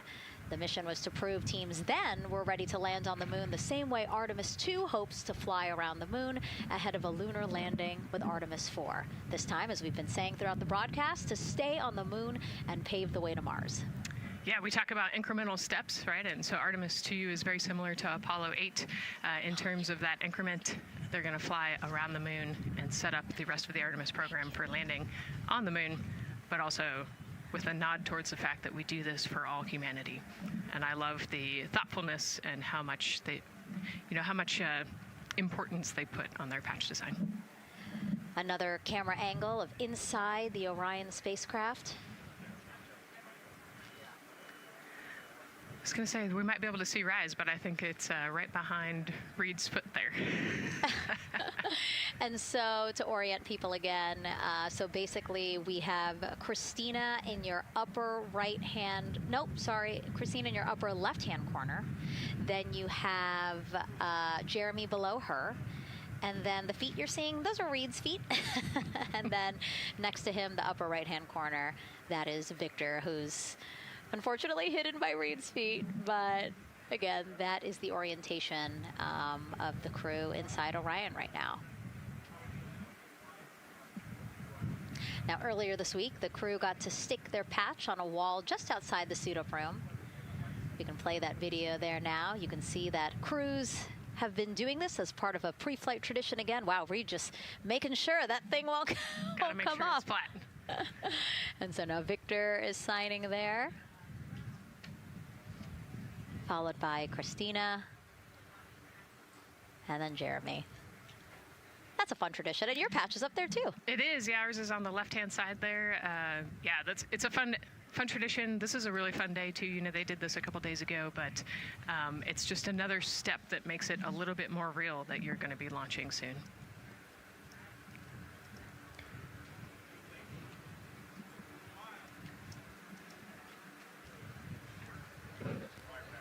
Again, we talked a little bit about this before. The basically like a computer there on Jeremy's leg, a way for him to just check out the data, see some of the data that also Reed and Victor are getting to see, but in those much bigger displays for Orion. Right, yeah, it's basically a tablet on his leg, and it's actually plugged into a cord nearby that allows him to have a screen repeater so he can see what they're looking at. And it looks like he's taking notes. Can you talk a little bit about what that is? It's part of, all of them have like a little procedural book, right? Right, yeah, so they have what we call a knee board, and they'll have blank pages to take notes on. They might have a cue card or procedures, or they can be kind of custom built to what each crew member wants for their knee board. This mission, of course, built by people and companies in all 50 states, as we've been saying throughout the broadcast, and with our international partners as well. Let's take a look at some of the people playing such a big role in today's test flight.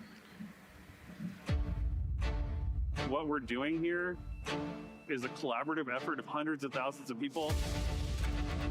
This is about the parts, the hardware, the software, the services, all coming together to make that mission possible.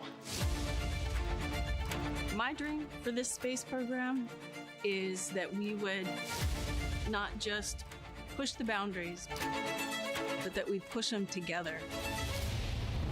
And liftoff of Artemis 1. We rise together, back to the moon and beyond. It takes a team to do great things. And Artemis has an incredible team. We have international partners. We have commercial partners and industry partners. It takes unity to accomplish great things, and that's what this mission's all about. We're not sending our money to the moon and lighting it on fire. We're putting that money right back into the economy in ways that benefit everybody. So every dollar that comes out of the Treasury that goes to support this mission goes back into the Treasury 3 times. What is very important to me is that we do it the right way, and that we do it with our values, that our industries grow, that our communities grow, that our families are healthy and safe and have amazing things to work on. Then we're going to build machines to go even further onto Mars. That is our generation, the Artemis generation, that defines the starting point of our exploration future. I just want to say thank you to all of the hands that have touched a part of this program and the hearts that have moved everyone to this goal, because we're going to the moon and we're going beyond. One team. One team. One team. One dream. What I really like about that package is, again, just reminding people that this is spurring so many jobs across the country. Yeah, across the country and across the world, right? The whole world has a part of this. The Artemis Accords are signed by over 40, 50 different countries. And so, yeah, we're taking all of the taxpayers' money and we're putting it right back into the jobs here in the U.S. And the money, too. You know, when we have more disposable income because we have good paying jobs, that's money that goes back into our economy as disposable income. So really, it is just an ecosystem that NASA is proud to be a part of. Right. Not only is it about the money and the economy, right, but it's also about the science and what we're going to learn and exploration. You know, on top of all of those things, we benefit the economy as well. Obviously, Nicole is a wealth of knowledge. We're very lucky to have her. We're going to be tapping into that knowledge throughout the broadcast, and we have been for now close to 4 hours. So thank you, Nicole. I hope you're holding up okay. Yeah, I'm loving it out here. It's been great. Let's learn a little bit more about Nicole. Her first mission to space was actually last March. She launched from here at Kennedy Space Center as pilot of NASA's SpaceX Crew 10 mission to the International Space Station. And what a beautiful launch that was. She spent 148 days in space conducting science experiments that could benefit us on Earth. For example, one studied the physics of liquids, which could help researchers deliver medicines more effectively. She also conducted an almost 6-hour spacewalk to help upgrade the orbiting lab's power system. Nicole is a lieutenant colonel in the U.S. Air Force and flew one of its most advanced aircraft. She was born in San Diego, California, and is a twin. That's a cute photo of the two of you. Oh, that one too. Young explorers, yeah. Yes, yes. That's so great to just see how far you've come. Again, I think that speaks to what we've been saying. Like, you know, just if you're passionate about something, go for it and see where that takes you. Yeah, I think that's a great example. You know, I was a serious little kid with really high goals and, you know, just kept working hard and never got bumped off the path and ended up here. And, you know, I think it's a testament to the human, like we talked about, you know, if you're willing to work hard, be a good team player, you can really get anywhere you want in life. And that's what I love to talk about. Christina has mentioned similar things. And so it's been kind of a theme for the day. Yeah, definitely a theme for the day, a theme for the team. The team has said the same, the crew has said the same sort of things. So absolutely, Nicole, thank you so much for being here. And hopefully only a little bit more until launch today. Hopefully. So today's Artemis 2 test flight will mark only the 7th time NASA astronauts will launch on a new NASA spacecraft designed for crew. And then controlling the flight will be Mission Control in Houston. Our Gary Jordan is inside with flight controllers. Hey, Gary. Hey, Megan, you are right. This is a significant milestone, and we may be putting the names of a few more astronauts in the history books today. The Artemis 2 crew is set to launch today. Will join a select list of humans to fly in a spacecraft for the very first time. And Artemis 2, like missions before it, is a test mission.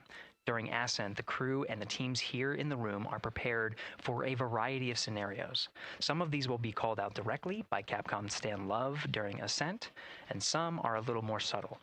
These calls can be split into 2 categories: alternate main engine cutoff or MECO targets and aborts. First, there are 2 alternate MECO targets, or AMTs. These note milestones to give flight control teams and astronauts an idea of what would happen after that moment should the core stage lose one of the main engines. First is AMT low. You won't hear it called out by the crew or Capcom since this happens right at liftoff. If the core stage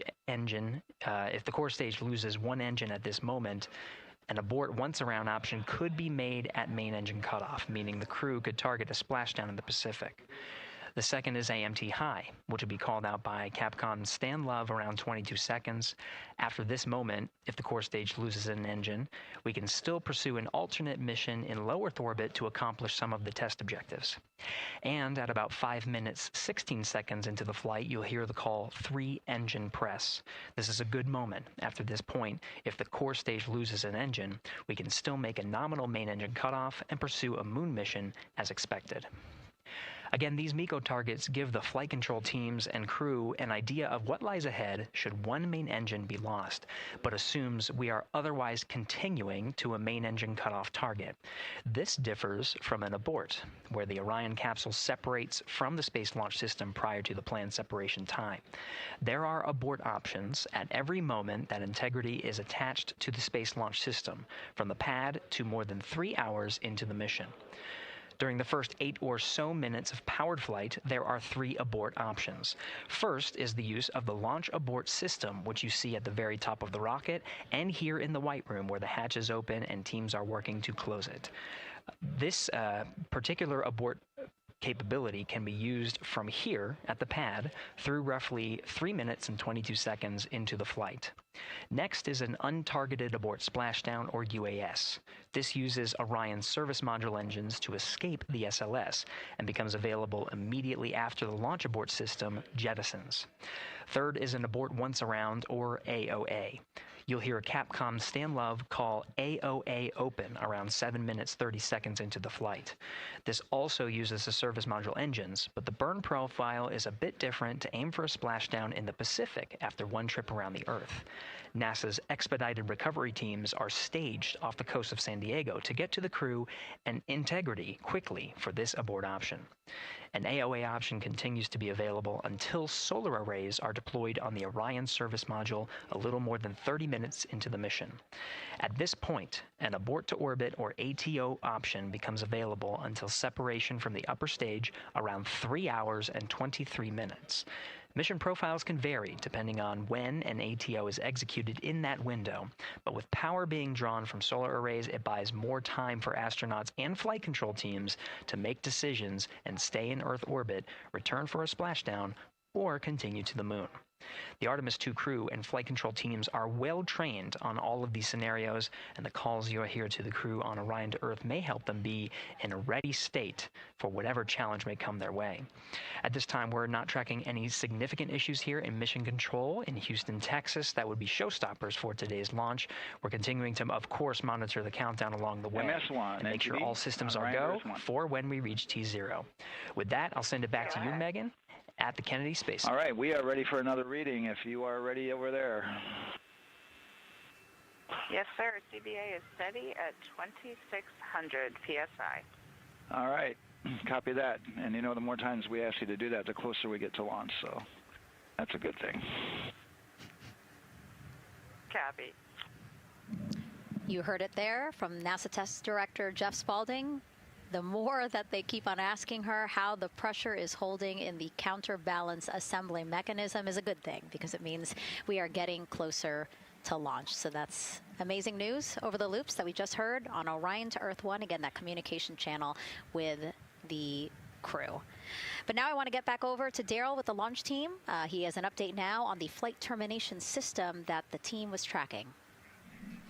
All right. Thank you very much, Megan. And we're getting an update now from the launch team as we speak.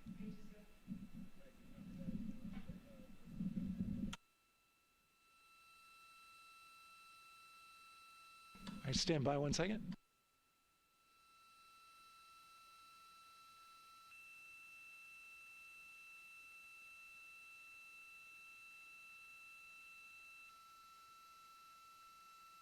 Okay. Sorry about that. We're just getting an update, in fact, about what I was about to report out on the range. And the good news is the range is go.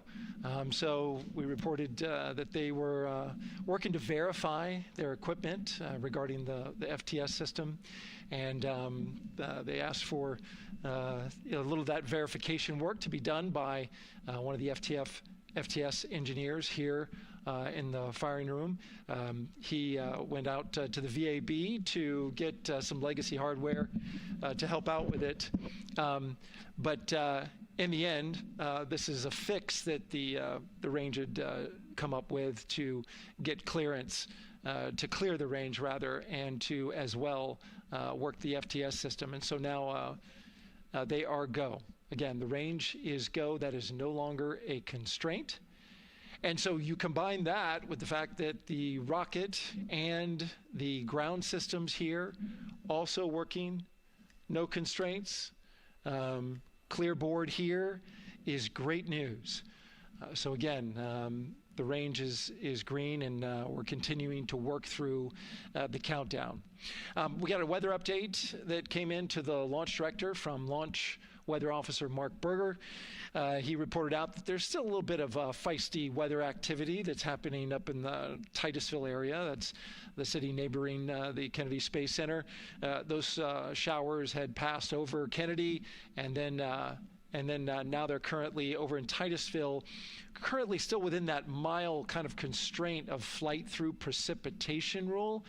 But we're still far enough from the window that it looks like it won't be an issue. And in fact, we're seeing some good sunlight now breaking through onto the launch pad. As you can see, it's actually shining on the other side of the rocket here. But to the west, we're starting to see some of that clearing that was forecast. And so the launch weather officer held his forecast for 80% go for flight during our launch window tonight, which, as a reminder, is 6:24 p.m. Eastern Time until 8:24 p.m. Eastern Time.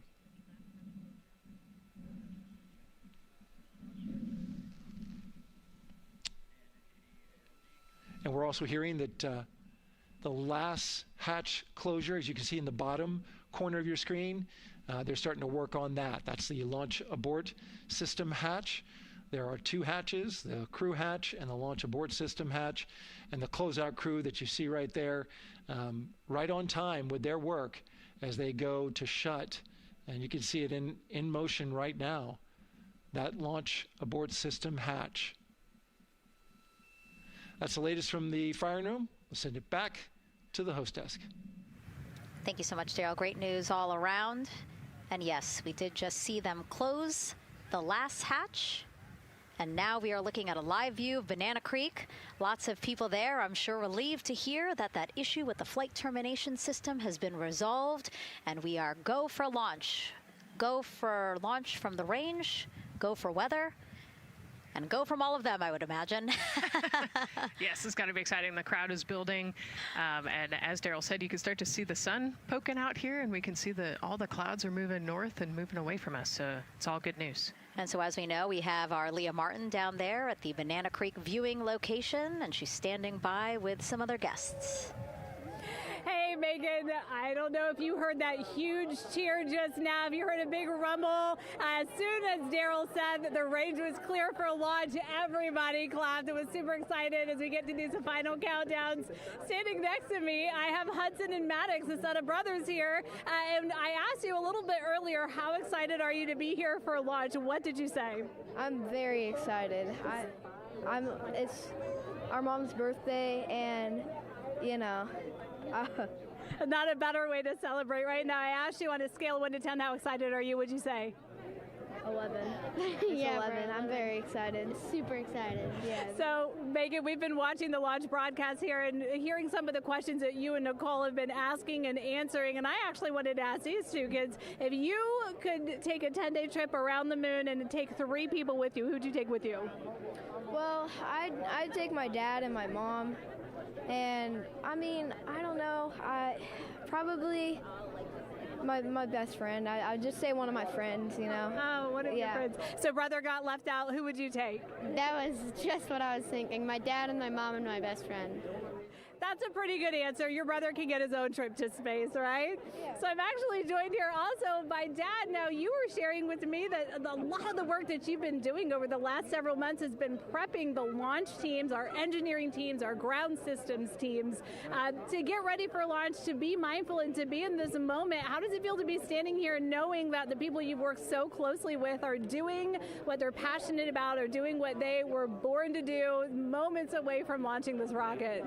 I mean, this is an exceptionally happy moment for us and all of us and the people that are, you know, about to take off on this historic trip here. And I'm grateful to know that we've helped in some way, shape, or form to help them stay steady and calm, you know, in such an exciting time within the agency. And so to just be here and witness it and know that, you know, they've got some tools to help them stay calm and steady is everything to us. So fantastic. Well, Megan, we are standing by ready to go, and we're ready to cheer this team on. Thanks so much, guys. And yes, Leo, we did hear that cheer. That was very exciting. I think the vibe over there is they're celebrating, they're having fun. And here, once they heard that we're go for launch, everybody had to run back to their camera and work. It's a little bit of a different vibe, but I definitely think that people are excited, especially as we see now live inside of the White Room at the launch pad. The closeout crew has closed the launch abort system hatch. You saw there, we took it live. Took a lot of them, I think all of them, except for one. I think it took all 3 or 4 of them to push that hatch door close, and then they felt around the perimeter of the door to make sure that everything was sitting just right. Right, yeah, we talked about how heavy the crew module hatch is. This hatch is just as heavy probably, and so, you know, they're working the closure here. And working those connections, and you can see, yeah, there's still 3, 4, 5 people that we can see in the White Room. It takes a lot of people to get this these hatches closed and this rocket ready to launch. Mm-hmm. And so the next step in the countdown is that this team will start closing out the White Room. So basically disconnecting things, stowing things, making sure that when they leave, there is nothing that isn't supposed to be there. And really, then at that point, it's just all 4 of the crew member, Victor, Reed, Christina, and Jeremy by themselves at the top of the launch pad. Yeah, and then eventually that crew access arm will move away, and then it'll really just be them up on top of that rocket. Mm-hmm. Yeah, your eyes lit up when I said that. That's exciting. It is. It is. Yeah, we had a moment, we talked a little bit about my fear of heights, but most of our crew is afraid of heights. And so there was a moment where I realized that it was just us, you know, 100 and some odd feet up and no crew access arm, and may or may not have said something that made everybody go, huh. Were you wondering to yourself, what? How did I get here? We're pretty far up. That crew again bringing that drag-on camera. That camera is a handheld camera that is a live look for teams who are remotely watching these operations closely. Again, verifying that things are as they should be before the crew starts, the closeout crew starts leaving the White Room. You see them checking their procedures. You can see they're covering the ends of those hoses.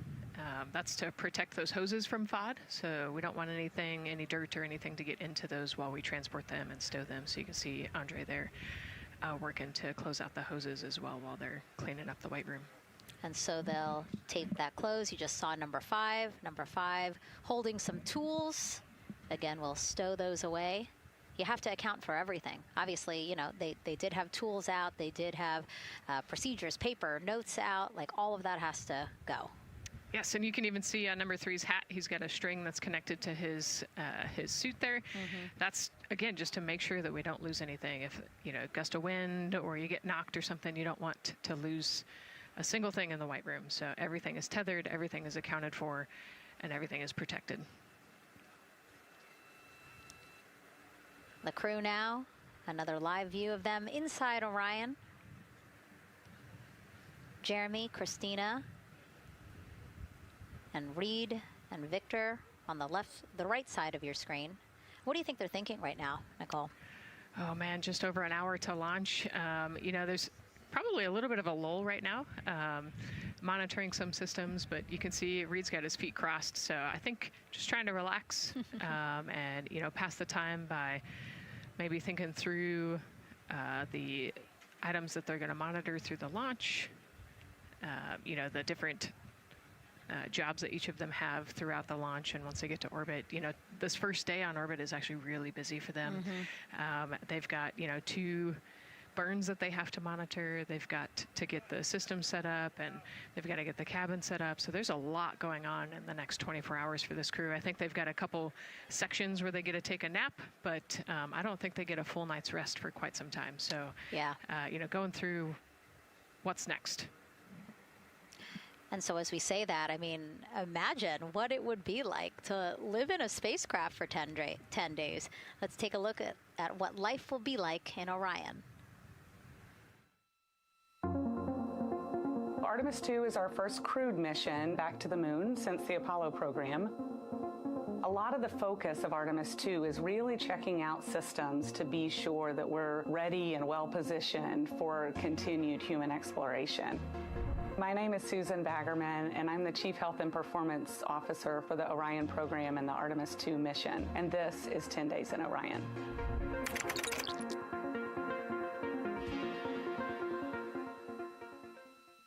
For this mission, the crew will launch in the Orion spacecraft on top of the Space Launch System rocket, or the SLS rocket. Once they've launched and achieved orbit, they'll continue on checking out many of the different critical Orion systems, check out some of the critical medical systems, and be sure that we understand how the crew would do that successfully within the volume of Orion. We also have, of course, systems to feed the crew. They have a potable water dispenser that they'll check out. And then we also have a food warmer, kind of looks like a suitcase that the crew can use to heat their food. They're also going to check out the flywheel system. We'll have the crew perform some initial exercises. Part of that is to ensure that the flywheel is actually working, but part of it is actually to be sure that our environmental control systems are actually working. For sleeping, the crew will sleep in sleeping bags. Some crew members like to be very tightly bound up, and some like to float very free. They'll use the toilet for the first time and be sure that it's able to flush. While they're on their journey, they'll do some testing that they quickly don their suit just to be sure that we would be ready in the future for an emergency. They'll also check out our radiation shelter. If we were to have a solar particle event, we would be asking them to take stowage out of the stowage bay and put it in some specific locations on the vehicle, basically for it to serve as shielding.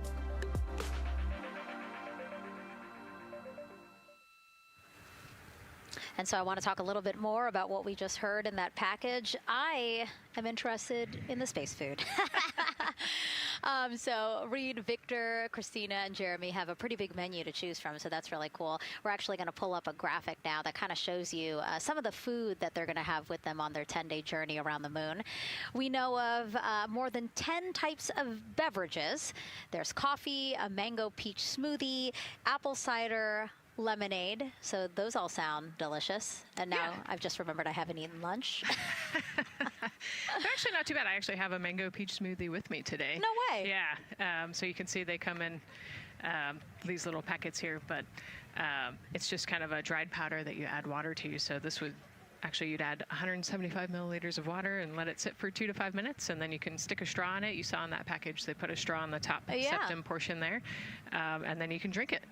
And so this is the packaging. This is food that you brought up with you, or that you had while you were at the ISS. Yes. Yeah. Actually, this is all food that we have available to us on the standard, what we call the standard menu on the space station. And so, actually, the graphic there showed quite a bit of the standard menu that they're going to take with them. So, let's pull space it back food up, is space actually. food. Yeah,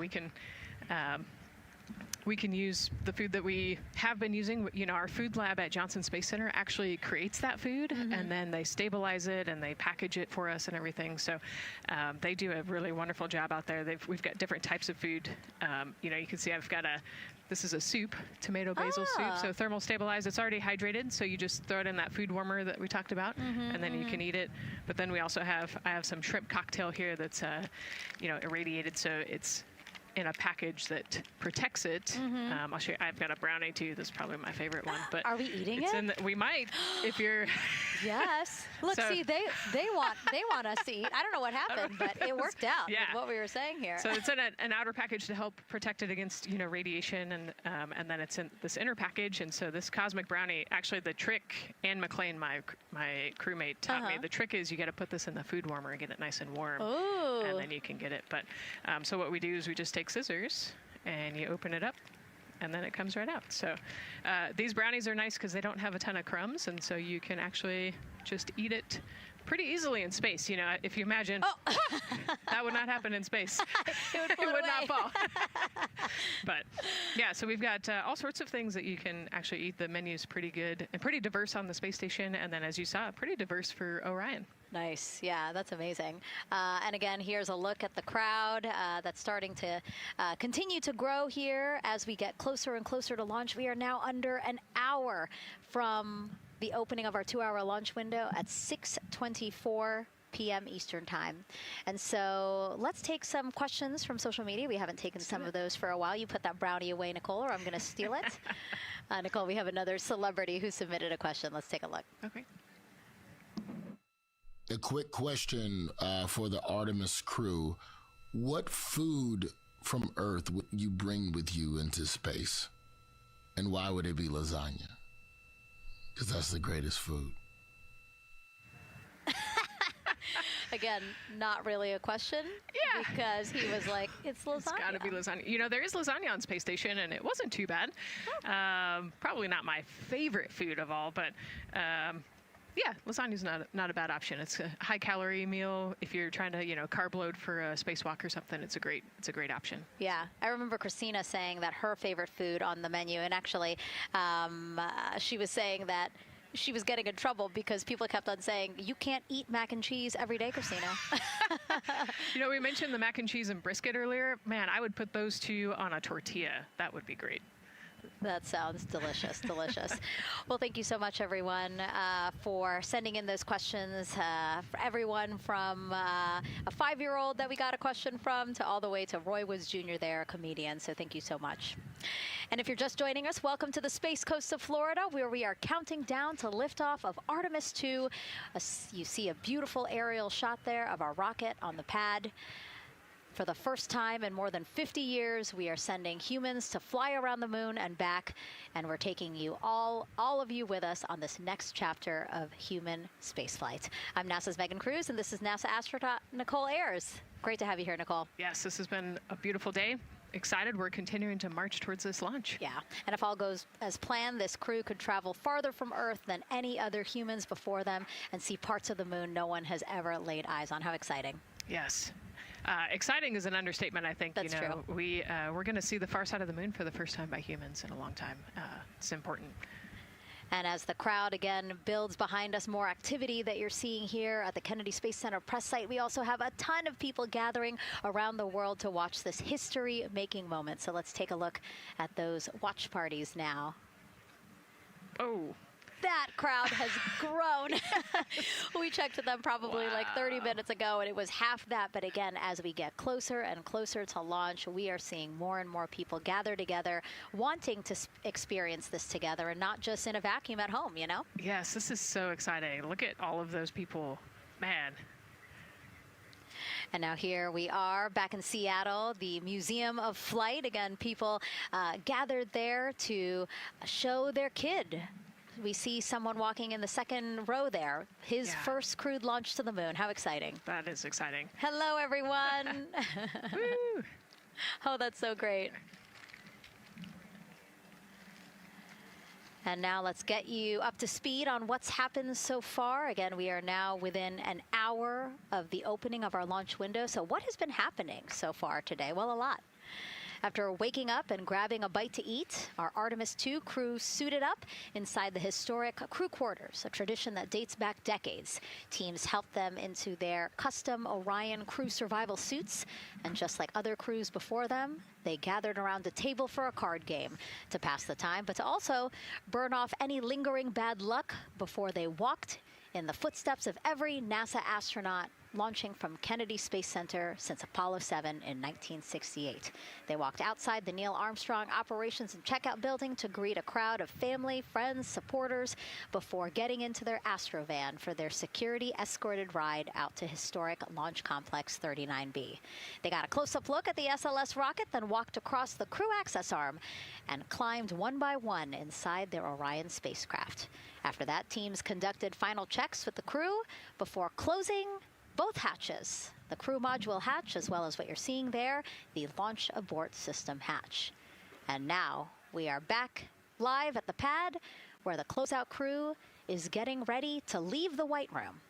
They are now tethered, Nicole, because they are about to move some pieces that connect the Orion spacecraft to the White Room, correct? Yes, there's kind of what I would call a shroud. You can see them working that there. So it is actually connected so that way the gap between the crew access arm and the crew module, and well, I guess that's the LAS there, is covered. but they're about to remove that so that the crew access arm is not connected to the rocket in any way, so that it can retract here in the next few minutes. And for how we're looking with the launch countdown milestones, let's go to Daryl Nail in the Launch Control Center. All right, thank you very much, Megan. And as you can see there, the finishing touches, as you've been talking about, to the LAS, which brings me to that subject, because we currently are hearing the launch team is working an issue that was reported out with the LAS. At least there's an issue apparently with a battery on the LAS. The engineer who is in charge of the launch abort system sits on console here, reported that a temperature for one of the two LAS batteries is out of range.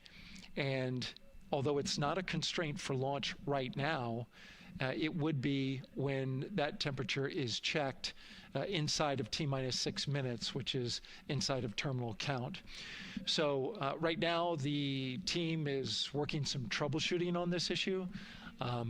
Going to follow, of course, along closely with what they learn. But again, a battery temp for one of the two batteries on the LAS is out of spec, and the team is working to understand, first of all, whether or not this may be a sensor issue, or is there an issue with the battery itself.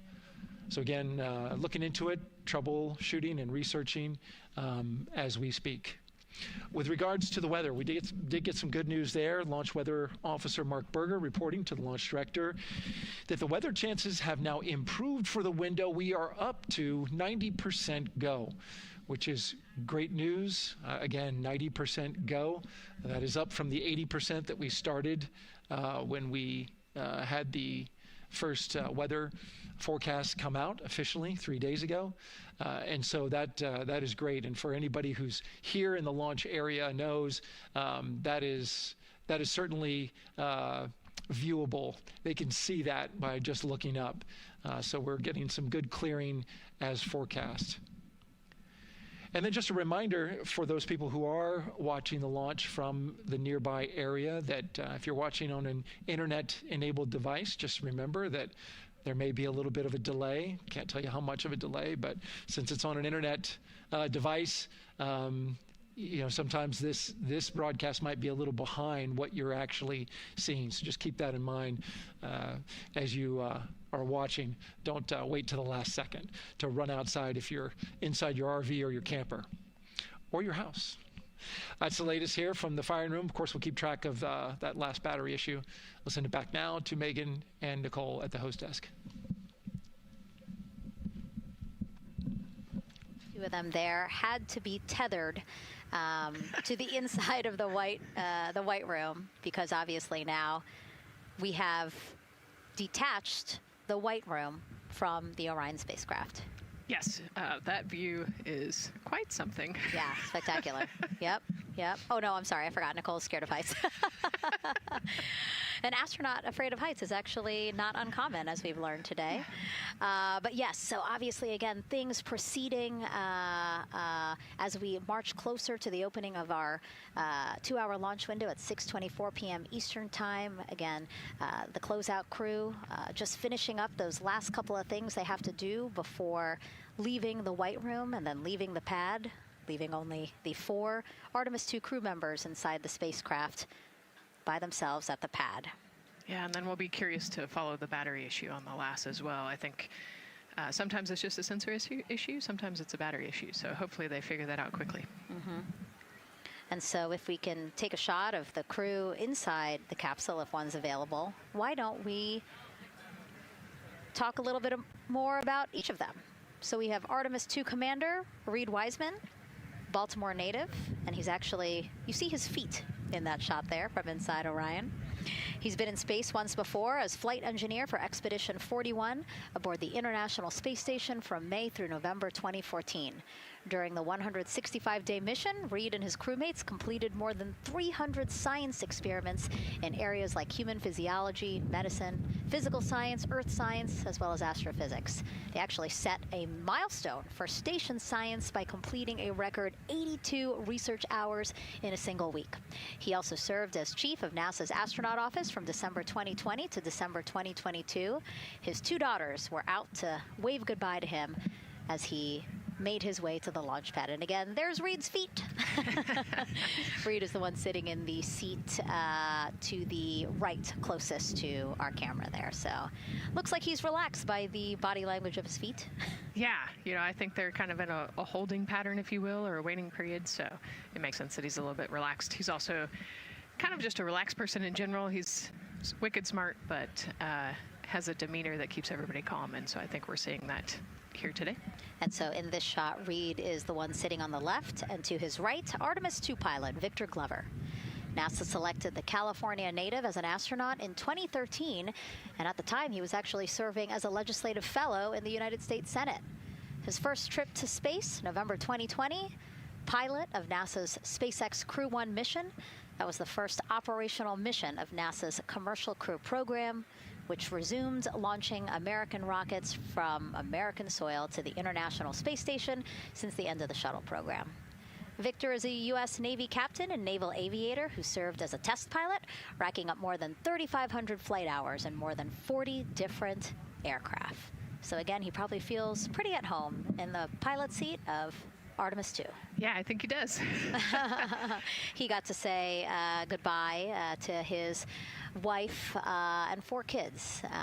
Again, those were the family that he had here at Kennedy Space Center before the 4 of them drove out to the pad. Yeah, and you can see there, we talked about Victor's energy earlier, and you can see him working through, you know, pushing some buttons on the displays. Looked like he was pulling up a procedure, so he's following along and ready to go, looks like.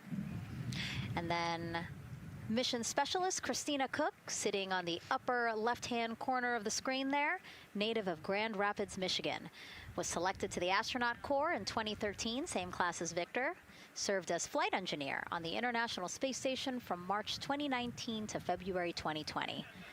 During that time, she set a record for the longest single spaceflight by a woman with a total of 328 consecutive days in space. How cool. She also participated in the first ever all-female spacewalk. And before becoming an astronaut, Christina helped build space science instruments and led scientific fieldwork in some of the most remote environments on the planet. Her hobbies include surfing, rock climbing, and community CDR, service, yoga, and photography. Go ahead, NCD.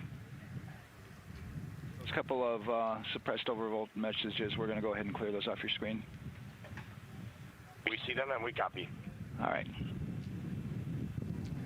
NASA test director. We're still working here, trying to get through everything. So we're getting close, and then trying to talk that other issue that we just picked up a little bit ago. But I think work-wise, we're doing really well. Sounds good, NCD. We're doing great on board. Glad to hear it. NASA test director giving an update to the crew. Some messages flashed on their displays. Just wanted to say that they didn't have to worry about that. We're going to clear that. And that also just reassuring the crew, again, that they are tracking and working the issue with the launch abort system battery. Yeah. All right. And then first-time flyer, Canadian Space Agency astronaut Jeremy Hansen will fly to the moon as mission specialist on the Artemis II mission. The London, Ontario native selected as an astronaut in 2009. After that, he worked as Capcom at NASA's Mission Control Center in Houston. Capcom stands for Capsule Communicator and is the sole direct voice communicating with astronauts while in space. Jeremy also participated in training exercises, really cool ones like living on the ocean floor off the coast of Florida to simulate deep space exploration for a week. In 2017, he became the first Canadian to lead a NASA astronaut class. He also enjoys getting out on a sailboat, rock climbing, and mountain biking. He has a wife and 3 children. And he's the one that you see bottom left-hand corner of your screen. I know, I'm trying to see what he's doing there. Christina's looking too. And so there is your Artemis II crew inside the Orion spacecraft. And this is actually the 7th time NASA astronauts will launch on a new NASA spacecraft designed for crew. And if you're wondering about the first 6 crewed test flights, here they are. All systems are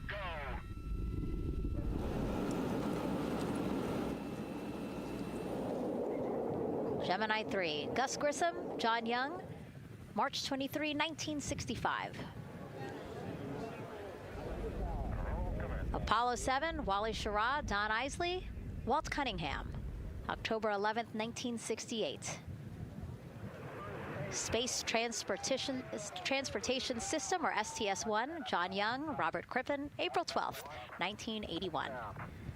Then NASA's SpaceX Demo 2, Doug Hurley, Bob Behnken, May 30th, 2020, followed by NASA's Boeing crew flight tests. Butch Wilmore, Sonny Williams, June 5th, 2024. And now, Artemis II with Reed, Victor, Christina, and Jeremy. It is really surprising, honestly, to hear that through all these decades, through all these launches we've had, this is only our 7th new vehicle that we're testing for crew. Yeah, you know, we have so many different missions that we think about and we talk about, but really 7 vehicles that we've tested and that we're flying. You know, I like to think of spaceflight really as a permanent test, right? We have, you know, hundreds of missions or so. You know, an airplane that gets tested and then flown has thousands of data points. And so really spaceflight is always going to be in the test field. And I think it's important to remember that, especially as we put humans on rockets that we never have before, or for the 7th time we start a new vehicle and a new mission. Just getting word now that White Room closeouts are complete. And so the closeout crew is preparing to leave the pad. It's exciting stuff. We are making good time, and the closeout crew is doing really well. 41 minutes, 43 seconds and counting until the opening of our window. And Artemis II is a 10-day mission that will send the 4-person crew on a journey around the moon and back to Earth. It will be a critical step towards future lunar and Mars missions.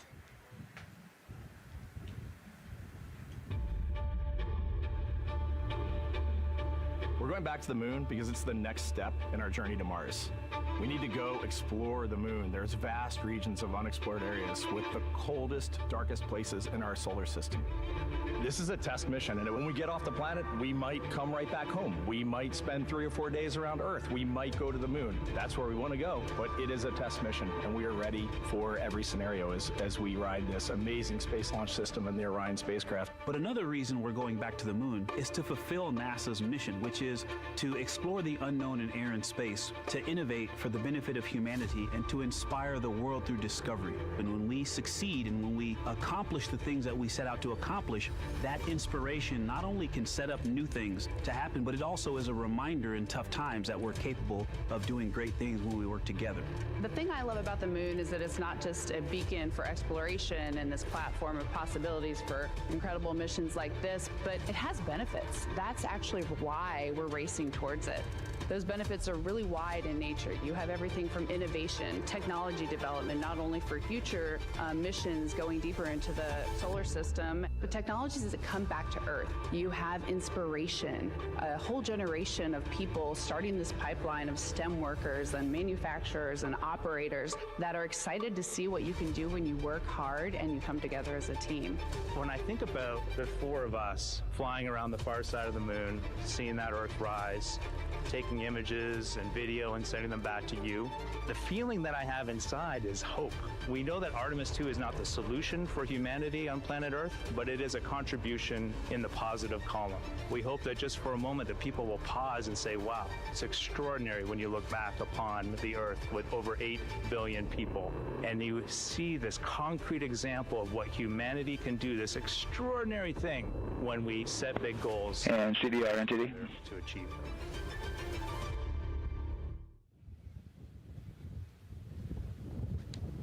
And so Mission Control Houston will control the flight of Orion after a liftoff here at Kennedy Space Center. Here's Gary Jordan, who's embedded with that team. Gary, you might have to pause because we did just hear a call out to the commander in Orion. Will do, Megan.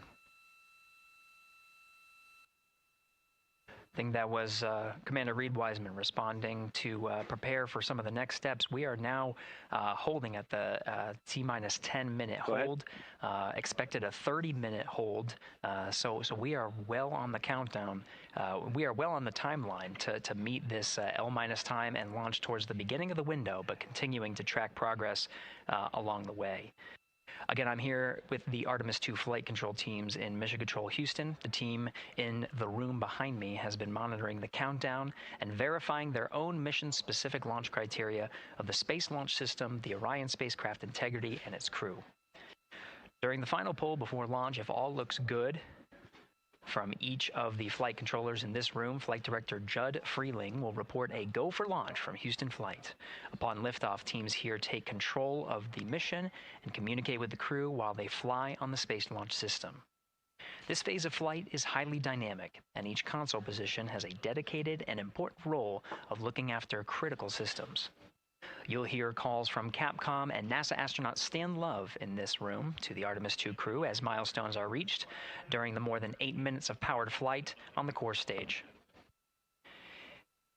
Liftoff and ascent are just the beginning. This room will be staffed around the clock over the next 10 days to oversee every moment of the mission through splashdown.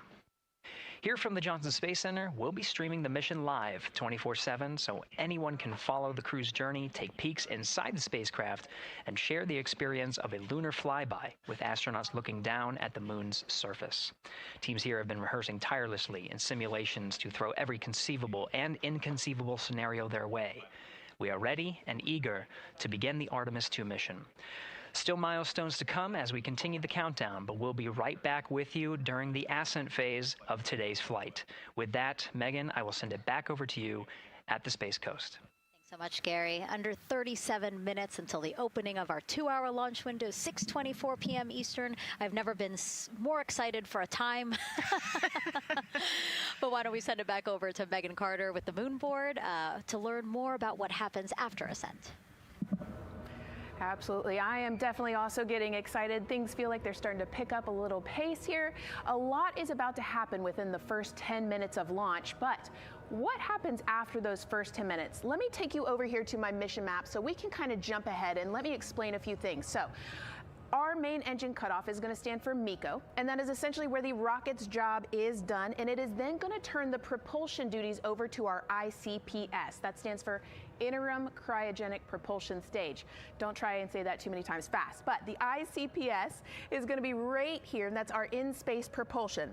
About 50 minutes into, after about 50 minutes into launch, it is going to conduct that first burn, and that's going to be the perigee raise maneuver. Essentially what that is going to do is going to raise the spacecraft from a lowest point of Earth just a little bit higher into space, and then they are going to conduct that nice path. It's going to set them on that nice circular path around the Earth. That's when they're going to start to be able to really check out this spacecraft. The Orion spacecraft is going to be able to, like we've talked about, be maneuvered by the crew. They're going to check out those life support systems, and communication checkout's going to be vital at that point as well, obviously. Then they will be conducting that another burn, and that's going to raise them just a little bit higher again. And then they will, it'll be about time for the ICPS to separate, and they will start another lap around the Earth as well. Now, the ICPS, even after it separates, its job will not be done because they will have the opportunity to conduct something called the Proximity Operations Demonstration.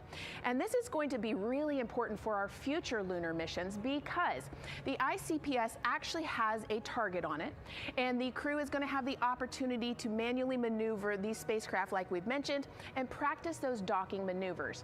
Now, obviously, they will not be docking for this mission, but that is, again, going to be critical for those lunar missions in the future.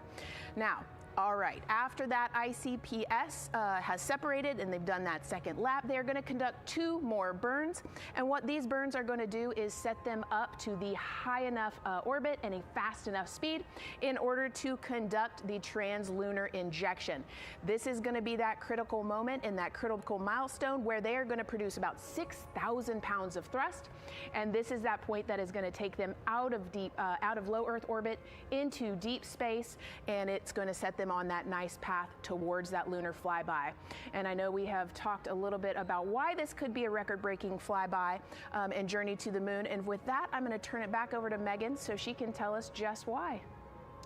Yeah, she's talking about the distance record set by the Apollo 13 astronauts in 1970. They were 248,655 miles away from Earth, and this Artemis 2 crew might surpass that on flight day 6 when they fly around the moon by more than 4,000 miles. Yeah, it's a long ways.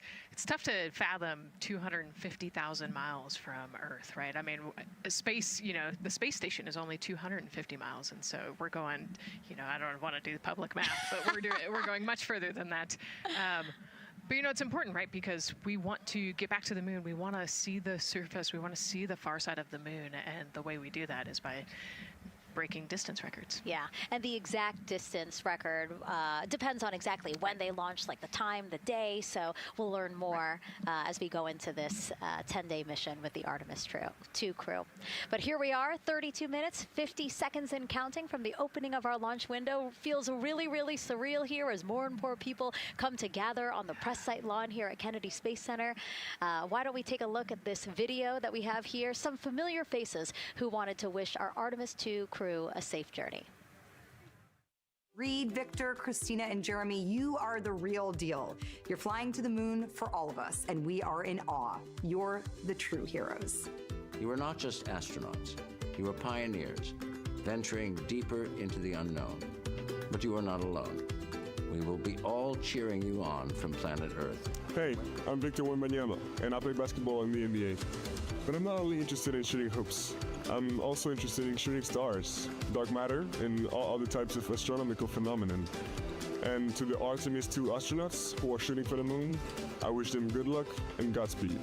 Hi everybody, I'm Ryan Gosling, and I play a biologist who goes to space to save the planet in the film Project Hail Mary. But the Artemis 2 astronauts are going to space for real, and they will travel farther from Earth than any humans in history. Sending all our best wishes to the Artemis 2 crew. I just want to say how proud I am of each of you and how inspired you make me. But it's not just about me. Your mission is going to inspire future generations of scientists, engineers, athletes, and dreamers to do something that they never thought possible. Hey, it's Roy Wood Jr., and I want to wish the Artemis 2 crew a happy and safe journey to the moon, well, around the moon.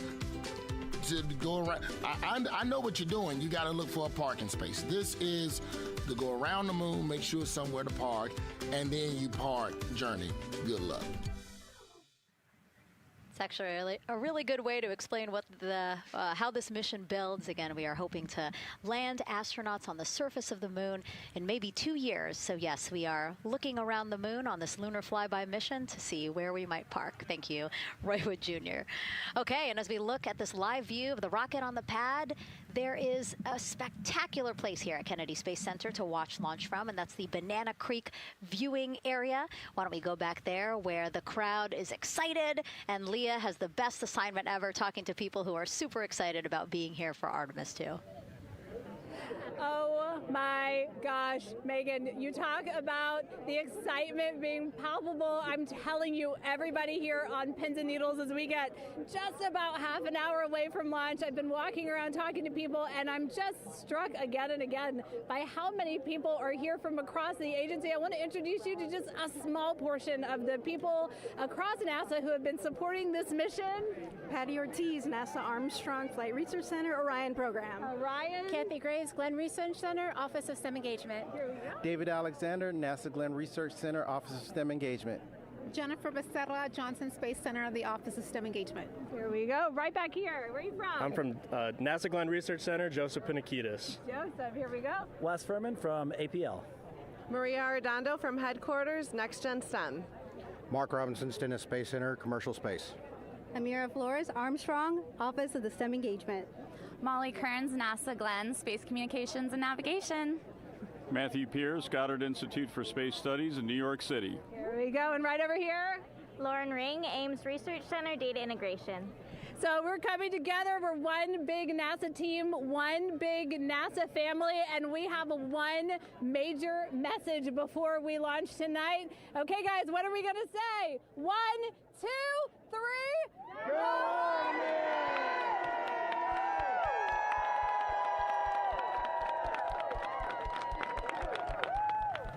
Oh my gosh, that made me so emotional. That was so inspiring to see. I mean, wow, yeah, that was great.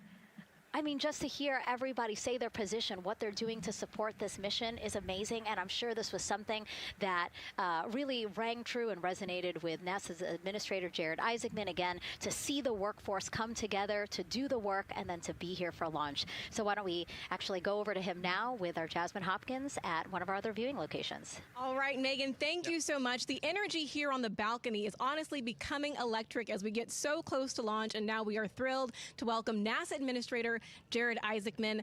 Jared, we're really entering a golden age of exploration. How will Artemis 2 set the pace for the coming years? Well, I mean, Artemis 2 is the opening act, right? This is the test mission. This is getting very comfortable with the SLS rocket, the Orion spacecraft. No humans have ever flown on this before, right? And we're going to put it through its paces. We'll go into Earth orbit for a little bit, make sure Orion's doing okay, and then we are sending them, right? We're going to send them farther into space than any humans might have gone before, 250,000 miles away, and it's going to set up for the subsequent missions. That's why we're going into the golden age of science and discovery right now, because you're going to see moon rocket launch in 2027 when we do our testing with the lander. We're going to go for the landing on Artemis 4 in 2028, and in parallel, we're going to build the moon base, right? And that is going to be filled with science discovery and tech demonstrations that's going to support the enduring presence we're trying to create on the surface. Absolutely. So honestly, history-making years ahead of us, you know, with Artemis 3 and 4. But first is Artemis 2. What will be our single greatest takeaway from this mission? Well, I'll tell you, I mean, after ignition, to me, the moment that I'm going to be most excited for is splashdown. There's no question about that. Good shoots coming down off the West Coast. But look, I think the takeaway from this is gaining extreme comfort in the Orion spacecraft, right? I mean, this is very different than what we've done for more than a half century, right? I mean, the velocities that spacecraft is going to re-enter at, it's going to be new territory for us. We want to get our arms around that completely. So I would say the performance of SLS plus Orion is everything on this one. We want to make sure we do it in as a safe way as we possibly can, understanding what we are undertaking right here, bring our crew back, learn as much as we can from the vehicle, set up for Artemis 3 in 2027. Right. And Administrator, we've actually had a pretty young audience today here, some kids running around the balcony. How do you hope Artemis 2 inspires that next generation? You know, I talk about this all the time. Like, you know, one of our overarching KPIs that we should always be tracking is the number of people living and working in space. Well, you know what's another strong number 2 on that one? It's the number of kids that are dressing up as astronauts for Halloween, so that they grow up, that they're inspired to want to join in this grand endeavor, whether they come work with us here at NASA or they join in industry, but they're helping humankind venture out farther, pursue all the secrets of the universe. Yeah, I think we'll see a lot of kids dressed as astronauts this year. And finally, Jared, you've really made it a personal mission to get to know the people behind the work at NASA. Do you have any final thoughts, any final words before today's history-making launch. Yeah, well, one, I want to express a lot of appreciation. I'll tell you what, the 4 astronauts on top of Artemis 2 know this. It takes an army to pull a mission together like this, right? Across all 10 of our centers, all of our commercial partners, the international partners that come together to make this possible. My sincere appreciation for everyone who is currently working the mission right now, so getting them ready for launch, that will be watching over them in mission control, recovering this crew when they splash down off the West Coast. I have complete trust and confidence in your abilities. And everybody else who's not directly working on Artemis 2, Artemis 3 is coming up next year. When this mobile launcher gets back in the VAB, we're going to start stacking. Wow, plenty of excitement ahead of us. Jared Isaacman, thank you so much for being here. Thank you. Thanks for being here. Of course. All right. And with that, let's get back to the countdown with NASA's Megan Cruz. Under 25 minutes and counting from the opening of our 2-hour launch window. And take a look at all these people behind us. I literally, every moment I turn around and I see the clock, I am like, oh, wow. Oh, wow. There are more people and less time. Yes, exactly, which is a great problem to have. Yes. Now, this first crewed test flight of NASA's Artemis program coincides with the 250th anniversary of our country's founders signing the Declaration of Independence.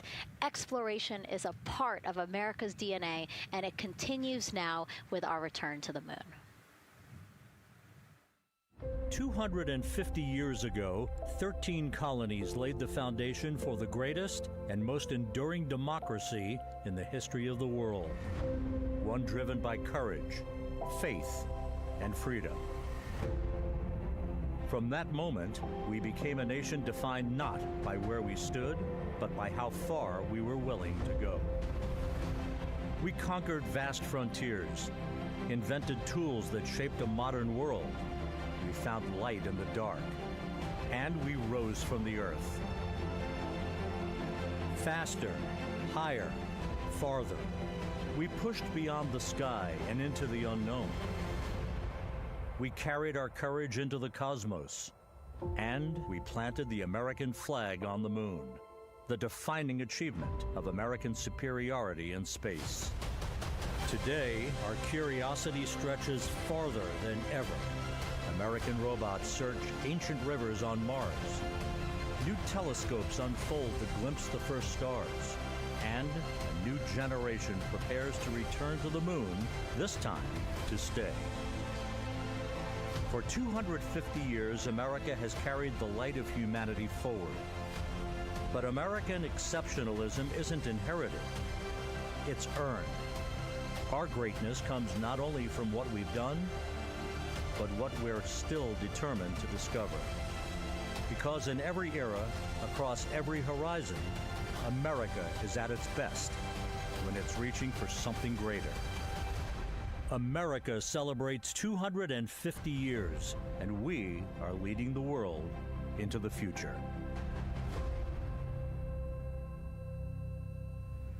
22 minutes, 15 seconds and counting from Artemis 2, NASA's boldest test flight in a generation.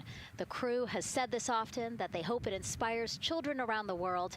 And recently, a group of kids here at Kennedy Space Center got a surprise of a lifetime while watching that rocket roll to the launch pad. So tell me what color it is. And you're going to be on that rocket. We're going to be on that rocket. I could make it a little bit longer. Did you see it? Okay, so everybody's looking at the rocket because it is kind of cool and impressive. One of the coolest things happening over there right now, though, is it's on top of a giant tractor. Doesn't all food come in like tubes? It's in these like little plastic bags. You have to like rehydrate it. Sushi. There's not. I haven't seen sushi in space. It's probably hard to keep that back. Sushi mashed together. My favorite part was this one little girl. She had a question. She had patiently held her hand for a long time, and Christina turns to her and says, "Okay, what's your question?" She just goes, "I forgot." It was like, that's a perfect little kid moment. I just love. Wait, are you my mother's cats too, astronauts? What? Say that again? Never mind. It's a little hard to say. Go Artemis! These two? Yeah. Put it on. Look at this one. Yeah. There you go. I like your dabbing astronaut back there. It's just so fun to see the enthusiasm, the energy, and a little bit of chaos. 3, 2, 1. Wasn't that so cute? I love kids and their excitement and, even just being real. Like, I don't remember what I was I know, gonna he ask. goes, but I'm glad you're here. Now here we are, Space Center Houston. The crowd has exponentially grown throughout the day. We started showing you live shots from in there probably an hour ago, and now take a look at all the people there getting ready to witness history together. It's something really special to be able to witness something like this together. Yeah, we've heard from celebrities and officials and kids, and it's amazing. People from all around the world came here today to Florida to watch. So it's something. It's hard to put into words just how much support for this mission we're seeing today. And great news too. Remember, the team was tracking an issue with the launch abort system battery. They appear to have cleared that issue, so we are go for launch. Yes, it's exciting.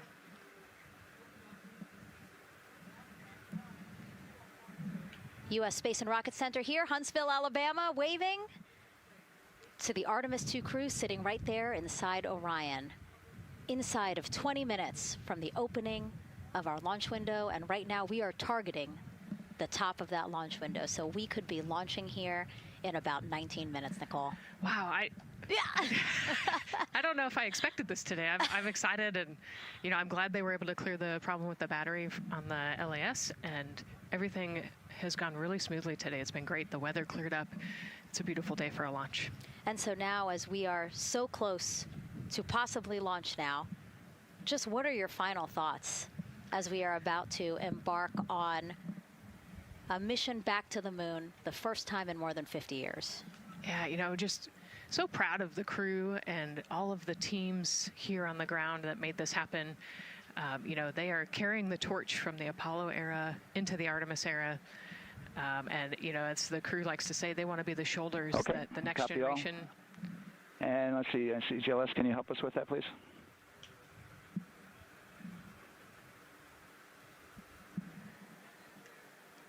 They want to be the crew wants to be the shoulders that the next generation can climb on. 001. I think it's in their patch. We're going for all. It's in the name of their capsule, integrity, representing humility and the professionalism of everyone that got them there today. So proud of them. We love them. We're excited for them, and we cannot wait to see what they see. Just leveraging everything we've learned so far as an agency, taking us from Apollo now to the launch pad here, 39B, with Orion and SLS poised to again fly us into the history books. And before we leave you now here at the host desk to get back into operations, we just wanted to answer one question for you guys. We asked you earlier on today, what are you most excited for? And we asked you to go vote on Instagram and Twitch. Instagram, you guys said launch.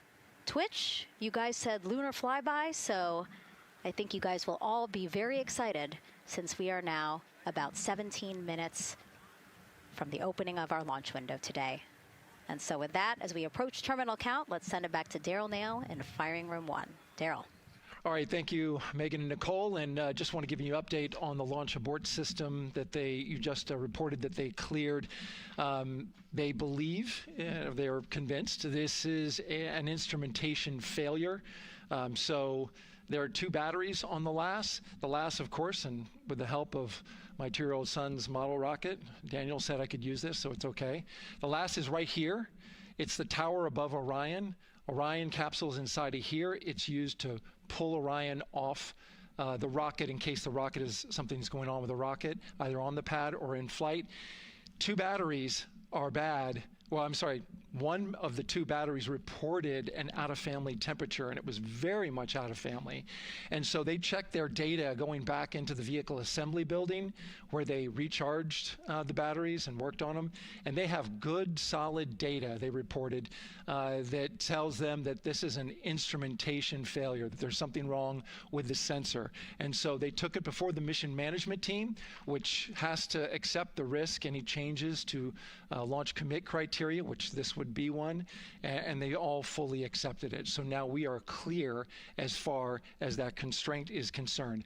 And one quick thing as we count down now, we are getting into the final minutes before liftoff.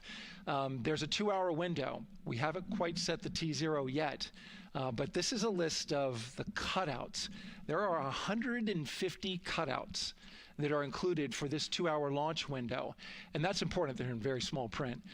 That's important because there's basically 16 minutes inside this window that they cannot launch. And these are because of small things flying in orbit. There's a lot more things in orbit than there were back in Artemis 1 when we had 35 to 40 cutouts.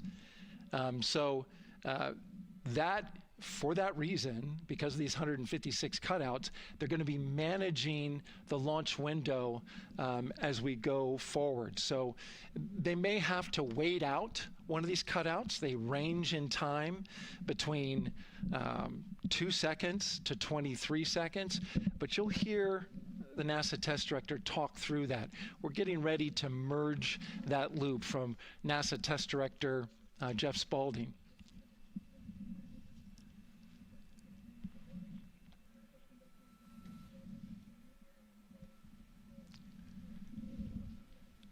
And so now I'm listening to the launch team get ready to merge their operational channel.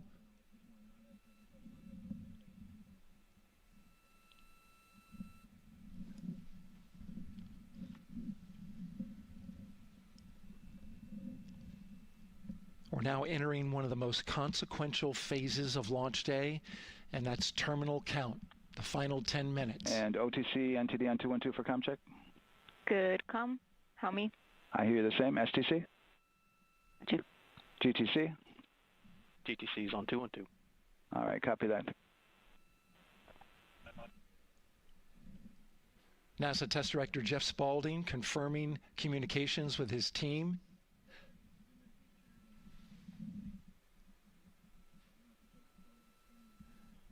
There will be 2 polls that we'll hear. One from Spaulding, the NASA Test Director, confirming the ground systems and the launch team are ready to proceed. At this point, we have a clear board, no constraints, but we need confirmation from each individual on the NASA Test Director team. So we'll hear him poll his team. The other poll that we're waiting for is the poll from Launch Director Charlie Blackwell Thompson, who will take that final status from NASA management before giving the go to come out of a hold. And you're seeing the clock count down at L minus 12 minutes. CCL, OTC, Orion, RS1. CCL. Yes, sir. Reconfigure ARS primary loop ISO valves. Copy, that's in work. And CDR, OTC, Orion, RS1. Go. ARS loop ISO valves are being closed at this time. Integrity copies. NGDLP. Go. Yes, I had a discussion with sea ice and with MER manager regarding the observation the sea ice had a few minutes ago. They were able to confirm with BCI photos that the condition that they observed has been there since 2025. MER manager has had a chance to review the findings, and they do not have any constraints from either a sea ice or MER manager perspective. Okay. Copy all. And Launch Director NTD, you copy? Yes, sir. I copy. That's good news. OTC, CCL 212. OTC. ARS primary loop isolation valve configuration is complete. Copy.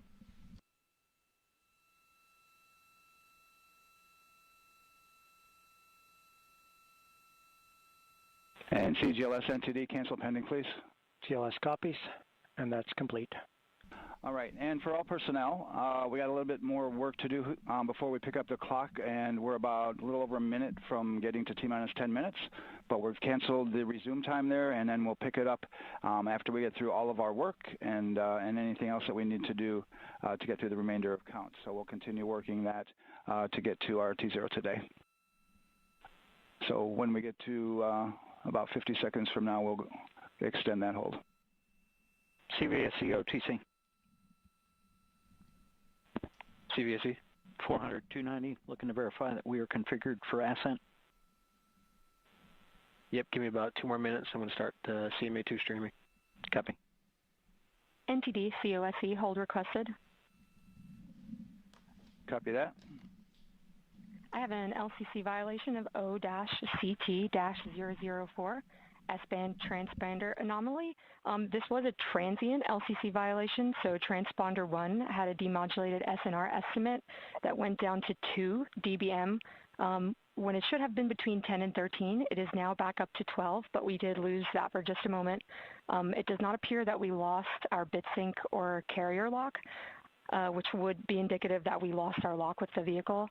So at this point, recommendation would still be go.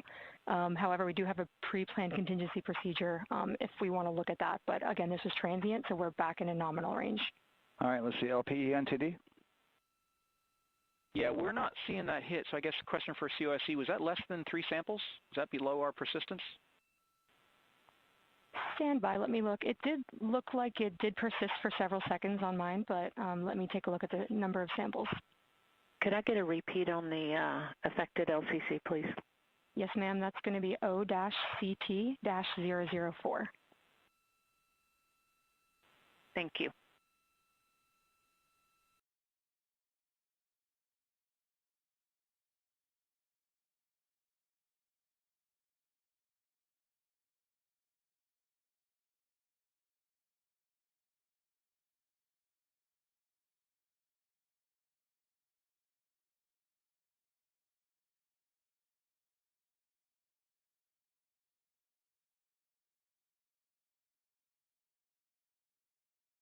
Yeah, us taking a look at the data right here, looks like that was a single sample.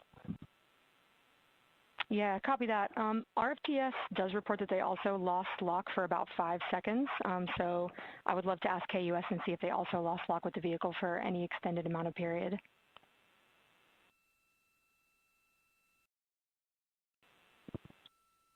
And COSE, while we're doing that, these are 1/10 hertz measurements, correct? So we would have had to lose it for over 10 seconds to get a second sample? Yes, sir, that's correct. It is 1/10 hertz. Yeah, so from our perspective, the allowance is effectively up to 30 seconds, up to 3 samples based on the 1/10 hertz. This is not an LCC violation, I believe. Yes, sir, I would agree with that at this point. Copy that. We're checking with KUS on 232. I don't think they have 212 access. We're trying to verify, but it sounds like they have a loss of lock as well. About 2 seconds. Okay.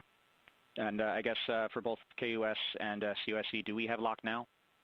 That's affirmed. We do have lock for COSE.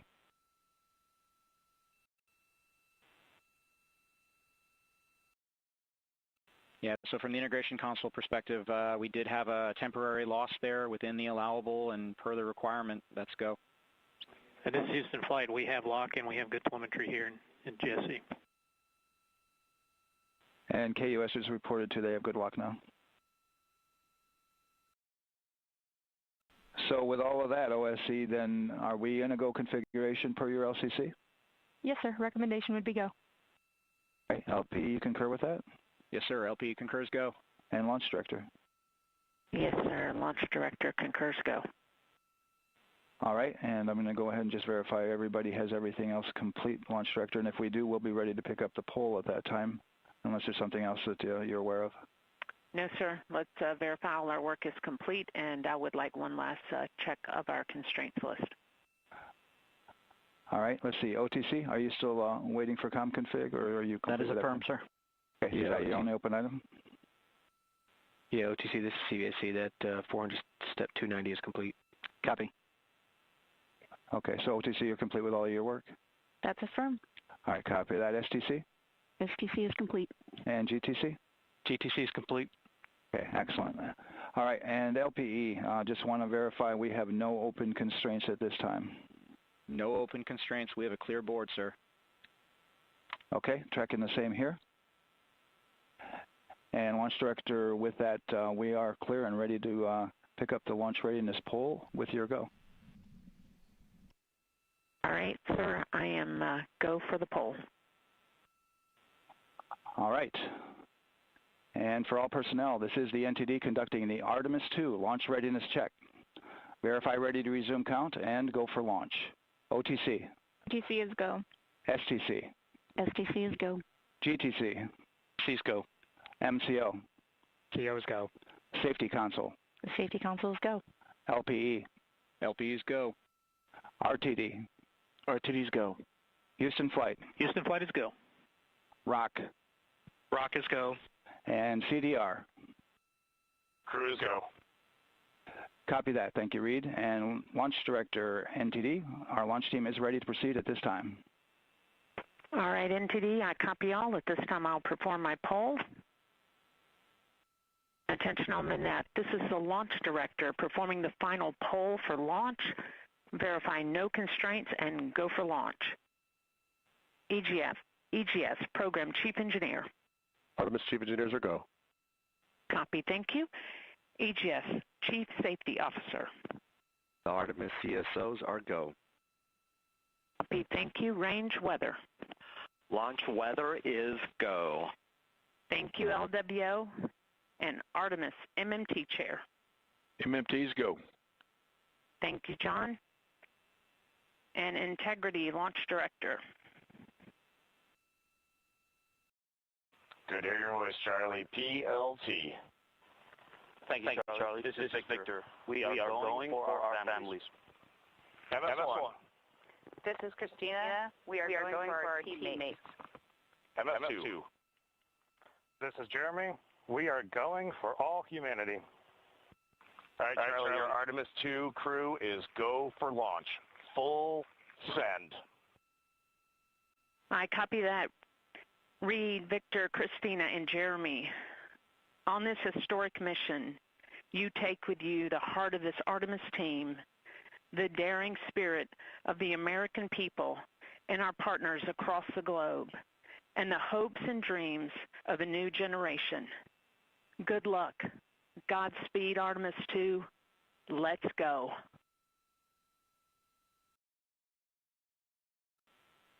And NTD Launch Director. Go ahead, Launch Director. Yes, sir. You have a go to proceed with countdown. Copy that. I'll put it in work. CDR NTD. Go. Your risers and initiate short purge per your EPROC 10.1.1, steps 8 and 9. 10.1.1, 8 and 9 going to work. Copy. CVSE NTD. Start and verify recordings of our Orion cameras. Copy. Okay. Well, there you heard it.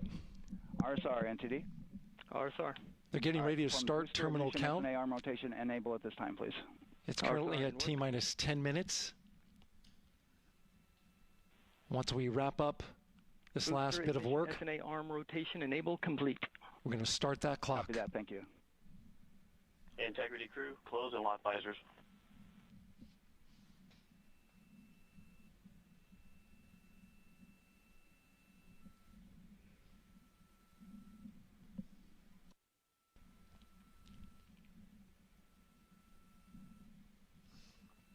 You heard an issue, worked in real time with telemetry lock on the Orion. It was transitory. It was very short.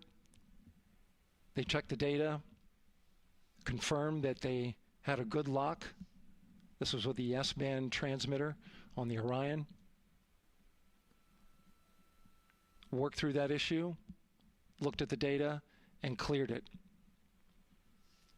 All with the world watching. Impressive work by the launch team.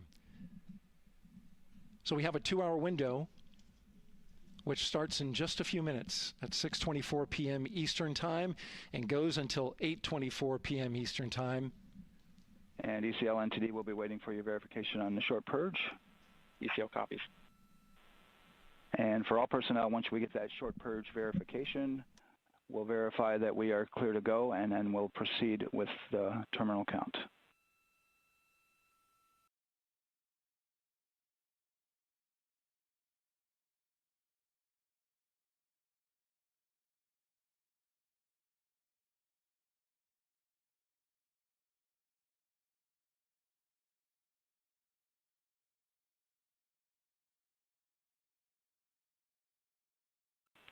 ECL time estimate?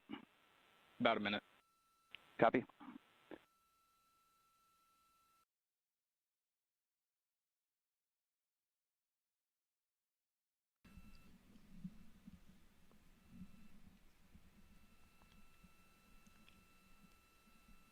So we're going into the launch window, but not by much, it looks like. Just wrapping up some final work. And once that's completed, you'll hear NASA Test Director Jeff Spaulding ask for the ground launch sequencer operator to go ahead and start the clock. The ground launch sequencer is an application software. It runs on top of the launch control system in the firing room, acts like a conductor of an orchestra, executing hundreds of commands in precise order and timing. It's all autonomous. Entity CCL 212, short purge initiation is verified. All right, copy that, and we're verifying our constraints.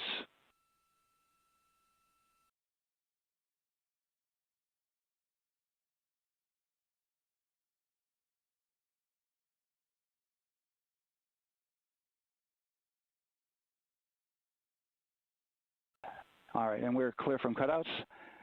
And with that, we're going to resume the clock momentarily. And CGLS, you can resume the clock on your mark. GLS copies. 3, 2, 1, mark. GLS mainline has been initiated. T-minus 10 minutes and counting.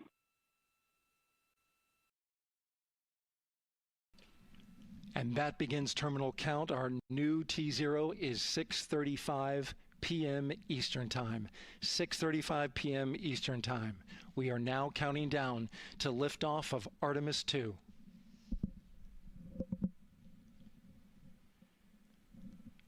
From now on, you're going to hear two voices on the loops. If everything goes nominally, NASA Test Director Jeff Spaulding, who's directly managing the launch team, and Alex Bendelos, the GLS operator who closely monitors the software. He has the ability to stop and restart the countdown.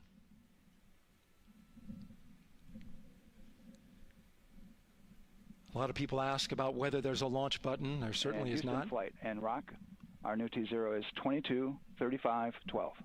Houston flight copies. Rock copies. 22:35:12. Affirm. There you heard confirmation of the exact T0, 6:35 and 12 seconds p.m. Eastern Time. Again, our T0 is 6:35 and 12 seconds p.m. Eastern Time. But as I was saying, there's no launch button. This is autonomous. But there is a button that keeps you from launching, and that button allows the GLS operator to pause the countdown outside of terminal count and during terminal count and submit a hold to the next holding point. So the clock won't stop right away. If there's an issue, we'll go to the next stable holding point. This is how GLS configures the rocket and ground systems to a stable point where they can stop the countdown if that's needed. But right now, we are counting down. Our next big milestone, looking to retract the crew access arm.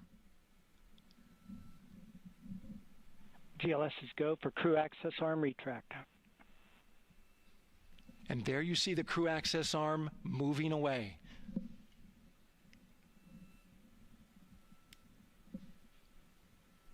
That's the path that the astronauts took to ingress into the rocket.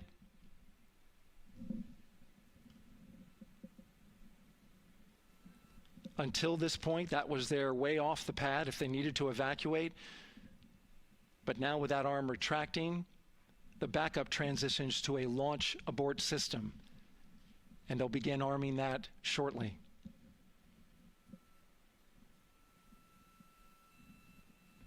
Of course, the launch abort system, great shot there of the crew access arm retracting away. The launch abort system is the tower at the top, and that's what would pull Orion and its crew off the top of the rocket in case of an emergency, whether it's on the ground or in flight. This is critical safety hardware that protects the lives of the astronauts.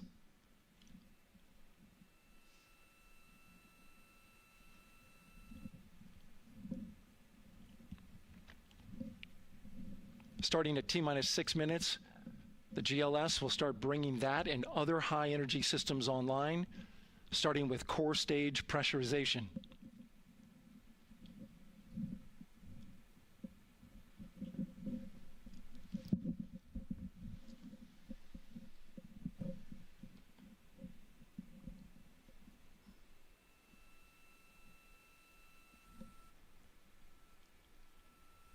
Weather is 90% go. The range is go. All systems are go.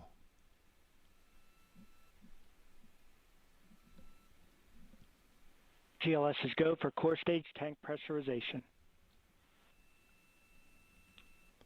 That means the replenish valve for the liquid hydrogen tank has now closed, and that tank is beginning to pressurize to flight levels because that hydrogen is naturally boiling inside the tank.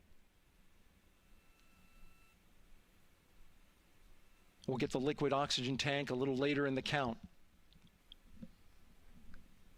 Now the team is waiting for verification that, if needed, the Artemis II crew could use the launch abort system to pull Orion safely off the top of the rocket in an emergency. Let's listen in for that call. GLS verifies last capability available. And CDR, do you copy? CDR copies, last available.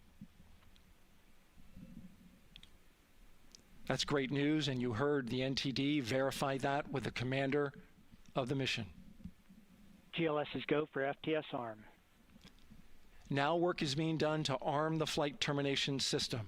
This is so the range safety can send a flight termination command if the rocket flies too far off track. There's a brief built-in delay, so the launch abort system has time to pull the astronauts to safety first. GLS is go for LH2 high flow bleed check. All right, the high flow bleed check. That's so the cryo team gets verification that the RS-25 engines, all 4 of them, are in the proper temperature range for launch.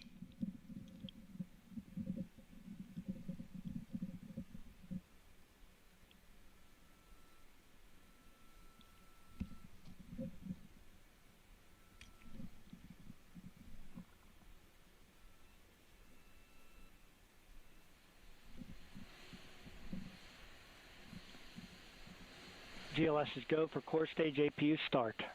Core stage APUs start. Those are auxiliary power units, high-speed turbines which provide pressure to hydraulic pumps that steer the RS-25 engines. We're going to see a gimbal test a little later at T-minus 2 minutes and 30 seconds. This is what allows that to happen.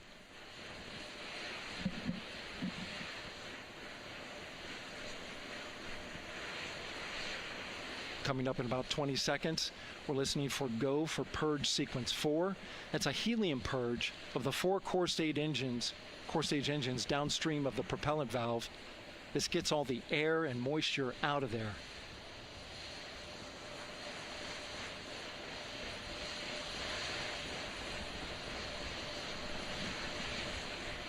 GLS is go for purge sequence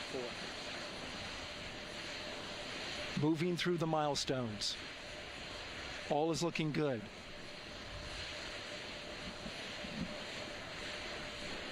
Coming up in just a few seconds, we're going to get that thrust vector control actuator test. This is a gimbaling of the engines.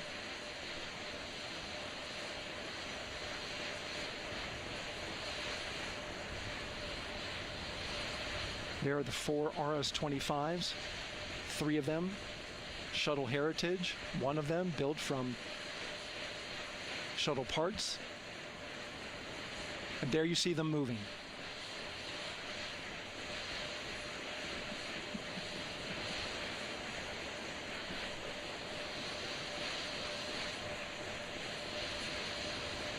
Now we're going to start moving the power from both the upper stage and the lower stage of the rocket to internal, taking ground power away and now going to battery power.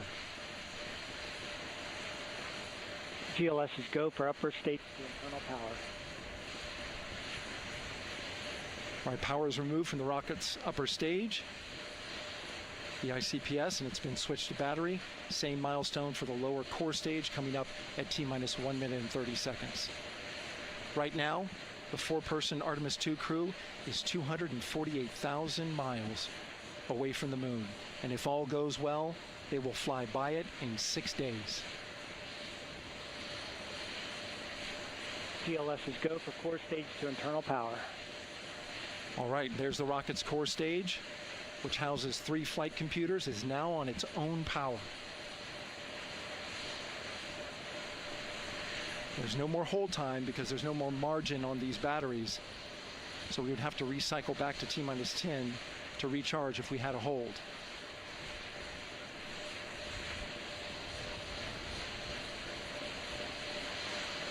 One minute. Right now, the rocket does not know what the T0 is, but coming up at T-minus 33 seconds, control shifts from the ground launch sequencer to the rocket's onboard autonomous launch sequencer, or ALS. The rocket will count itself down, but honor any holds that could come from the ground. Now, shortly after liftoff, Houston will take control of the rocket, and my colleague Gary Jordan will take over commentary. GLS is go for ALS. Great call out. The rocket is on its own. 4 brave explorers ready to ride the most powerful rocket NASA has ever launched. Sound suppression water is flowing. 15. And here we go. 10, 9, 8, 7. RS-25 engines lit. 4, 3, 2, 1. Booster ignition. And liftoff. The crew of Artemis II now bound for the moon. Humanity's next great voyage begins. Good roll pitch. Roger, roll pitch. Houston now controlling the flight of Integrity on the Artemis II mission around the moon. Integrity, AMT high.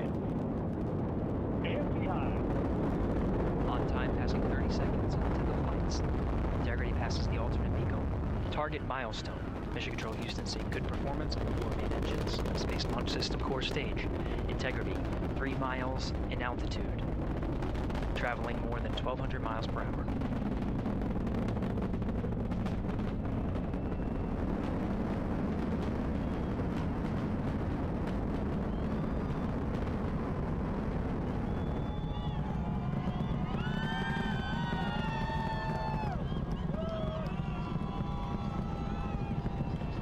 Mission elapsed time, passing 1 minute, approaching max Q. On, Ponce de Leon. Stan, we have you loud and clear on Ponce de Leon. Have you the same. Communication signal transfer confirmed as Integrity and its crew go supersonic. Approaching 90 seconds into the Artemis II mission. Integrity is 14 miles in altitude, 8 miles downrange, traveling more than 2,600 miles per hour.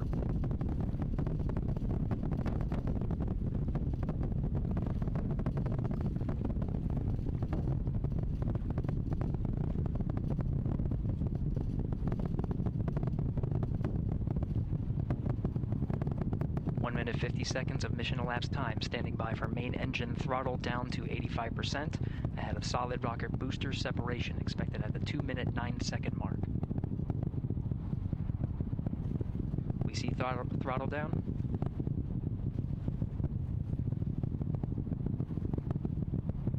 Confirmed separation.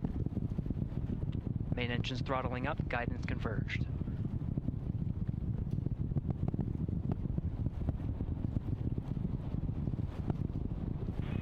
Integrity, guidance converged, performance nominal, upper stage RCS ready. Copy all, Stan. Integrity, SM priming complete. SM priming complete. 2 minutes 45 seconds of mission elapsed time into the Artemis II mission. Thrusters on Integrity and upper stage confirmed in a ready state, ahead of service module fairing separation.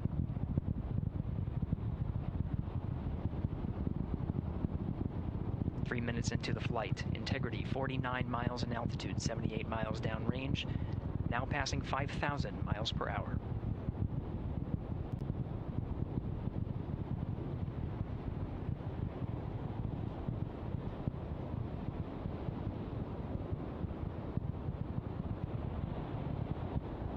Standing by for launch abort system jettison.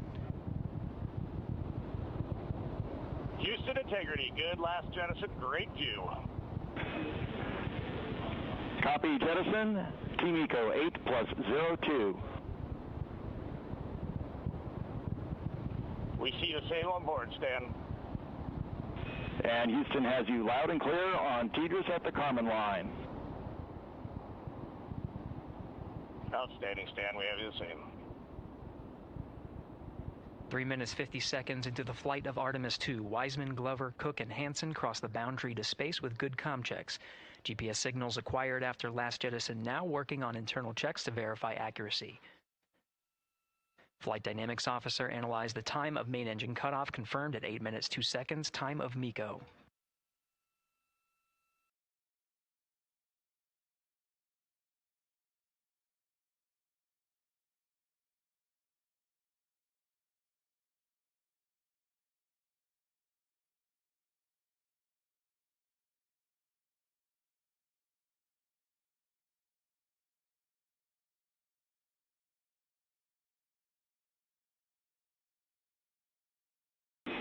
Integrity, GPS processing. Outstanding, Stan. We see the same, and we have a beautiful moonrise. We're headed right at it.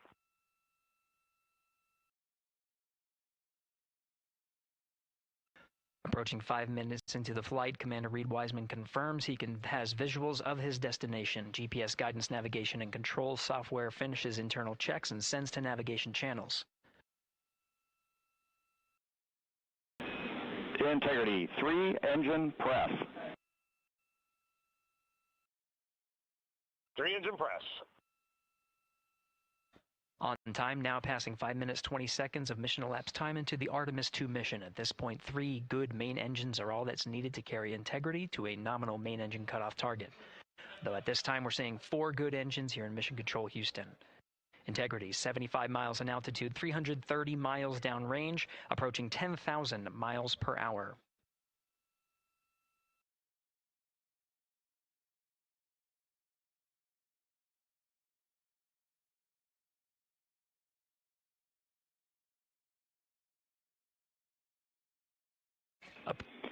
Integrity, looking good at 6 minutes. Same on board, Stan. Good trajectory and engine performance. Booster officer will soon report the shutdown plan to Flight Director Judd Friedling, expected at the 7-minute mark. Integrity, 78 miles in altitude, 460 miles downrange. Integrity, expect nominal shutdown. Good copies, nominal shutdown.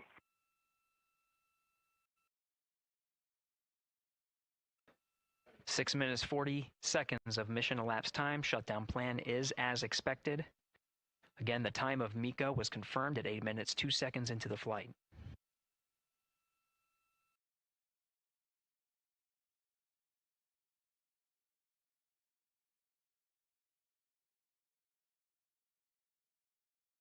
Seven minutes of mission elapsed time.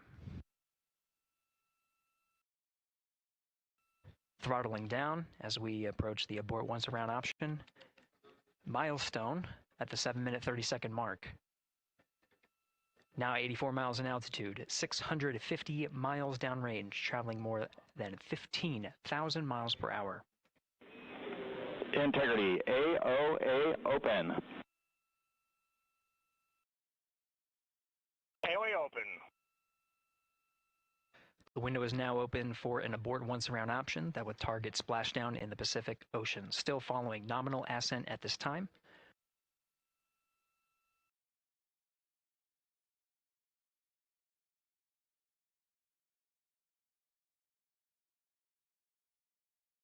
About 10 seconds remaining until the main engine cutoff of the Space Launch System core stage.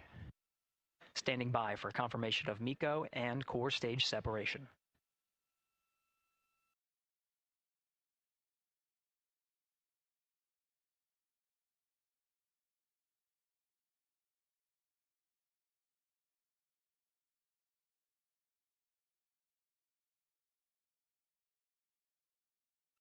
Integrity and nominal MECO, core stage separated.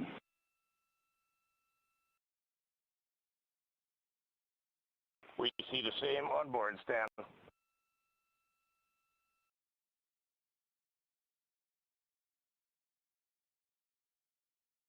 Eight minutes, 40 seconds into the flight, we have a nominal main engine cutoff heading in the right trajectory on the way to swing around the moon. Core stage has separated, done its job. The Space Launch System upper stage, the Inner Rim Cryogenic Propulsion Stage, or ICPS, still attached to the Orion spacecraft.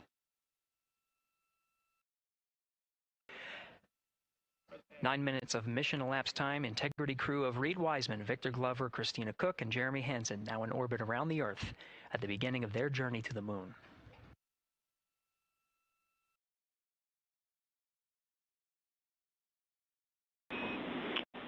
Integrity Houston, looking ahead to PRM numbers so far per the pad.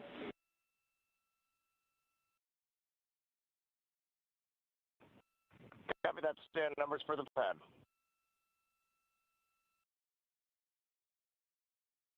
Capcom Stan Loves now reminding the crew that the perigee raise maneuver time of ignition is as expected prior to booster ignition. That time being 49 minutes, 50 seconds of mission elapsed time.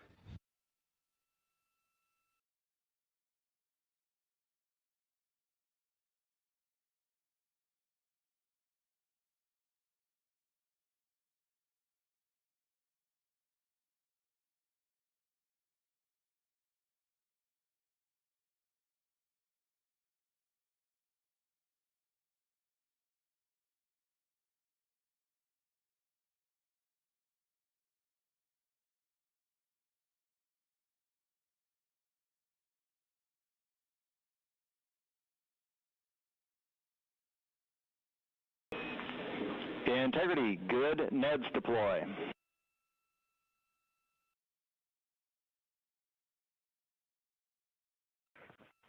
Copy that, Stan. Good, Neds.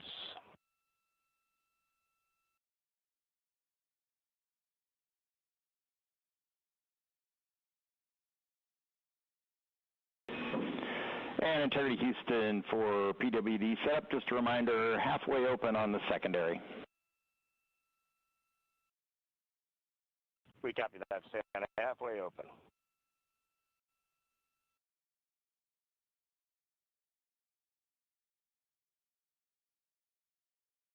Passing 11 minutes of mission elapsed time. Here, overhearing the conversation between Capcom Stan Love and Commander Reed Wiseman, already passing some milestones. We have a good nozzle extension deployment system. That is confirmed. Complete. We also have the visors are confirmed up. Now past the dynamic phase of flight, that is ascent. Their launch and entry suits that provided them an extra layer of protection. Now not as needed. They're going to raise those visors. And later in today's mission, they will begin to egress or get out of the suits to begin some of their initial tasks of activating some of the systems aboard in the Integrity spacecraft.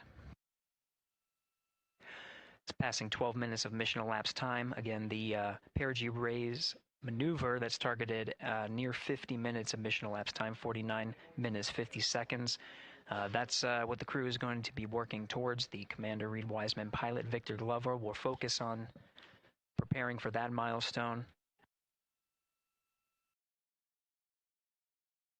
In the meantime, mission specialist Christina Cook and Jeremy Hansen will start some of the activation of environmental control life support systems. You may hear confirmation of their activation over the Orion to Earth communication network.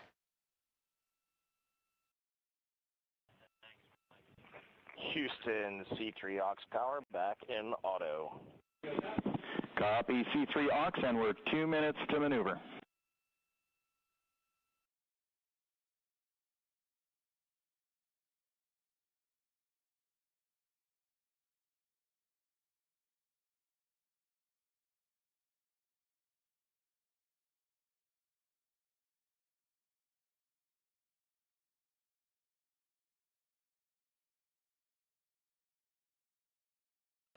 13 minutes and 30 seconds of mission elapsed time. We're going to continue to follow the crew of the Artemis 2 mission. They are beginning their journey around the moon to verify the systems that will take us to its surface. An incredible ascent. Artemis 2 is underway. Reed Wiseman, Victor Glover, Christina Cook, and Jeremy Hansen begin their journey to the moon. Still milestones to come up as we await solar array deploy and the critical burns that will get Integrity into high Earth orbit around the Earth before engines are fired to get us around the moon. We'll keep tabs on Integrity and its crew from here in Mission Control Houston. But for now, we're going to send it back to you, Megan and Nicole at the Kennedy Space Center. Very jealous to hear how the launch experience was over on the Space Coast. Yeah, Gary, if people are just joining us, welcome back to the Space Coast, where we just saw Artemis 2 lift off 14 minutes ago. And wow, what an amazing launch, and an emotional one, too. As soon as the rocket lifted off, Nicole, you had tears in your eyes, I had tears in my eyes, and we had all these people around us cheering. It was amazing. Yeah, the energy was wonderful. I mean, it was a beautiful launch. You know, we've got 4 friends and family members headed to the moon. It's pretty amazing. Yeah. How does that make you feel as someone who, you know, is an astronaut as well, but also, as you said, friends? Yeah, so proud of them.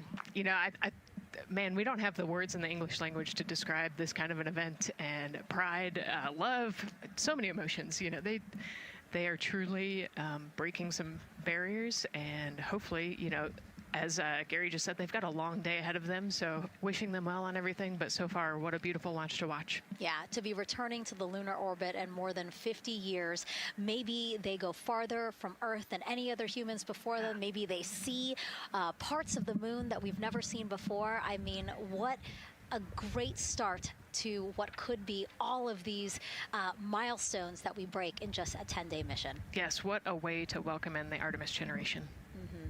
Yeah, how do you feel? I mean, we saw some beautiful shots we were covering of course, the rocket, of course, the Earth falling away as we continued up into our ascents, but also some of those crowd shots where we saw young and old, just emotional, overcome by this history-making moment. Man, we are going back to the moon for all, and we saw that today. We saw that in all the crowds. And yeah, you guys just saw that view, the sunrise or sunset, I guess. They just made it over the crest of the Earth, and you could see the sun peeking over. One of my favorite views from space, and I can't imagine what they're looking at now, and I can't wait to see what they're looking at in about 5 or 6 days. Yeah, and you know, I know a lot of people are like, you know what, I'm surprised this launched on the first try, because we know, like any little thing, we have to be keeping safety in mind, and we want to make sure we're ready to go. But we were ready to go, and I think it surprised a lot of people.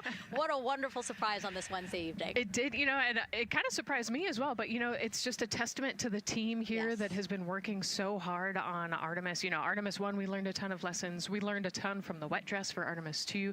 We were able to go in, fix those things. We even had a couple mishaps today, not mishaps, but a couple, you know, anomalies today that the team creatively came up with solutions for. It's just a testament to the teamwork that gets us to the moon.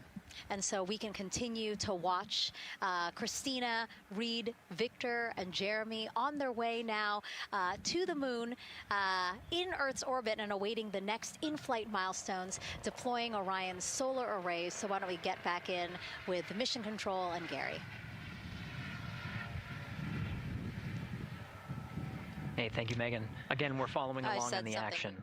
It is a long day. They have a number of procedures they need to get to immediately in their timeline. And Integrity Houston, cross-tie is on board per the ETSI-DEM.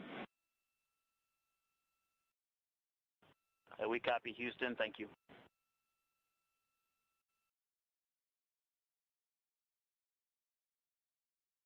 Cross-tie referring to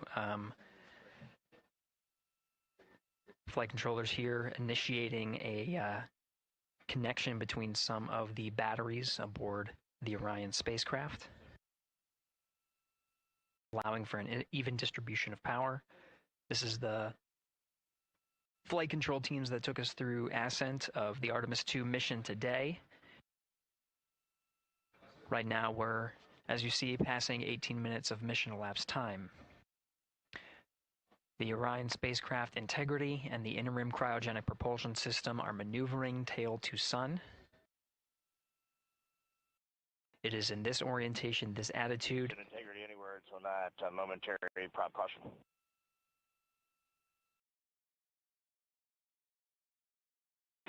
And Reed, no action. We're looking at it.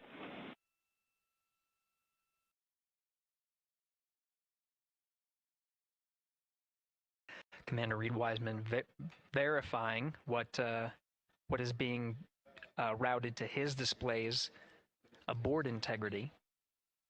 Propulsion engineer confirming that no action is needed at this time. They're pressing through with their nominal procedures to prepare for the perigee raise maneuver. And of course, the solar array wing deploy ahead of that. The solar wing deploy is a critical milestone. We'll continue to have our coverage follow the mission until that deployment. A successful launch is just the beginning. The deployment of the solar arrays and successful confirmation that those solar array wings are drawing power is a significant milestone, and says to the flight control teams that we will continue on today's mission. Power needs to be drawn to continue through some of the next milestones. Until then, the AOA open option that was called up upon ascent, the aboard once around, is the current option, and the board to orbit option ATO will be switched to a preferred mode at the time that the solar array wings are deployed and latched. It gives the flight control teams a little bit more flexibility. Integrity Houston, update on TDRS handover for your pad.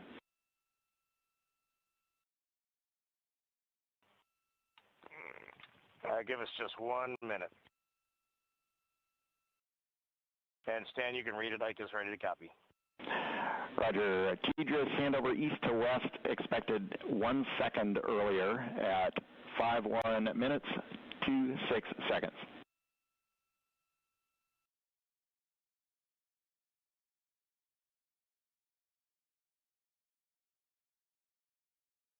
Hi, Stan. We copy 1 second earlier for 5126 TDRS east to west, and saws are starting to deploy. Thermal knives are firing. We concur. Thanks for the report.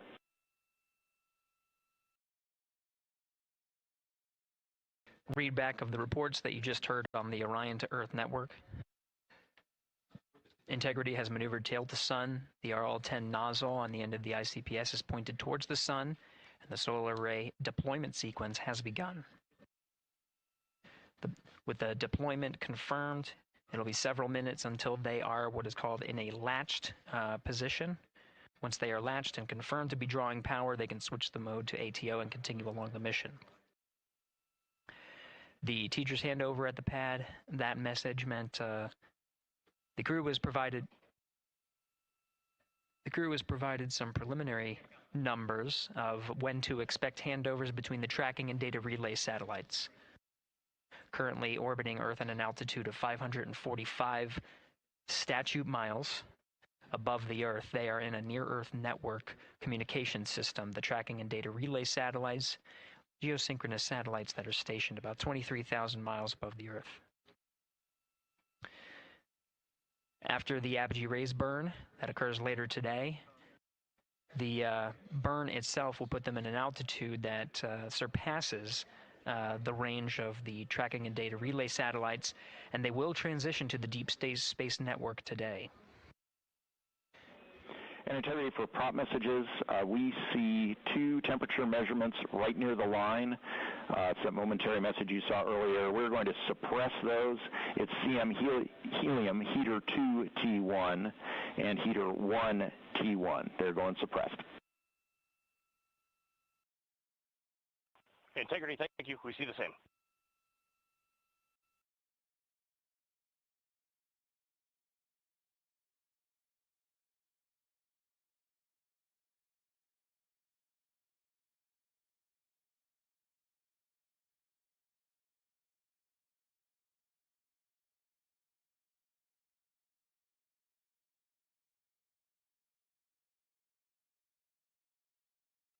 This is Mission Control Houston, passing 23 minutes of mission elapsed time into the Artemis II mission.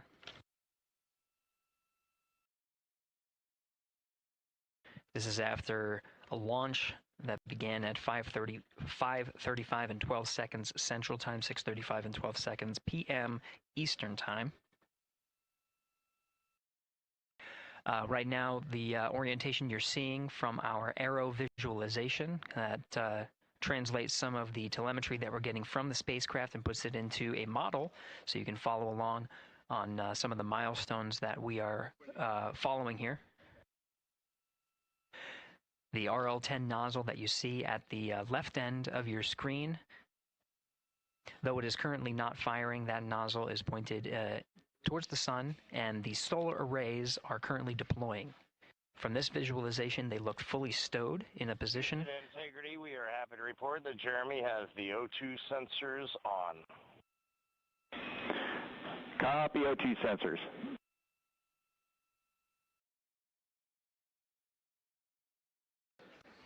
Again, Commander Reed Wiseman and pilot Victor Glover overseeing the deployment of the solar arrays.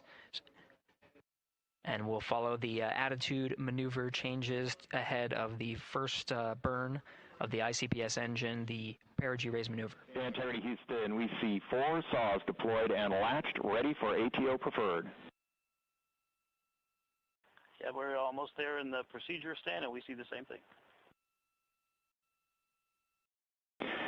And Integrity Houston, we are seeing a 7-second miscompare between the MET on Orion and ICPS. We'd like you to read us the MET from your center status bar and for the ICPS on StackSum.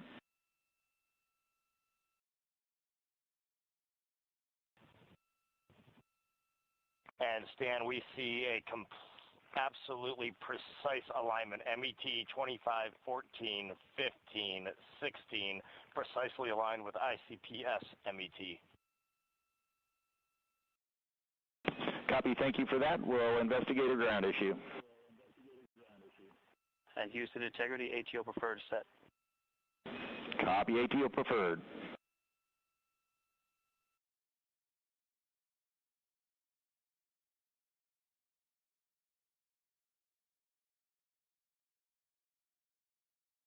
This is Mission Control Houston, 25 minutes, 45 seconds into the flight of Artemis II. We have confirmation that all 4 solar array wings are deployed and latched. This is the configuration needed to switch to ATO preferred, which you did hear confirmed from pilot Victor Glover. That mode has been switched. There's also a discussion with Capcom Stan Love and Commander Reed Wiseman about the alignment of the MET clocks on the Orion spacecraft and the ICPS. Commander Reed Wiseman confirmed the clocks are in sync, no issues. They're going to investigate it on the ground. We're proceeding with today's mission. 26 minutes of mission elapsed time and counting.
This is Mission Control Houston. We're approaching 28 minutes of mission elapsed time into the Artemis II mission. At this point, we've had a successful liftoff from the pad at 5:35 p.m. and 12 seconds p.m. Central Time, 6:35 and 12 seconds p.m. Eastern Time. We've had a good main engine cutoff, core stage separation, and a good trajectory to begin today's mission. Right now, the Spacecraft has maneuvered tail to sun. We're standing by for another maneuver to maneuver into the burn attitude. This is where the RL-10 engine of the ICPS is pointed in the correct orientation for the perigee raise maneuver. We did hear confirmation that the perigee raise maneuver time of ignition has been confirmed per the pad, which means it was the predicted time prior to liftoff. Integrity for GNC, we're taking channel 1 to unfiltered and to BFS. Okay, Stan, we're watching. Go ahead.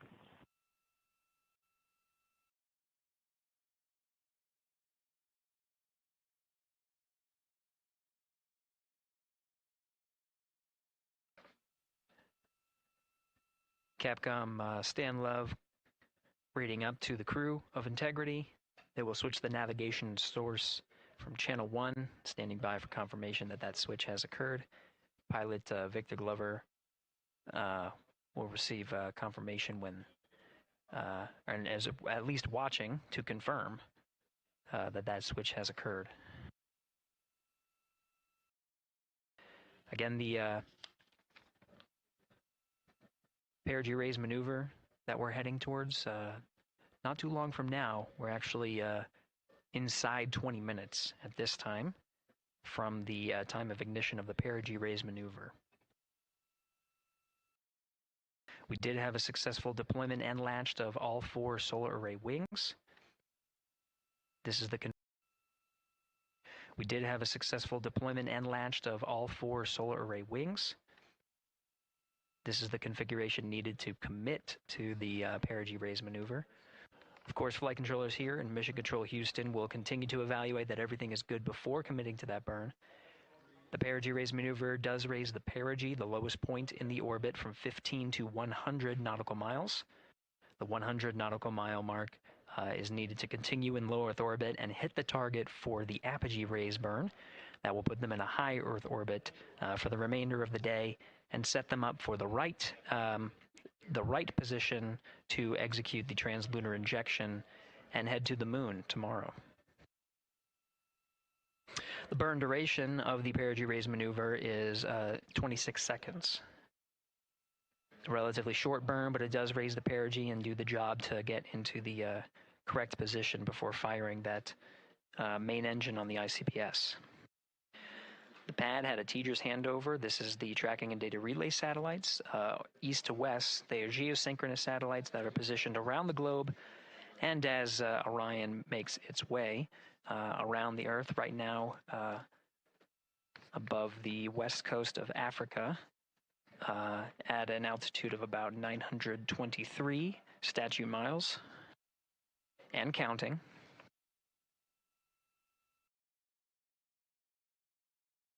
The perigee raise maneuver is not executed at the perigee. It is rather executed on the, actually closer to the apogee. But what it does is it raises the perigee on the other end of the orbit to 100 nautical miles.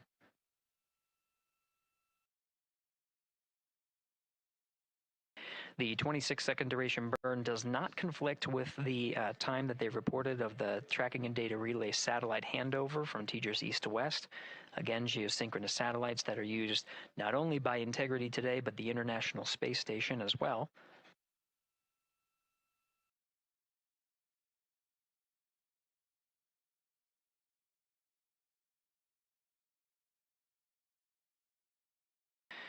That time of handover is 51 minutes, 26 seconds.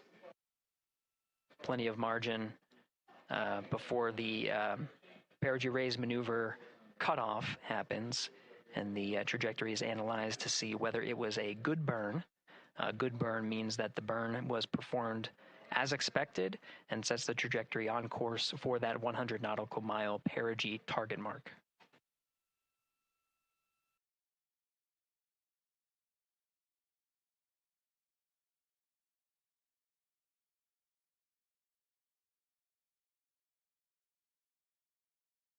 Again, for those sticking with us on NASA Plus and following along on our coverage, we will continue to follow and to cover the mission until actually, we'll continue to cover the mission 24/7.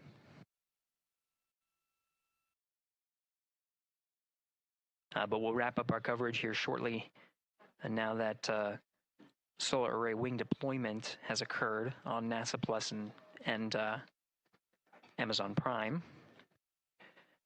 Again, we will continue coverage 24/7 at the NASA YouTube channel. For those that want to see all of the upcoming milestones, there are select times where we will be coming back to NASA Plus and other streaming platforms. You can go to nasa.gov to find the latest on when to find those activities. Given that this is an operational mission, we do want to make sure that we are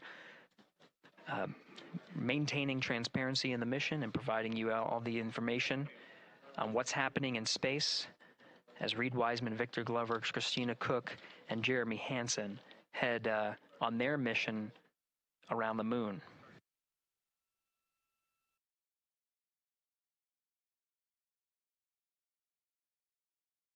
Inside integrity at this time. Again, the solar array wings have deployed. The integrity is maneuvering to its burn attitude ahead of the execution of the perigee raise maneuver.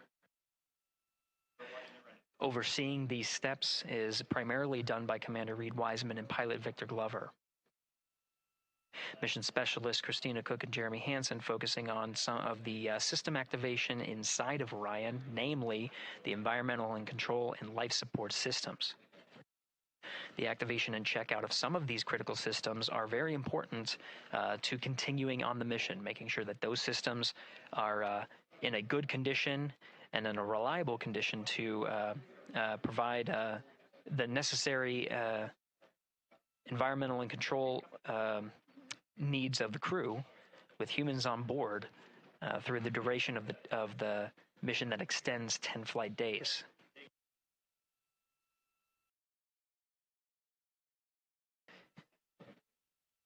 Standing by for an update to the perigee raise maneuver time of ignition. Should be read up to the crew very shortly. Integrity Houston, updated PRM numbers when you're ready to copy. All right, Houston, we are ready to copy. TIG is 2 seconds earlier at 4 minutes 48 seconds. TIGO unchanged at 26 seconds. 49:48, TIGO 26.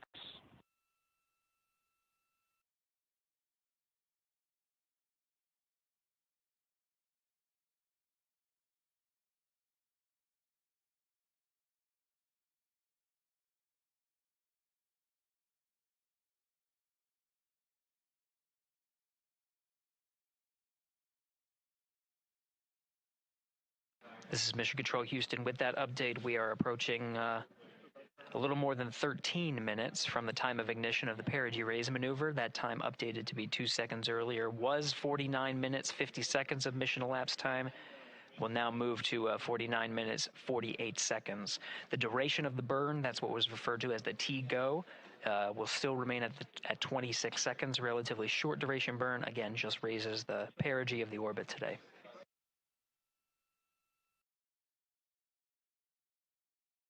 Making sure they hit the mark on that time of ignition is the primary concern of Commander Reed Wiseman and pilot Victor Glover. Mission specialist Christina Cook and Jeremy Hansen inside activating those environmental control and life support systems.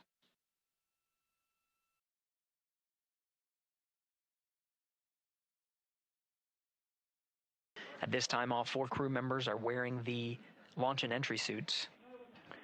Integrity Houston, for Optimus on the PCD, we have time update instructions when you're ready.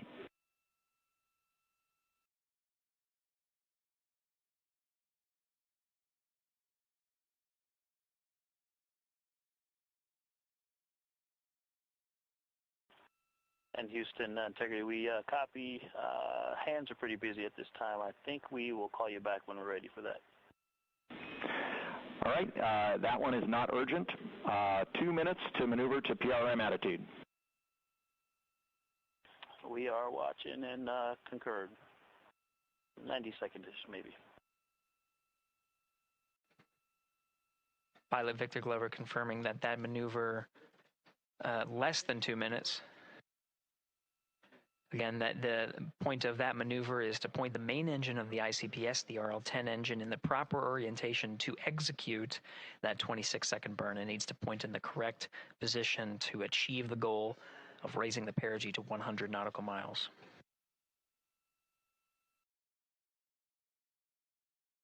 You heard some of the environmental control system activations over Orion to Earth.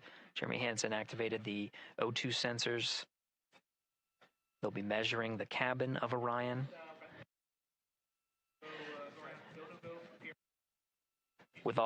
During all of the activations, here on the ground in Mission Control Houston, Flight Director Judd Freeling is doing a poll with all flight controllers in the room to see if we are in a go position to go ahead and execute the perigee raise maneuver.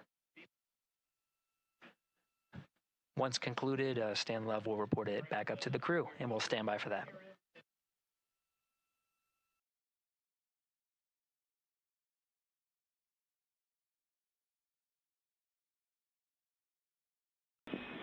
Integrity Houston, MCC polls go for PRM pending attitude and saws.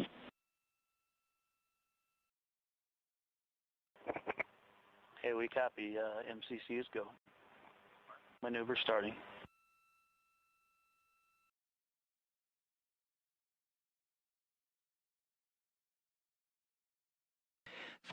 Minutes of mission elapsed time. The maneuver to the burn attitude has begun. The maneuver also is paired with reorientation of the solar array wings that have been deployed.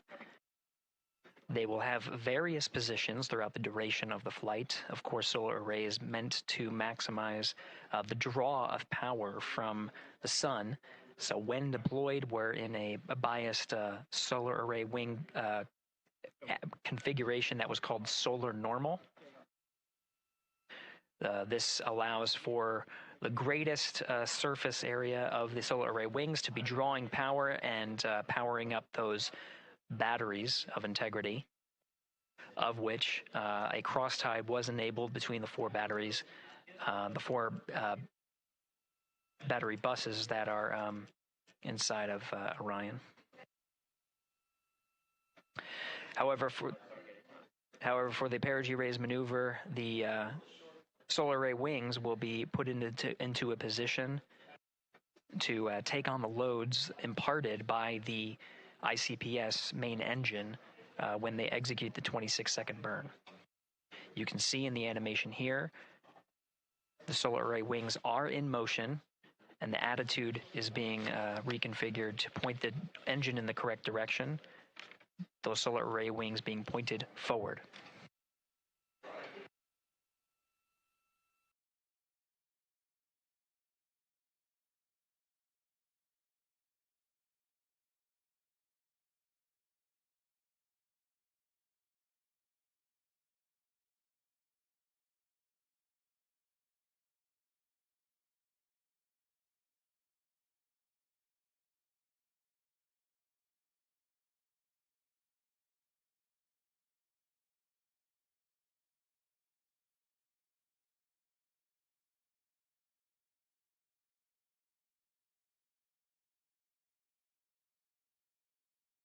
You're getting a live look inside the Artemis II mission flight control room. The team you see here oversaw the ascent of our four astronauts inside Integrity, launching at 6:35 and 12 seconds p.m. Eastern Time. Now, again, this room will be occupied 24 hours a day, 7 days a week, with flight controllers shifting on 3 shifts to oversee 24/7 operations of Artemis II while in flight. We will cover that live on the NASA YouTube channel, and we'll be covering that around the clock as we begin to wrap up our coverage here on NASA Plus. Before I do want to send it over to our colleagues at the Kennedy Space Center. And to my colleagues, it was a pleasure to join the teams at the Kennedy Space Center and be a part of such a historic launch. Here in Houston, again, we're turning our attention to the mission. And for now, we'll say farewell and thank you to our colleagues there for today's launch coverage. We'll see you again soon for Splashdown. This is Mission Control Houston, sending it back over to Megan and Nicole at the host desk.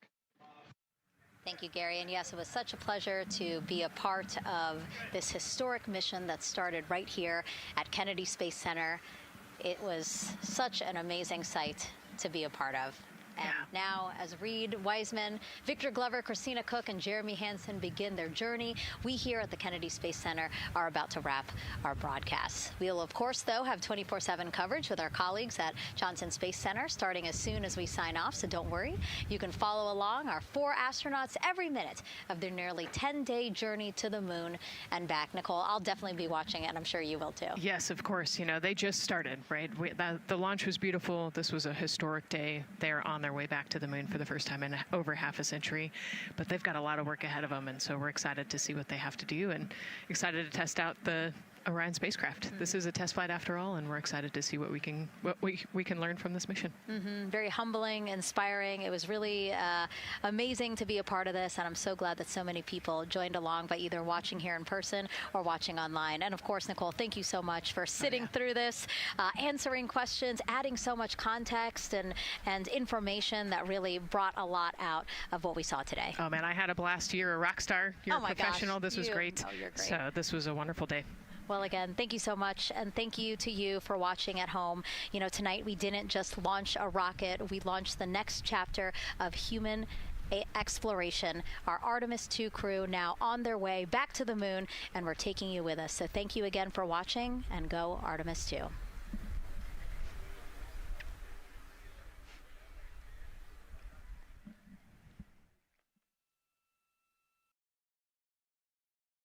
All 4 astronauts, and it appears all of them are undergoing their suit leak checks. Yes, a pre-flight tradition that we have seen with our crewed flights, the card game. The astronauts who have just left crew suit up and are now walking down a hallway.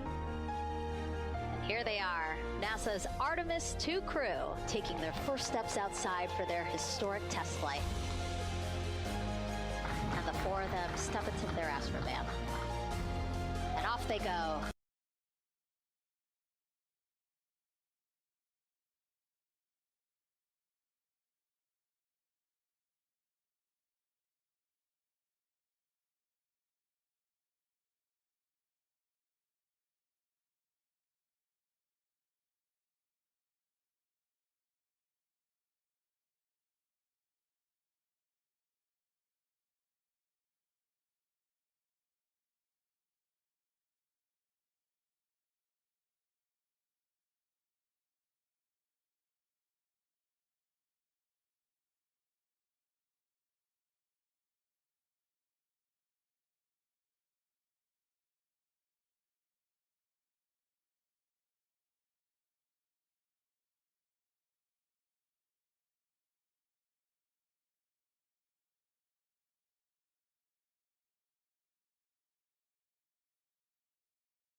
equipment and configuration that's needed ahead of the day's activities, starting with covering a CCD cursor control device.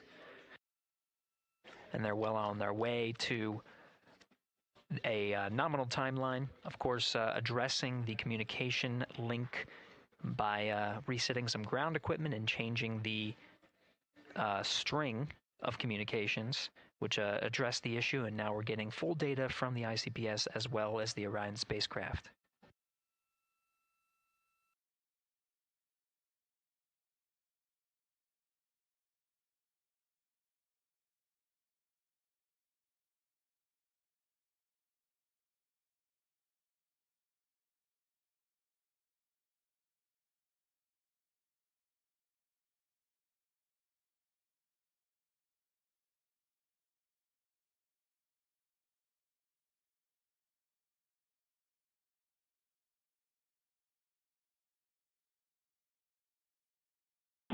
Integrity Houston, questions for Jeremy and for Christina.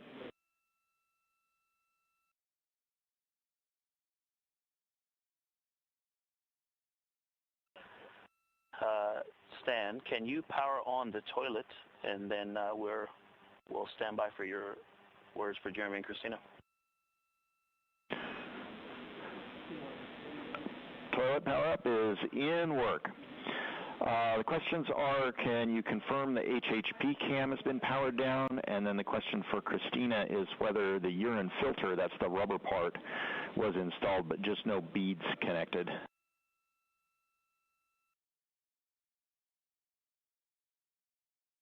And that's affirmative. The filter was installed, no beads.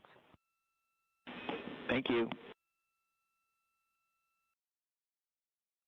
And Stan, we are wrapping up PWD right now. Jeremy will get the HHP cameras after that. There was a tremendous amount of back pressure on all those settings, so it's taken a little bit of all the connectors, so it's taken a little bit of time. Copy. Thank you.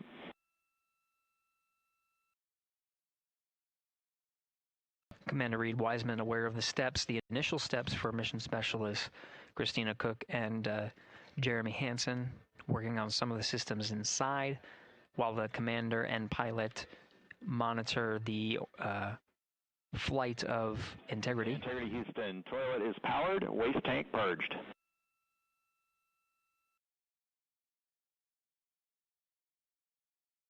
We copy that, Stan. Thank you. Some of the equipment inside needs to be activated by flight controllers here in Mission Control Houston. The activation of some of these necessary for their trip on their first day in orbit as part of the Artemis II mission. While Christina Cook addressed the waste systems that are on board now that they're activated and purged. Jeremy Hansen working on the potable water dispenser, rather. One of his initial steps is to activate the equipment and start filling some bags as a reserve. He's working through those steps. The HHP camera is one of the internal cameras inside of Integrity. HHP camera was one that was captured through the duration of ascent and recorded into the flight computers. Go ahead.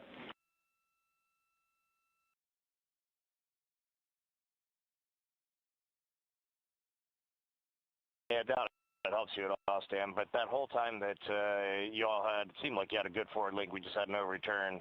We saw a good frame lock, and everything looked good. The only thing we did not have was a good ping. I don't know if that helps you. That helps a lot, Reed. Thank you for that report.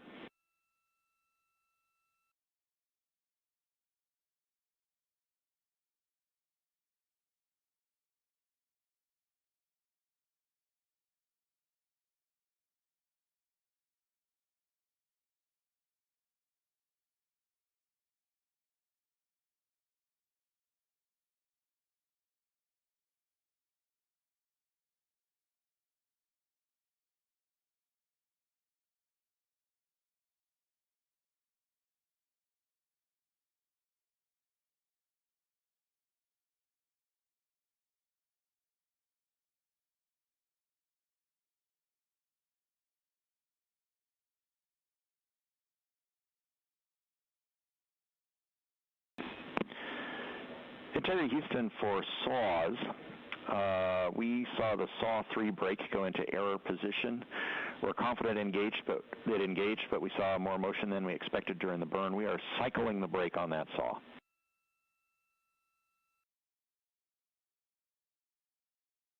Okay, Stan, we copy that.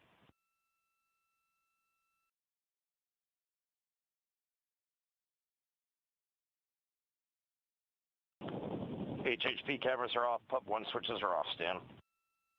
Copy HHP and PUP, thank you.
Integrity Houston, starting thermal roll.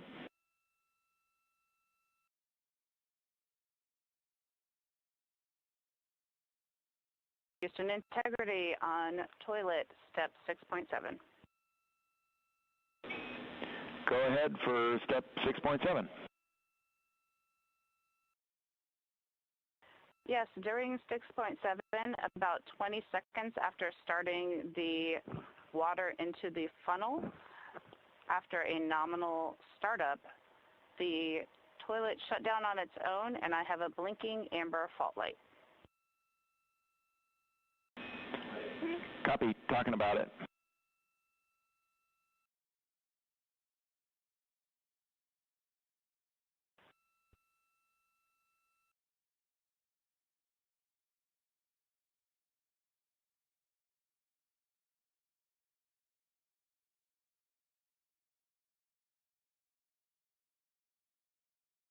And integrity for toilet, we're going to have to think about that for a while. In the meantime, CCUs are available in Alpha 2.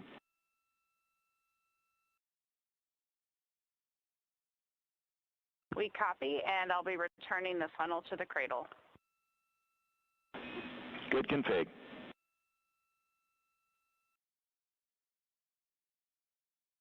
This is Mission Control Houston, a read back of some of the communications that occurred on Orion to Earth.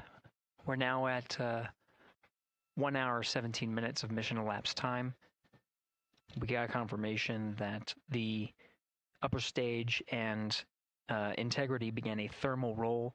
They are on the illuminated side of the Earth right now at an altitude of just a little more than 1,000 statute miles.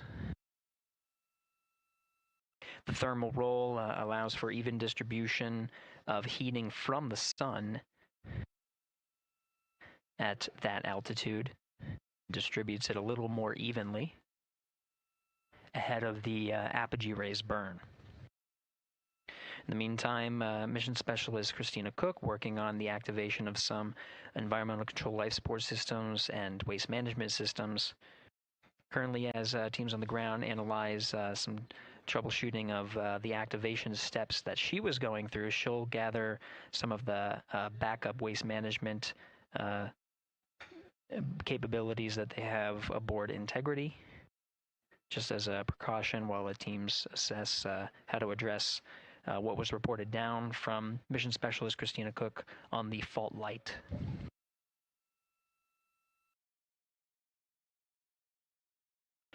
Now at mission elapsed time of 1 hour, 18 minutes, we are coming up on the post-launch press conference at the Kennedy Space Center, where subject matter experts have gathered to and will address the launch that just occurred, and media will ask some questions.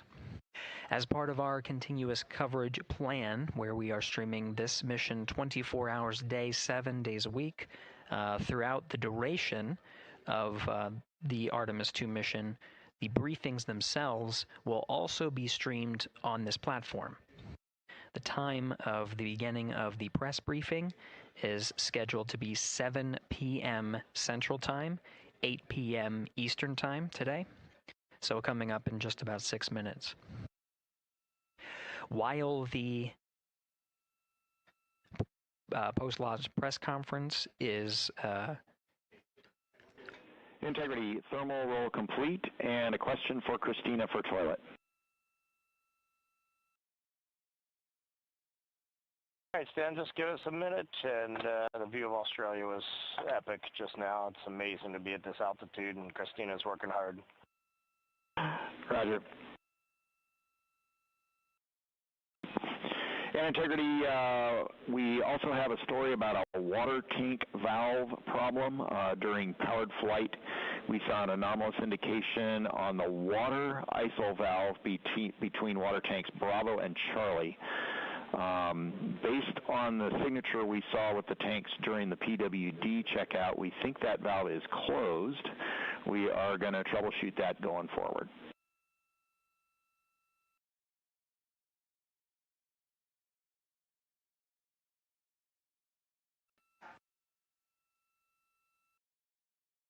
Quick recap, the thermal roll is complete, distributing. Dan, when you got Equus.N2H2O up, give me a call. I'm looking at it. Tab stop 17, we show that valve closed, if that helps you. That is also what we see, and that's exactly the valve we're looking at. Related to that, question for Jeremy. For the PWD checkout, did you check out the primary first or the secondary first?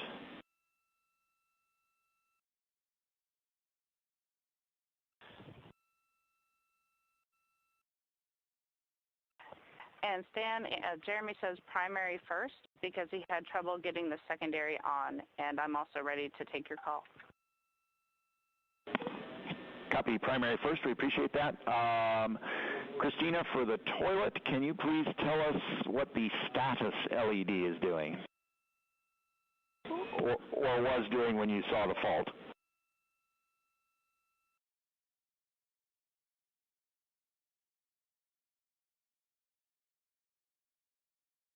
It had been on per normal, and there was good suction, and then it turned off when the fault started blinking. That's valuable information. Thank you. Teams on the ground continuing to troubleshoot the waste management systems aboard Integrity. Now we'll continue to follow the mission here as the 4 astronauts work on the steps to activate some of the systems and prepare for the apogee raise burn. About 3 minutes from now, 7 p.m. Central Time, 8 p.m. Eastern, we'll start the press briefing. That press briefing will happen on our 24/7 live coverage. While that is happening, you can listen to the Orion to Earth loops and continue to cover the mission and views from the solar array wing cameras aboard Orion. And you can follow that at our clean live stream, also available at NASA's YouTube channel.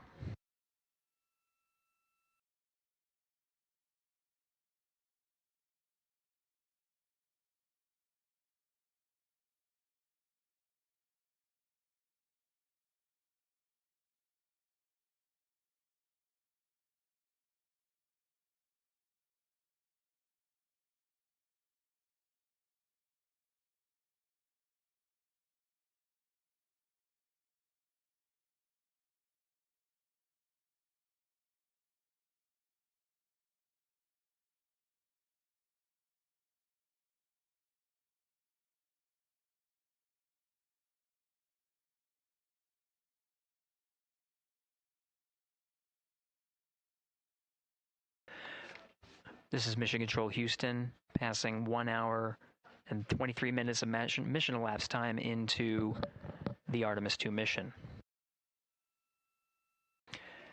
The Integrity crew, about 800 statute miles over the Earth, currently passing over Australia. Commander Reed Wiseman confirmed that pass over Australia, they were able to peek out the windows and see that view from an altitude that is higher than any of them are used to.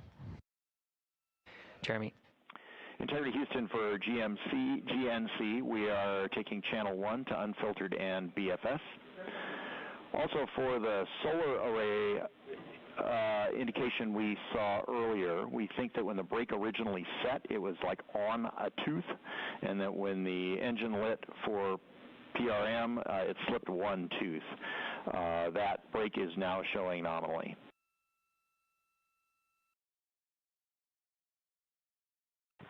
Okay, Tanya, we copy that, and I'm just curious. I feel like about a half an hour ago you took 1 to unfiltered and BFS. Is this nominal, or did something happen? Victor, this is nominal. Okay, thanks. Copy.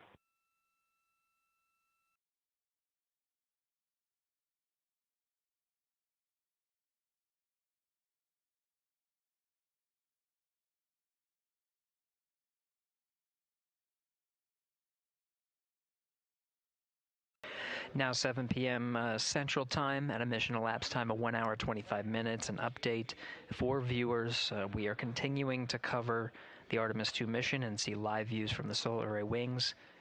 The press conference scheduled for 7 p.m. The current start time for that press conference is 7:05 p.m. Central Time, 8:05 p.m. Eastern Time. During the conference, we are expected to execute the apogee raise burn. We're a little more than 20 minutes from the time of ignition of that burn.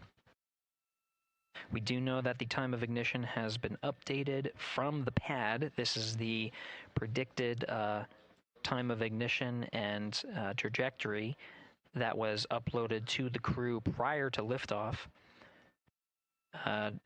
The current time of ignition is 1 hour 46 minutes and 9 seconds of mission elapsed time.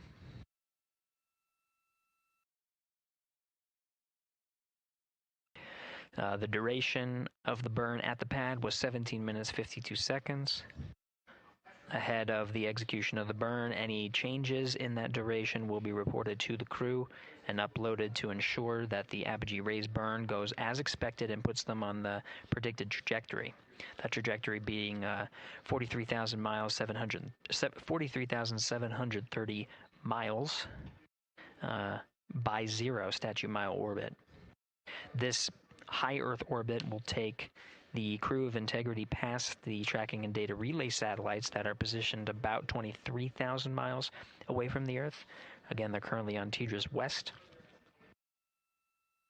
And they will transition to the Deep Space Network. The apogee raise burn time of ignition again at 1 hour 46 minutes and 9 seconds of mission elapsed time. That is expected and will occur during the post-launch press briefing. So as part of our 24/7 coverage, the briefing itself will overlap with that particular milestone. To follow along on our 24/7 coverage, we won't necessarily stop our coverage. The clean Orion to Earth loops will be available on our clean feed that will show a view similar to what you're seeing now. This is a view from the solar array wings, and you'll also hear the communications between Capcom's Stan Love here and the crew aboard Integrity, and you can listen as they confirm the execution of the burn and any changes of the burn. When we come back from the press conference, expected about around 8:05 p.m. Central Time, 9:05 p.m. Eastern, we'll go ahead and recap any of the milestones that occurred while we transitioned to the press briefing to answer the questions that come from the press, and continue along on our 24/7 coverage.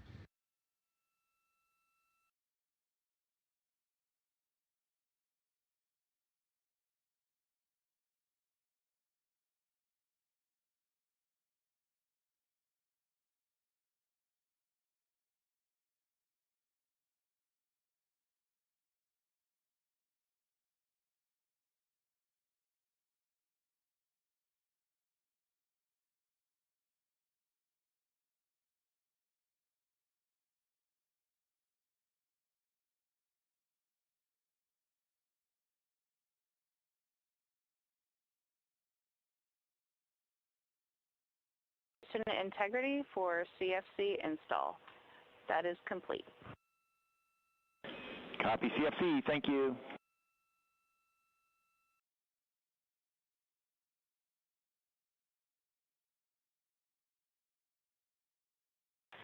And Houston, just want to let you know, since we're running a touch behind timeline, we have not yet started suit doff for any of the forward crew members. We'll get to it in a bit. Copy, thank you.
Integrity Houston, updated ARB numbers when you're ready.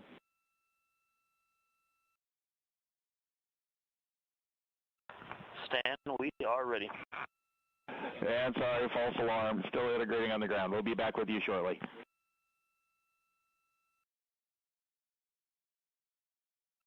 Good practice call. Talk to you in a second. Roger.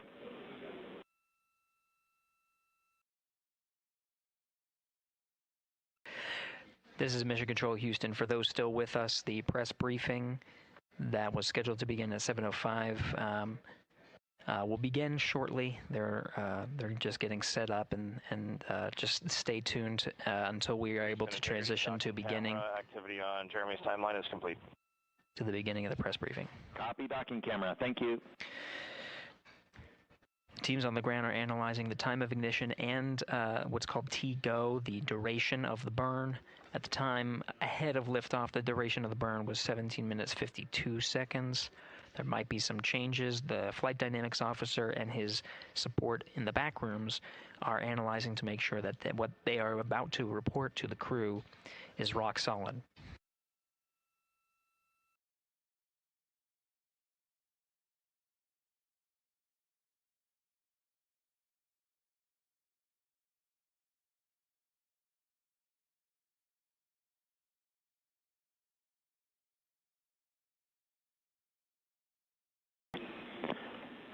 Integrity Houston with new ARB numbers for real this time.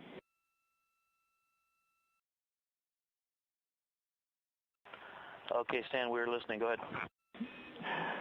ARB TIG, 1 hour, 46 minutes, 07 seconds. TGO is 18 minutes, 06 seconds.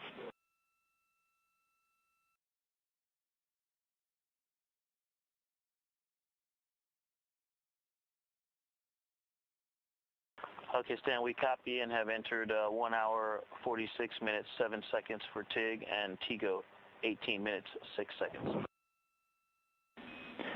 Thank you for that. With that, we also have an updated time for the handover from TDRS west to east. That is going to be over 6 minutes earlier than what's on your pad. You can expect that at MET 2 hours, 03 minutes, 04 seconds, 2:03:04.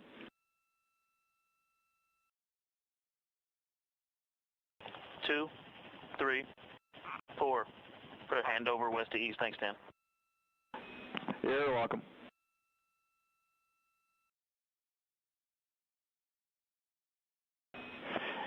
And integrity 2 minutes Dan, to maneuver. PFE is reading 3, which is nominal. Copy PFE.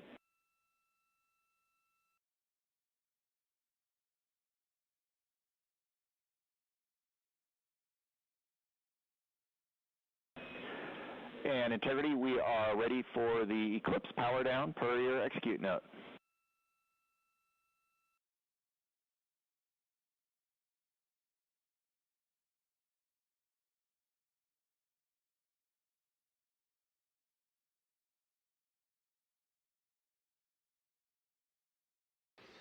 All right, as we've continued to follow along on the mission here in Mission Control Houston and on the Orion to Earth loops, we'll take you over to the beginning of the press briefing, the post-launch press briefing over at the Kennedy Space Center.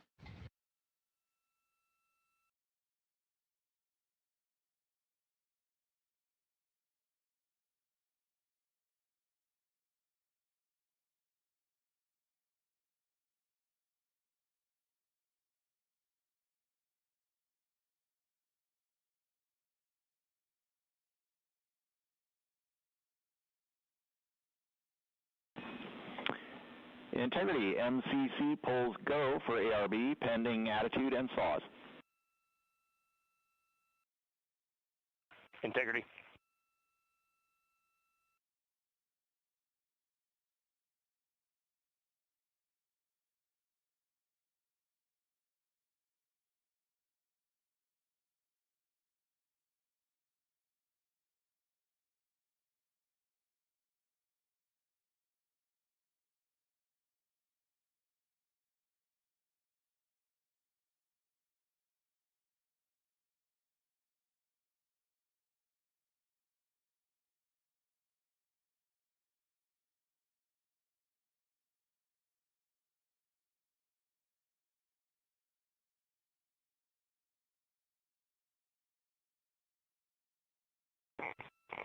Houston, integrity, power down. Go ahead.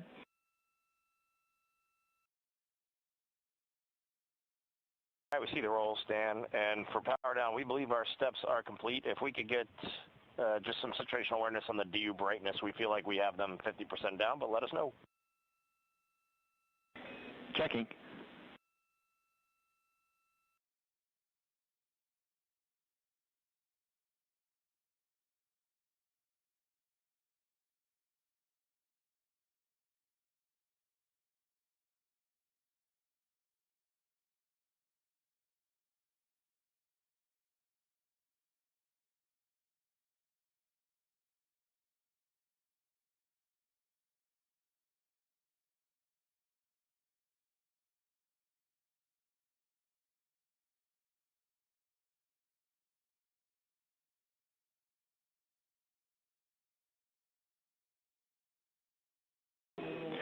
Integrity, we see DU3 right at center. We see DUs 1 and 2, a couple of clicks above center. We're checking power draw now.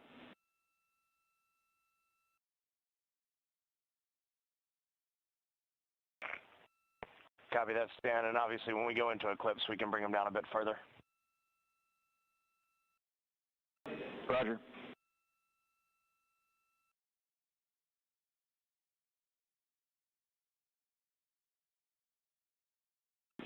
And Reed, when we get into eclipse, we would like those extra clicks on DUs 1 and 2. Yeah, you got it. We did bring 1 and 2 down a touch, but we'll bring them down as far as we can when we get into eclipse. That's perfect. Thank you.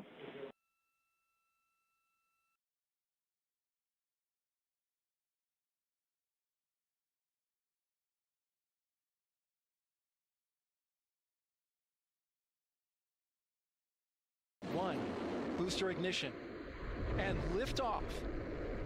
The crew of Artemis II now bound for the moon. Humanity's next great voyage begins. Integrity, good roll pitch. Roger, roll pitch. Houston now controlling the flight of Integrity on the Artemis II mission around the moon. Integrity, AMT high. AMT high. On time, passing 30 seconds into the flights. Integrity passes the alternate beacon. Target milestone. Mission Control Houston seeing good performance on the 4 main engines. Space Launch System core stage. Integrity, 3 miles in altitude. Traveling more than 1,200 miles per hour. Good evening and welcome to NASA's Artemis II post-launch news conference. I'm Bethany Stevens, Senior Advisor and Press Secretary, and I will be your moderator today. I am joined by Administrator Jared Isaacman, Associate Administrator Amit Kshatriya, Acting Associate Administrator for the Exploration System Development Mission Directorate, Dr. Lori Glaze, and Director of Flight Operations, Norm Knight. Administrator Isaacman will give opening remarks, and then we will open the floor to questions. If you are dialing in to be with us here today, please press *1 to get in the queue. And with that, Administrator. Thanks, Bethany. Good evening, everyone. So today, April 1st, 2026, 6:35 p.m., NASA's Space Launch System rocket lifted off the pad with 8.8 million pounds of thrust, carrying the Orion spacecraft and the Artemis II crew out to Earth orbit and beginning America's grand return to the moon. Now, about 51 minutes into the flight, during a planned handover between satellites, the Orion spacecraft underwent a communications issue, leading to a temporary partial loss of comms.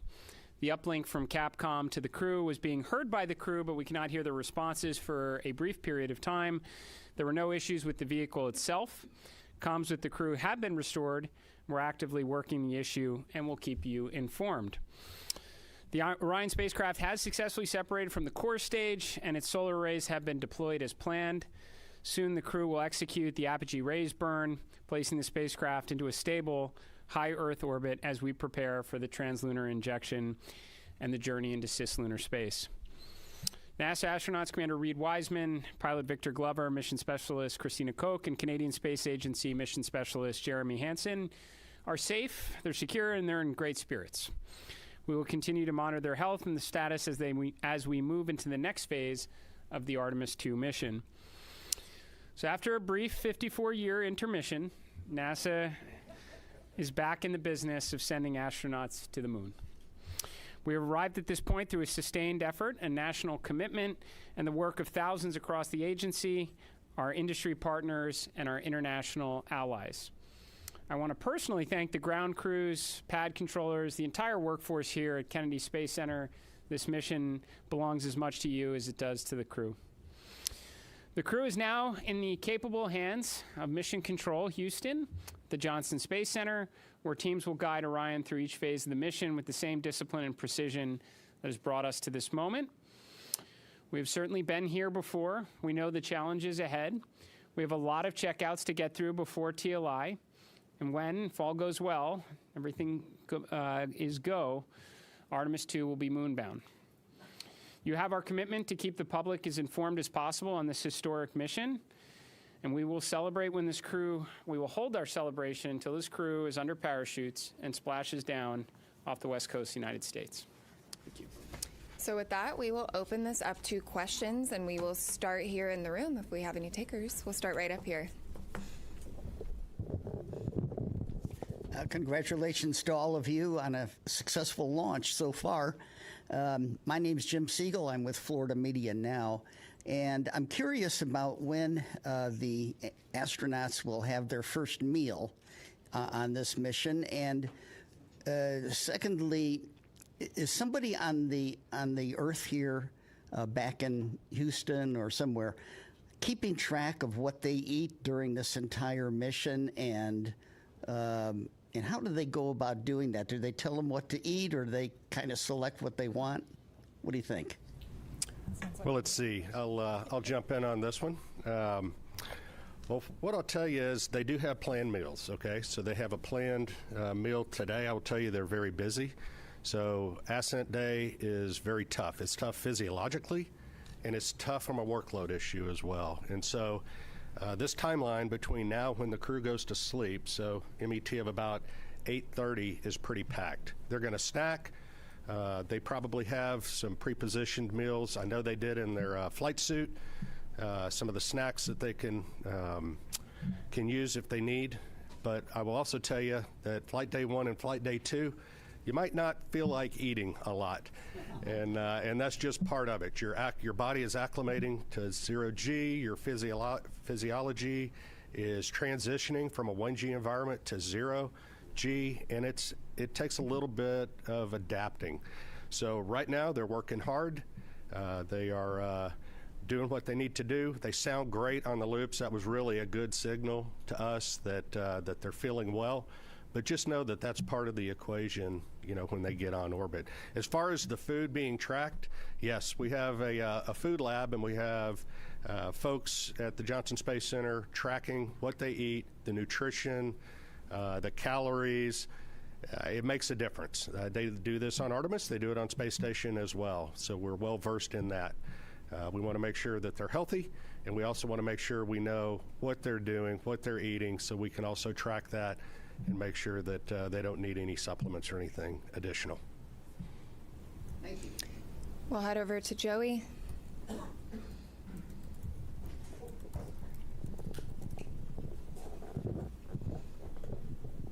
Thanks, guys, and congrats on a clean launch so far. Jared, or whoever wants to answer, how were you able to resolve the communications issue, and do you have any guesses as to what might have caused that? And was there any part of the mission so far that appeared off nominal, or is everything looking good? Just curious to hear how things are going on that. Thanks.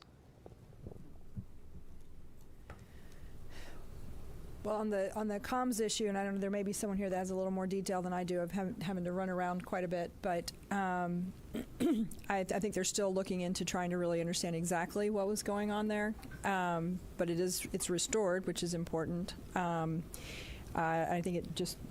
It was during handover to Tejas West. Sometimes that's squirrely ground configuration. You gotta get that right. So hopefully that's what it is. But we'll chase it down. But they were able to recover. They had intermittent forward and return links, so the burns that they needed on board it was never an issue. It was unusual for it to be dropped out for a couple minutes. So that's why we're telling you. We had a controller issue with the toilet when they spun it up, so we got to work through that. That's going to take maybe a few hours to troubleshoot. So there was also a water tank valve. There's 4 water tanks on Orion. There's a crossover valve that connects the 2 gangs of tanks. It's supposed to be open to ensure maximum flow. It was closed during ascent. When you shake the thing, things like that happen. So they're going to reset the valve. And then they had a recurrence of on Artemis 1, we had a latching current limiter failure on a piece of electronics, a transient failure when it gets exposed to radiation. They took 1 hit of those. We took about 24, 25 of those during Artemis 1. Again, normal, the onboard fault detection cleans that up, but we're just getting started, Joey. Just to be clear, right, this is a flight test, and a lot of what we're doing here is exactly this, trying to test out all of the things that require the crew interaction, right? And so we anticipate to have a lot of these. Well, that's what we're here for, work through them. Sawyer. Importantly, apogee rays burn. We're go. So they're going to stay in space. Sawyer. Thank you, Sawyer Rosenstein, NSF. I noticed that the slide wire baskets happened to deploy during launch. Is that something that was expected? And can you give any initial reports, at least what you've seen from the cameras, of how the mobile launcher is doing, given the hope to be able to quickly turn it around?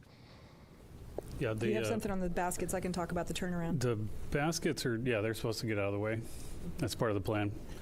So otherwise they take plume loads, and we don't like that. So I can tell you on the mobile launcher, our team has already been looking at a lot of the imagery that we have that was taken both during and after and assessing that, trying to get the condition. We've got teams, I believe, going out there. They might already be out on their way to take a real look.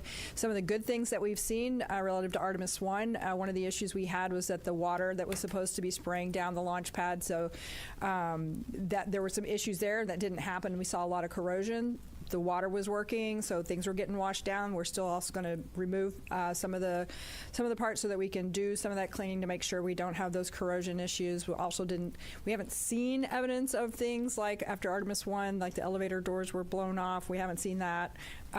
So we're optimistic, but we got to get out to the pad. We got to look. We did a lot of changes after Artemis 1, trying to harden the systems so that we can turn it around faster. We do anticipate there will be some items that'll need to be replaced. It's a pretty violent environment. But we're hopeful that that's minimized, and as soon as we have more information on that, we'll definitely let you guys know where we stand and how quickly we think we can get it turned around. Thanks. Lauren.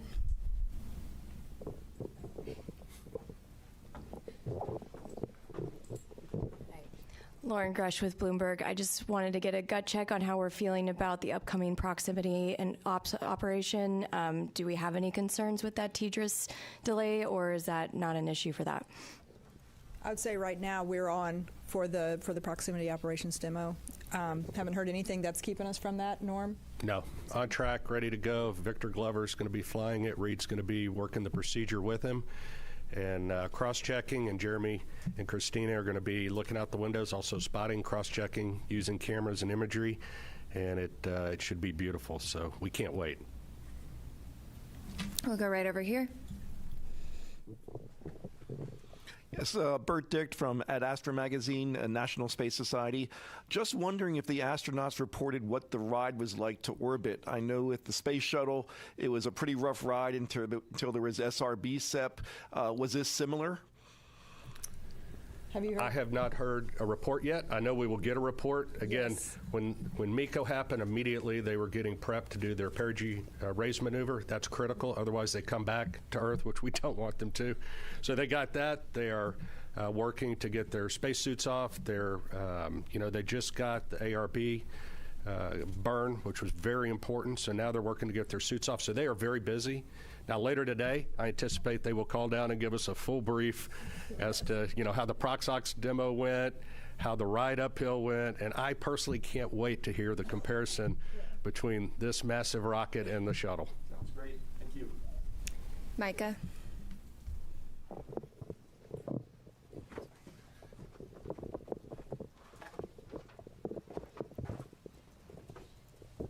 Thanks, Bethany. Micah Maidenberg, Wall Street Journal. Maybe for the administrator, I'd like to ask you, I know we're early on here, how you're thinking about success for this mission, defining success.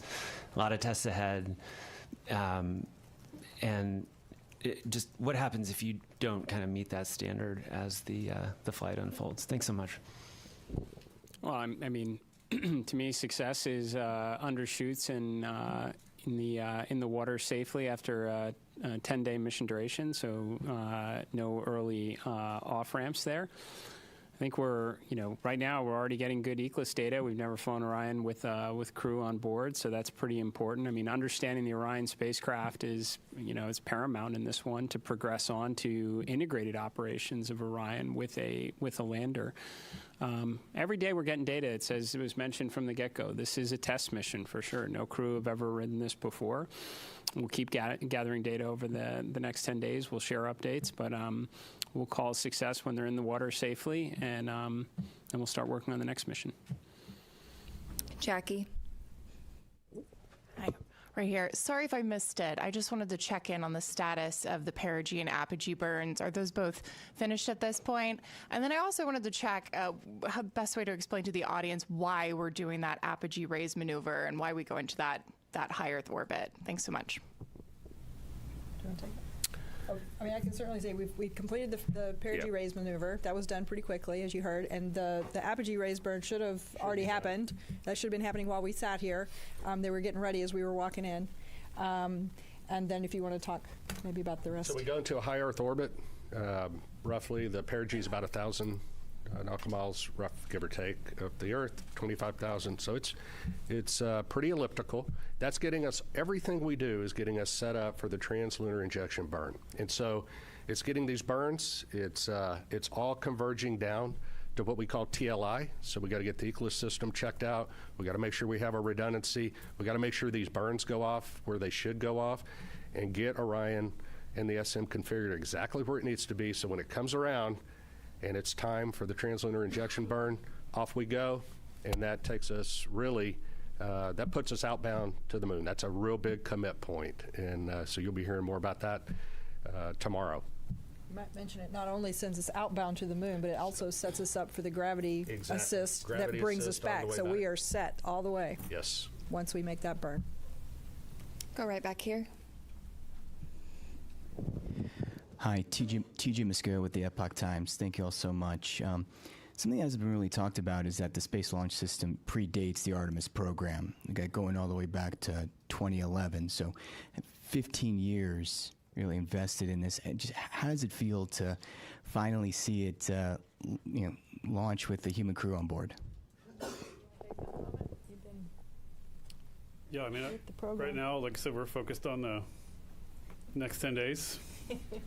But I mean, I'll tell you, I'm incredibly proud of the folks that worked on this machine for as long as they did.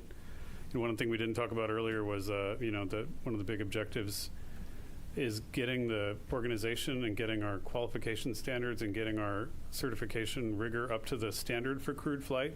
That's a big, even though the mission is a complicated mission, moving the entire organization to a mindset of thinking about risk in the right way to fly crew is a big deal. And making sure that the way we've gotten the machine configured to fly crew with the resilience and the reliability we care about is also a big deal.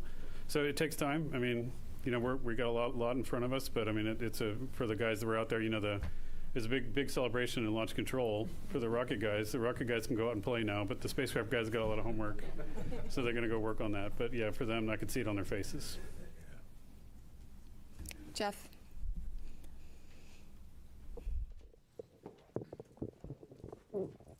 Jeff Faust of Space News. During the countdown, we heard controllers working through a few issues, one with the flight termination system, one with the launch abort system battery, and it sounded like there was a brief telemetry dropout. Wonder if you could provide a little bit more details about those issues and how you resolved them relatively quickly. Yeah, so Jeff, the FTS issue was we were doing an end-to-end test. We typically have to confirm that we can get a signal from the range to the machine and then back. We weren't able to close that entire end-to-end loop. But the guys at the range, they were really quick on their feet. They swapped to a different range receiver, which is a slightly different heritage, but has the same fundamental algorithms on it, and they were able to switch over to that and able to confirm a good end-to-end signal, which is really clever. We had thought about getting a receive-only box that we had in the VAB and shipping that over to to Patrick quickly so they could do it, but they were able to fix it on the fly over there, so that was good. And once we knew we could confirm the end-to-end loop of that command, then we didn't need that receive. We don't need to do that test more than once. We just need to verify the commands get on board. And so once we confirmed that command was there, then that we met all of our public safety risk. For the launch abort system, we had a battery, so 2 batteries, several temperature sensors on both batteries.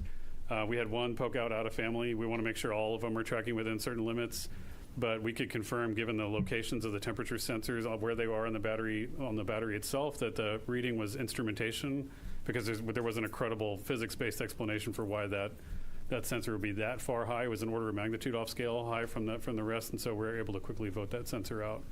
So that was two of the major issues. But again, the team, this is what the training is for. This is what the practice is for, is to go into those things and knock them out quickly. So they did really well. We'll go right over here. I noticed there was a lack of public address announcing outside, and there was a lot of going back and forth when we realized there were some issues, and we had to go back inside to find out, or we had to have our phones. Why was there no public address system available with loudspeakers outside? I'm not sure what you're referring to. We're not sure what issue you're talking about the public address. Okay. Available to people outdoors, and I thought that was a lacking. We'll take a look into that. We'll definitely look into that. I wasn't aware that happened. So thank you for that information. That's new, and we'll definitely look into it. We'll go right back here.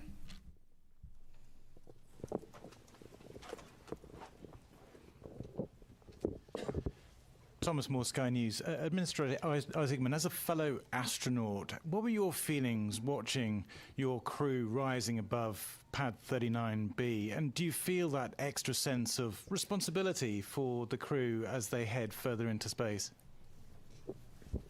I certainly felt that it would be, just from, I guess, my perspective in it, that, I don't know, it is far less stressful to be strapped into the rocket than to be responsible for it here on Earth.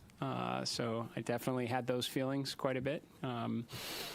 But, you derive a lot of confidence from the process that leads up to this moment. I mean, literally the army of people that came together across NASA, all our contractors, all our partners to prepare for this, every step that leads up to it. This is what I, was really honestly going through my mind through it, is all the testing that goes into it, the integrated testing, the flight readiness review, everything that goes into a flight readiness review. Not to mention you have a truly exceptional crew up there that have been training for years on this. That gives you the confidence to undertake this mission, especially knowing the implications that it is part of a much bigger program. This is America and our partners' return to the moon, and we're trying to do it this time to stay. So, incredibly important mission. Certainly felt the pressure of it, but it was relieved, based on the confidence we have in the team here at NASA and everyone who contributes to it.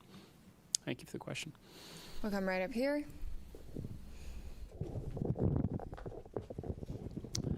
Frederic Castel with France 24.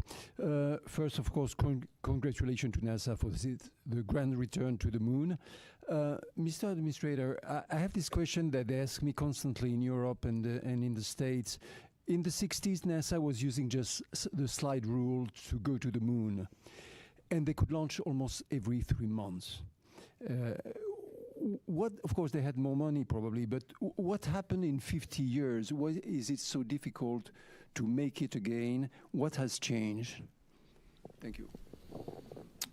Well, for sure, we knew. Look, it's a very fair question. I know a lot of people ask it, not just in your country, but here in the United States. Certainly, financial resources are part of the equation. NASA's budget, if I recall, was somewhere between 4 and 4.5% of the discretionary budget during the space race. About a quarter percentage of that today. And I mean, to be very honest with you, I think competition is a factor in this as well.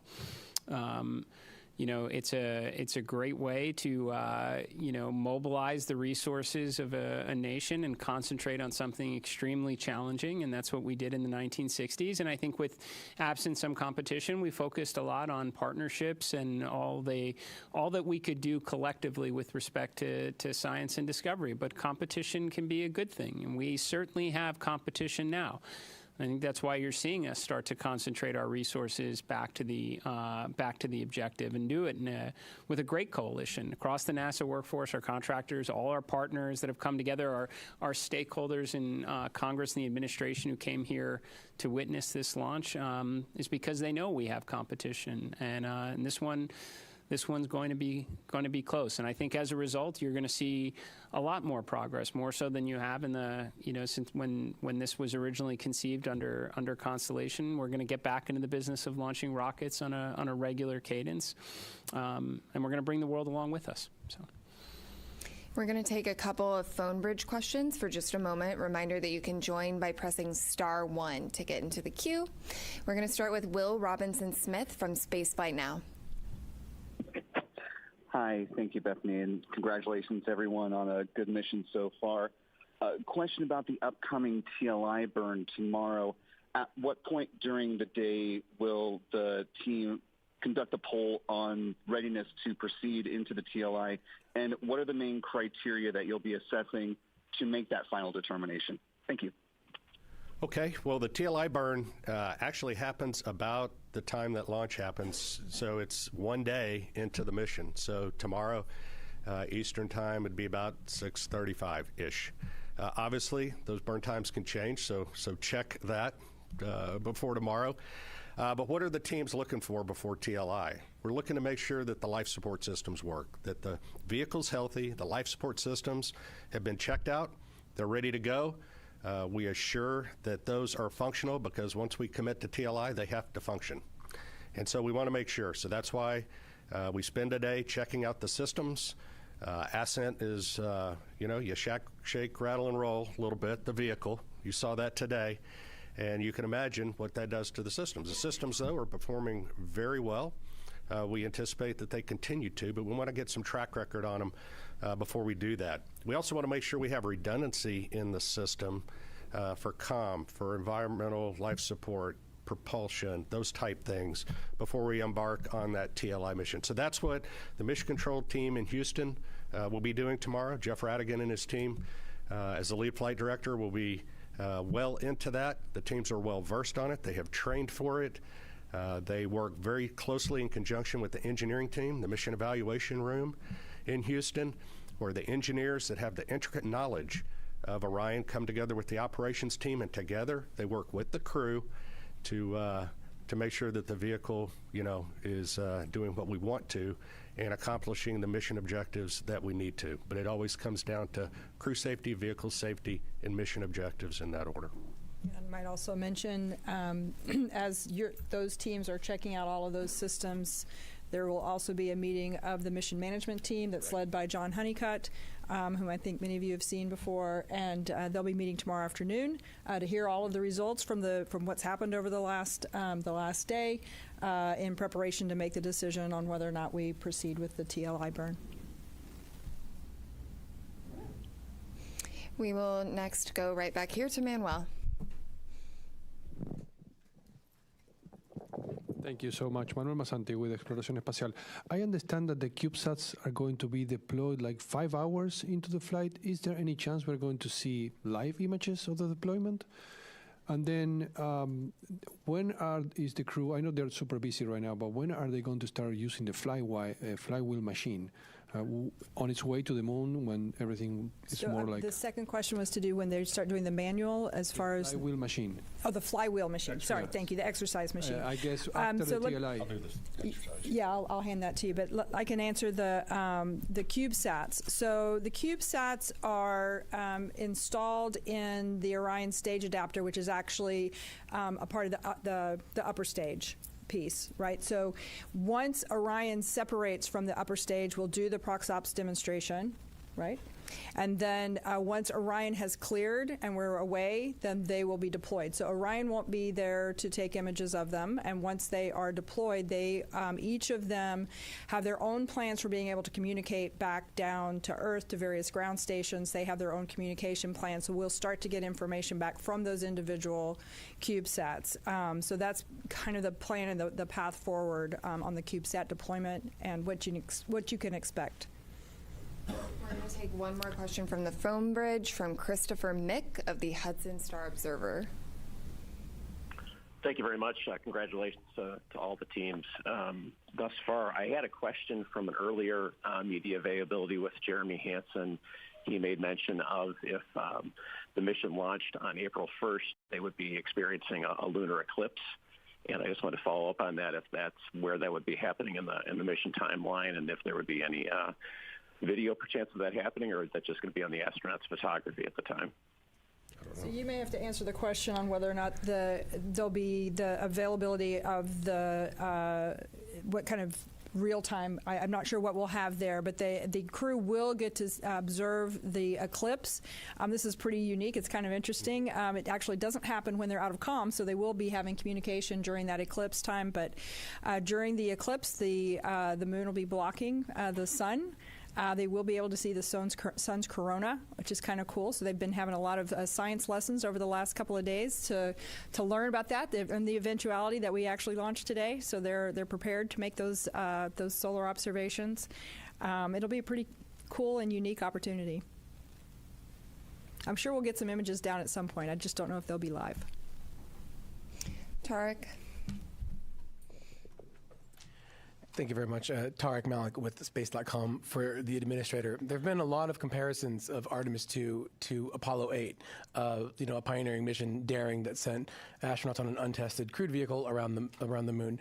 And I'm very curious, given last week's Ignition event and how that really laid out an audacious and ambitious plan to really explore the moon in a stepping stone approach way, where you see Artemis 2 in that plan, and basically the importance of riding on this mission before you can make that next step for next year. So, I mean, no matter, I guess, how you slice it, it's the opening act for sure. I think there are areas where we're clearly combining, Apollo 7, Apollo 8 into a single mission. Which we should be able to do. There has been, to your question earlier, there's been substantial progress, over the last half century. We have tools. We've certainly been there before, so I would expect us to be able to get some, mission efficiencies through. But I would say that what we learn from this, for sure, will inform how we think about Artemis 3. Now, there's certainly big picture objectives in that. We'd like to get the lander together. We'd like to test that out in Earth orbit before we go to the moon with it. But if there are things that we don't see, maybe it is comm-related issues, then we're going to try and fix those, and then we're going to want to validate that on the next mission as well. So, and that should be the idea, right, as we progress forward. I suspect when Artemis 3 comes around, we're going to learn a lot about the integrated operations that we'll want to validate and ensure is rolled into the subsequent missions. But yes, this should be a philosophy that we take across all of the grand efforts that we are pursuing right now, to not necessarily jump to the ultimate desired state, but to build up to it. I'm going to jump right up here.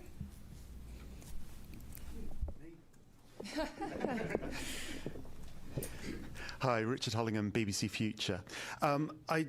Related to Apollo 8 in a way, really. I just wondered what plans had gone into a new Earthrise image. A lot has gone into the aspirational nature of this mission. Have you a plan? I assume you have a plan. What is the plan?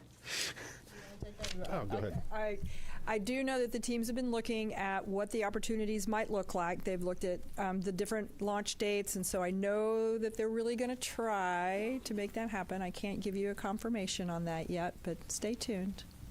My understanding is they have been equipped with additional camera imagery capturing, equipment. So we're going to do everything we can to try and make that happen. It'd be awesome. I'm going to go right back here.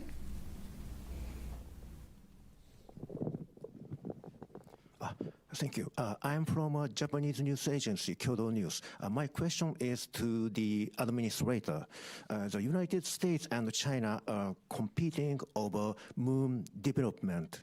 What significance does today's launch have for the U.S. and NASA? Thank you.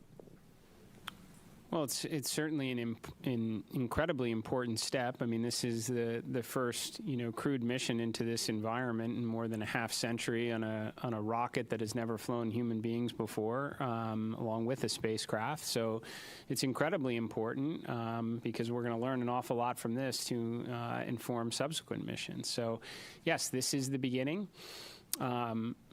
I can tell you, having had an opportunity to speak with the Artemis II crew after the State of the Union address, we talked a lot about what we wound up sharing with the world at the Ignition event about adding additional missions, accelerating production, building out a moon base.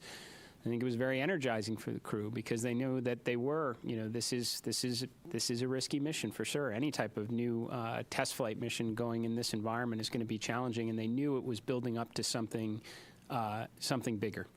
And I think that it was very helpful for them in that regard. So, and certainly it was very helpful for me to hear their feedback as well. I would suspect a point or two wound up in the Ignition event from them. So.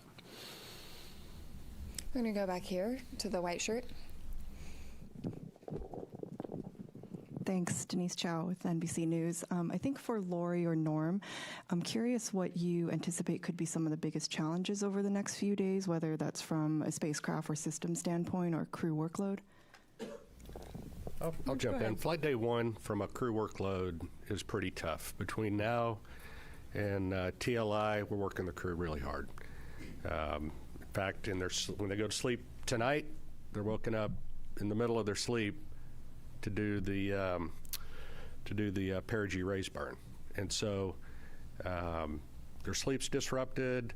They're hitting on all cylinders. They may not be feeling well. On top of that, so we know that flight day one and flight day two up to TLI is really good. We know it drops off then, and so going into this, we trained for that. We did simulations for this. We put the crew in exactly that state. Now, they weren't on orbit. They probably were feeling great. But we got a good gauge, hey, are we working them too hard? And the mission control team is great because they're watching the crew constantly. They're watching their performance. And we also have a crew that's very good at saying, hey, enough's enough. And so together, we will make certain that we're doing everything in the best interest of meeting the mission objectives, making sure that we're not working the crew so hard that, they make mistakes or something of that nature.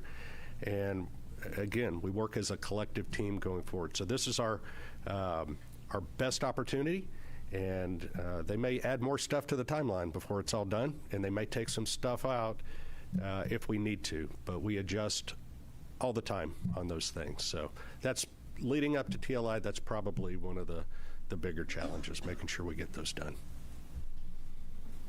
I'm going to go right up here. Hi, Robert Perlman with CollectSpace.com.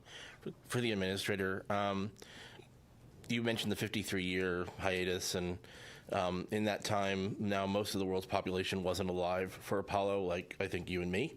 And I wonder if you have a sense of, if even this early in the mission, that this has captured the imagination of those people that have never seen anyone go to the moon before on a world level, on a national level, and how important is it to NASA to capture that support from the public? Yeah, I've said it many times. I absolutely, I think it's foundational for what we do here at NASA to inspire. It should be a component of every one of our missions. I've talked about, I think after Artemis II, you're going to have more kids that are going to dress up as astronauts for Halloween. We want to inspire and create interest in the next generation to grow up and contribute to this endeavor. Now, how have we done so far in captivating the world's interest in America's return to the moon? I don't know. You have to tell me. We've been rather busy the last couple hours. I would say, and I felt this way going into it, that when we got down to T0, a lot of people would be paying attention. I suspect when some of the imagery starts to maybe come back from the moon, that's gonna further bring people into this story, right? And then we bring them home safely, and we start preparing for, again, the next chapter in the story. So.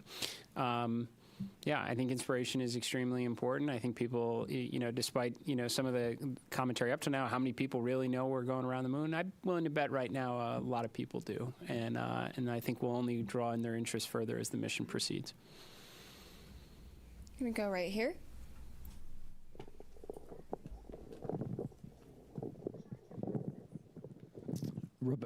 Robert Coppinger, British Interplanetary Society Spaceflight Magazine.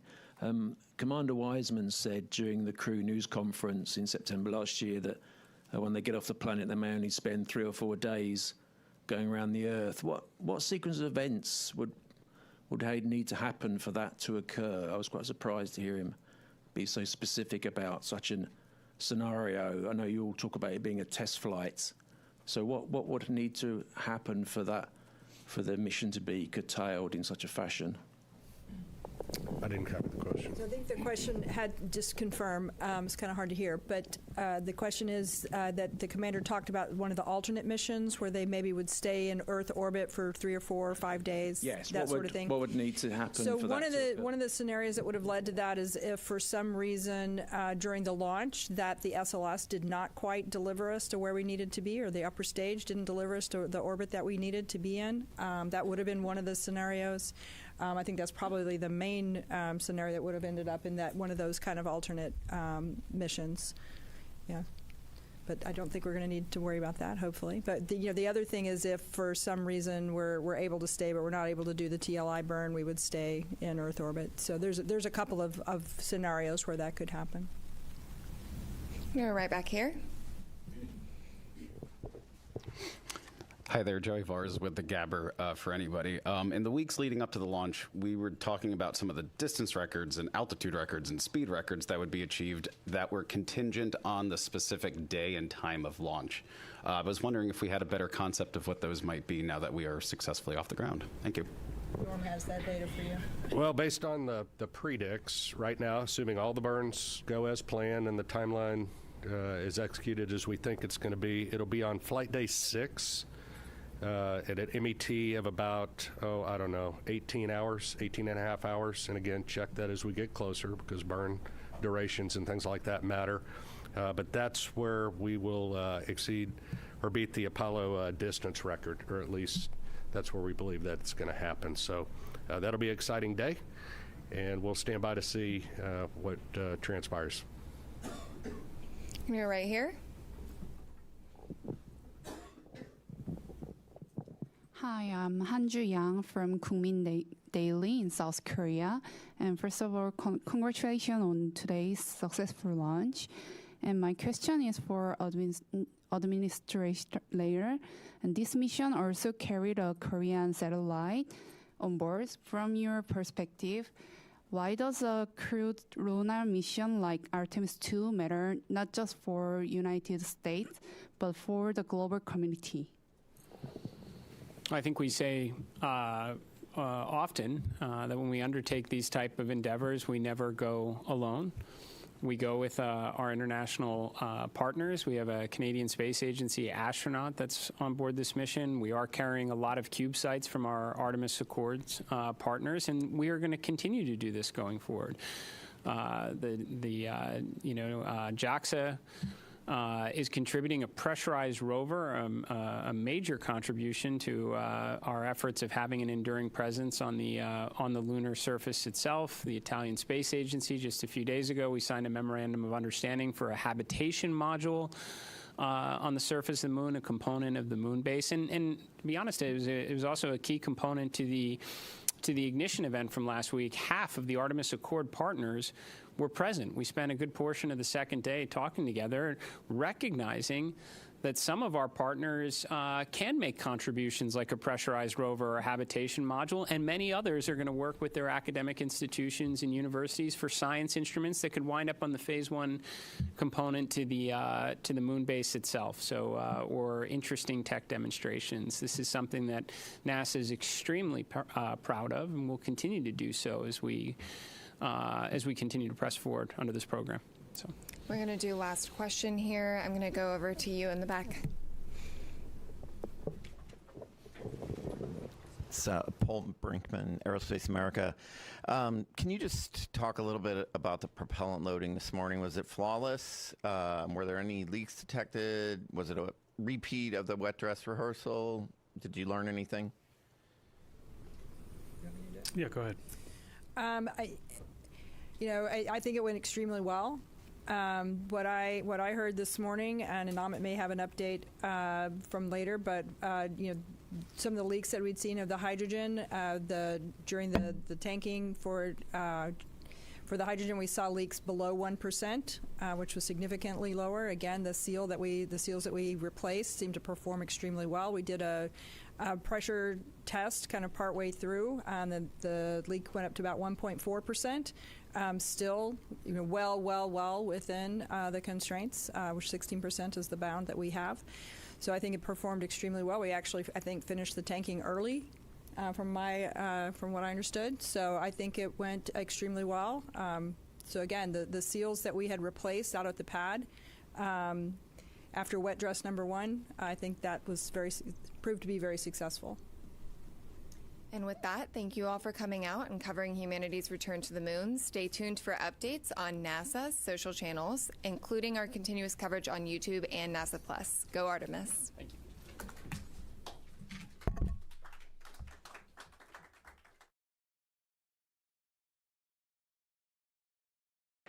This is Mission Control Houston. Thanks for coming back to us. We are here in the Artemis II flight control room. The White Flight Control Room here in Mission Control Center in Houston, Texas, following along with the mission and 4 Artemis II crew members who are making their way to the moon. For those coming that were joining on the press conference, we'll do a quick recap of some of the activities that happened over the course of the hour that happened during the press conference. We did have a successful thermal roll ahead of executing the apogee raise burn.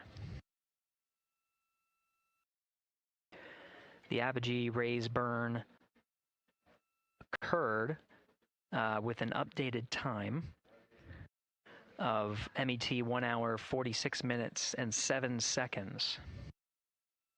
The duration of the burn was 18 minutes and 6 seconds. At this time, the flight dynamics officer confirms that it was a good burn, so they are on a good trajectory for staying in high Earth orbit for the remainder of this flight day and into next. The high Earth orbit puts them into a 43,730 by 0 statute mile orbit, which orbits the Earth approximately once a day. It's a 23.5-hour orbit. Checking.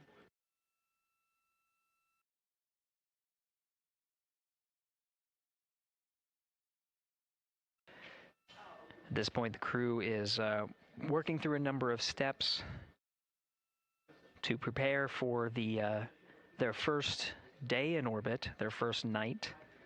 They have a number of activities coming up, including the proximity operations demonstration, where Integrity will separate from the second stage. Integrity, those PCDs are located in Foxtrot 3 large.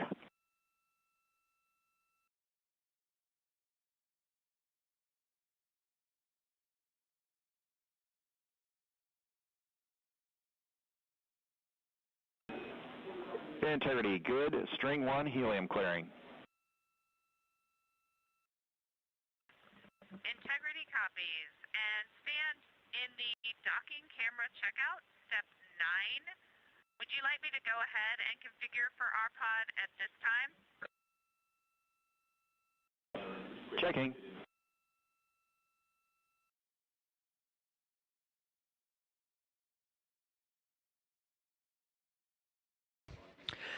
Continuing the recap, starting with the current discussion where Integrity is now beginning a thermal roll. And integrity for docking cam, yes, please configure for RPOD. Copy.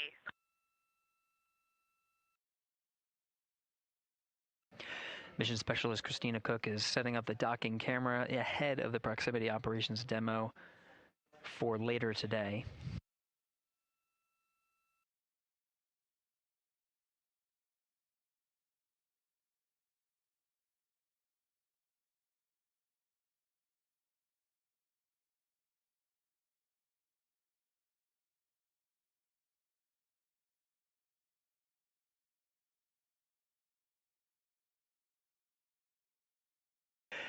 Right now, the crew is in the middle of executing a thermal roll.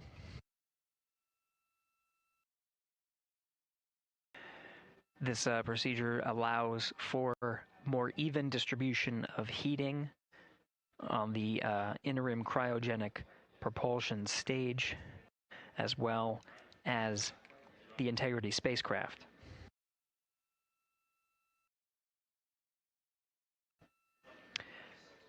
NASA astronaut Christina Cook is also working through troubleshooting steps of the waste management system that's aboard the Integrity spacecraft.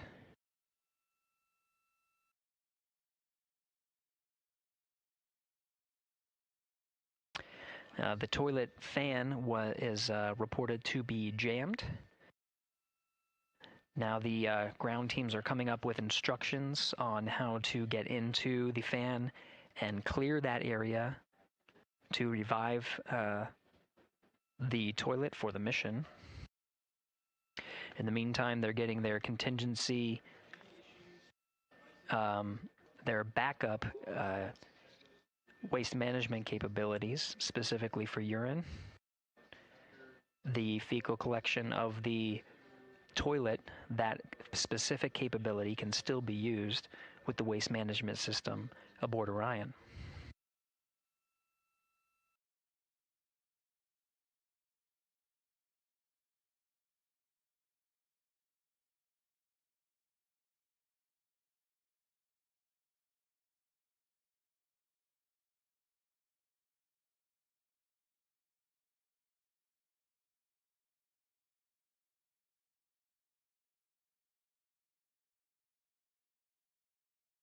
At this time here in the Artemis II flight control room, we're beginning the first handover of the mission. The ascent teams led by Flight Director Judd Freeling are handing over to the Orbit 1 shift. You can see Flight Director Jeff Radigan to the left of Freeling. Right now he is the one conducting the handover with his team, getting a read on all of the activities they have upcoming for the rest of the day. Namely, the one in the near term is a proximity operations demonstration.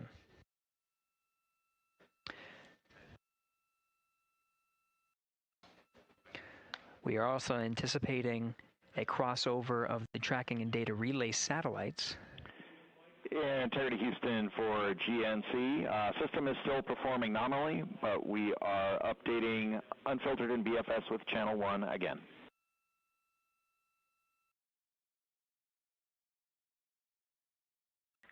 Integrity copies.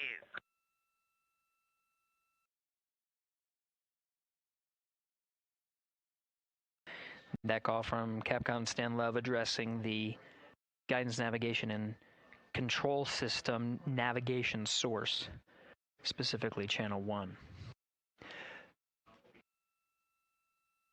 Now, as part of handover to Flight Director Jeff Radigan to begin the Orbit 1 shift on Flight Day 1, they're preparing for the proximity operations demonstration. Ahead of that, there's an expected handover from the tracking and data relay satellites to the Deep Space Network.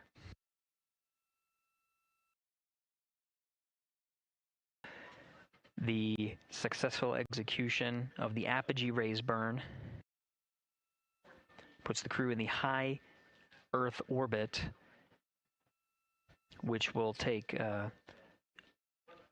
Integrity and its crew far from Earth, with the apogee being upwards of more than 43,000 miles.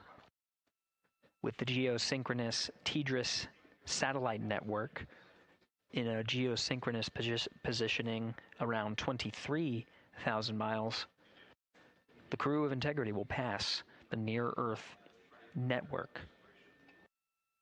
With that, expected a little less than 24 minutes from now will be a transition from the TDRS to the Deep Space Network. The data rates gathered from the Deep Space Network may allow us to hop on board and get some first preliminary views of the crew prior to them needing to prioritize the proximity operations demonstration.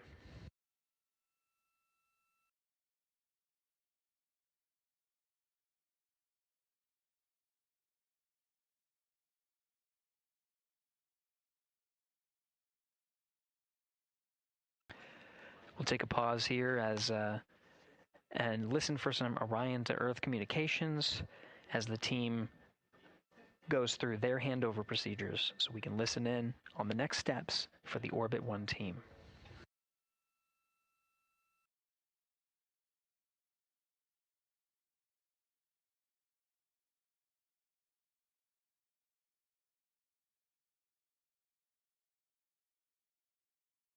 Hello, 大家好，我是主播周玉琴。很多的朋友告诉我们，选择原版的太阳星全效克菲尔益生菌，它添加有羽衣甘蓝，健康再加分。而有睡眠困扰的朋友们，赶快选择蓝色包装这一款晚安加强版，绝对是更有感。每日克菲尔，时刻美好 ，Good Feel Good， 请上快点购为健康下单，而且要记得输入推荐代码，有额外的折扣优惠。太阳星全效克菲尔益生菌基础版、晚安加强版，新包装改版，内容不变，抽取更方便。要吃就吃最好的。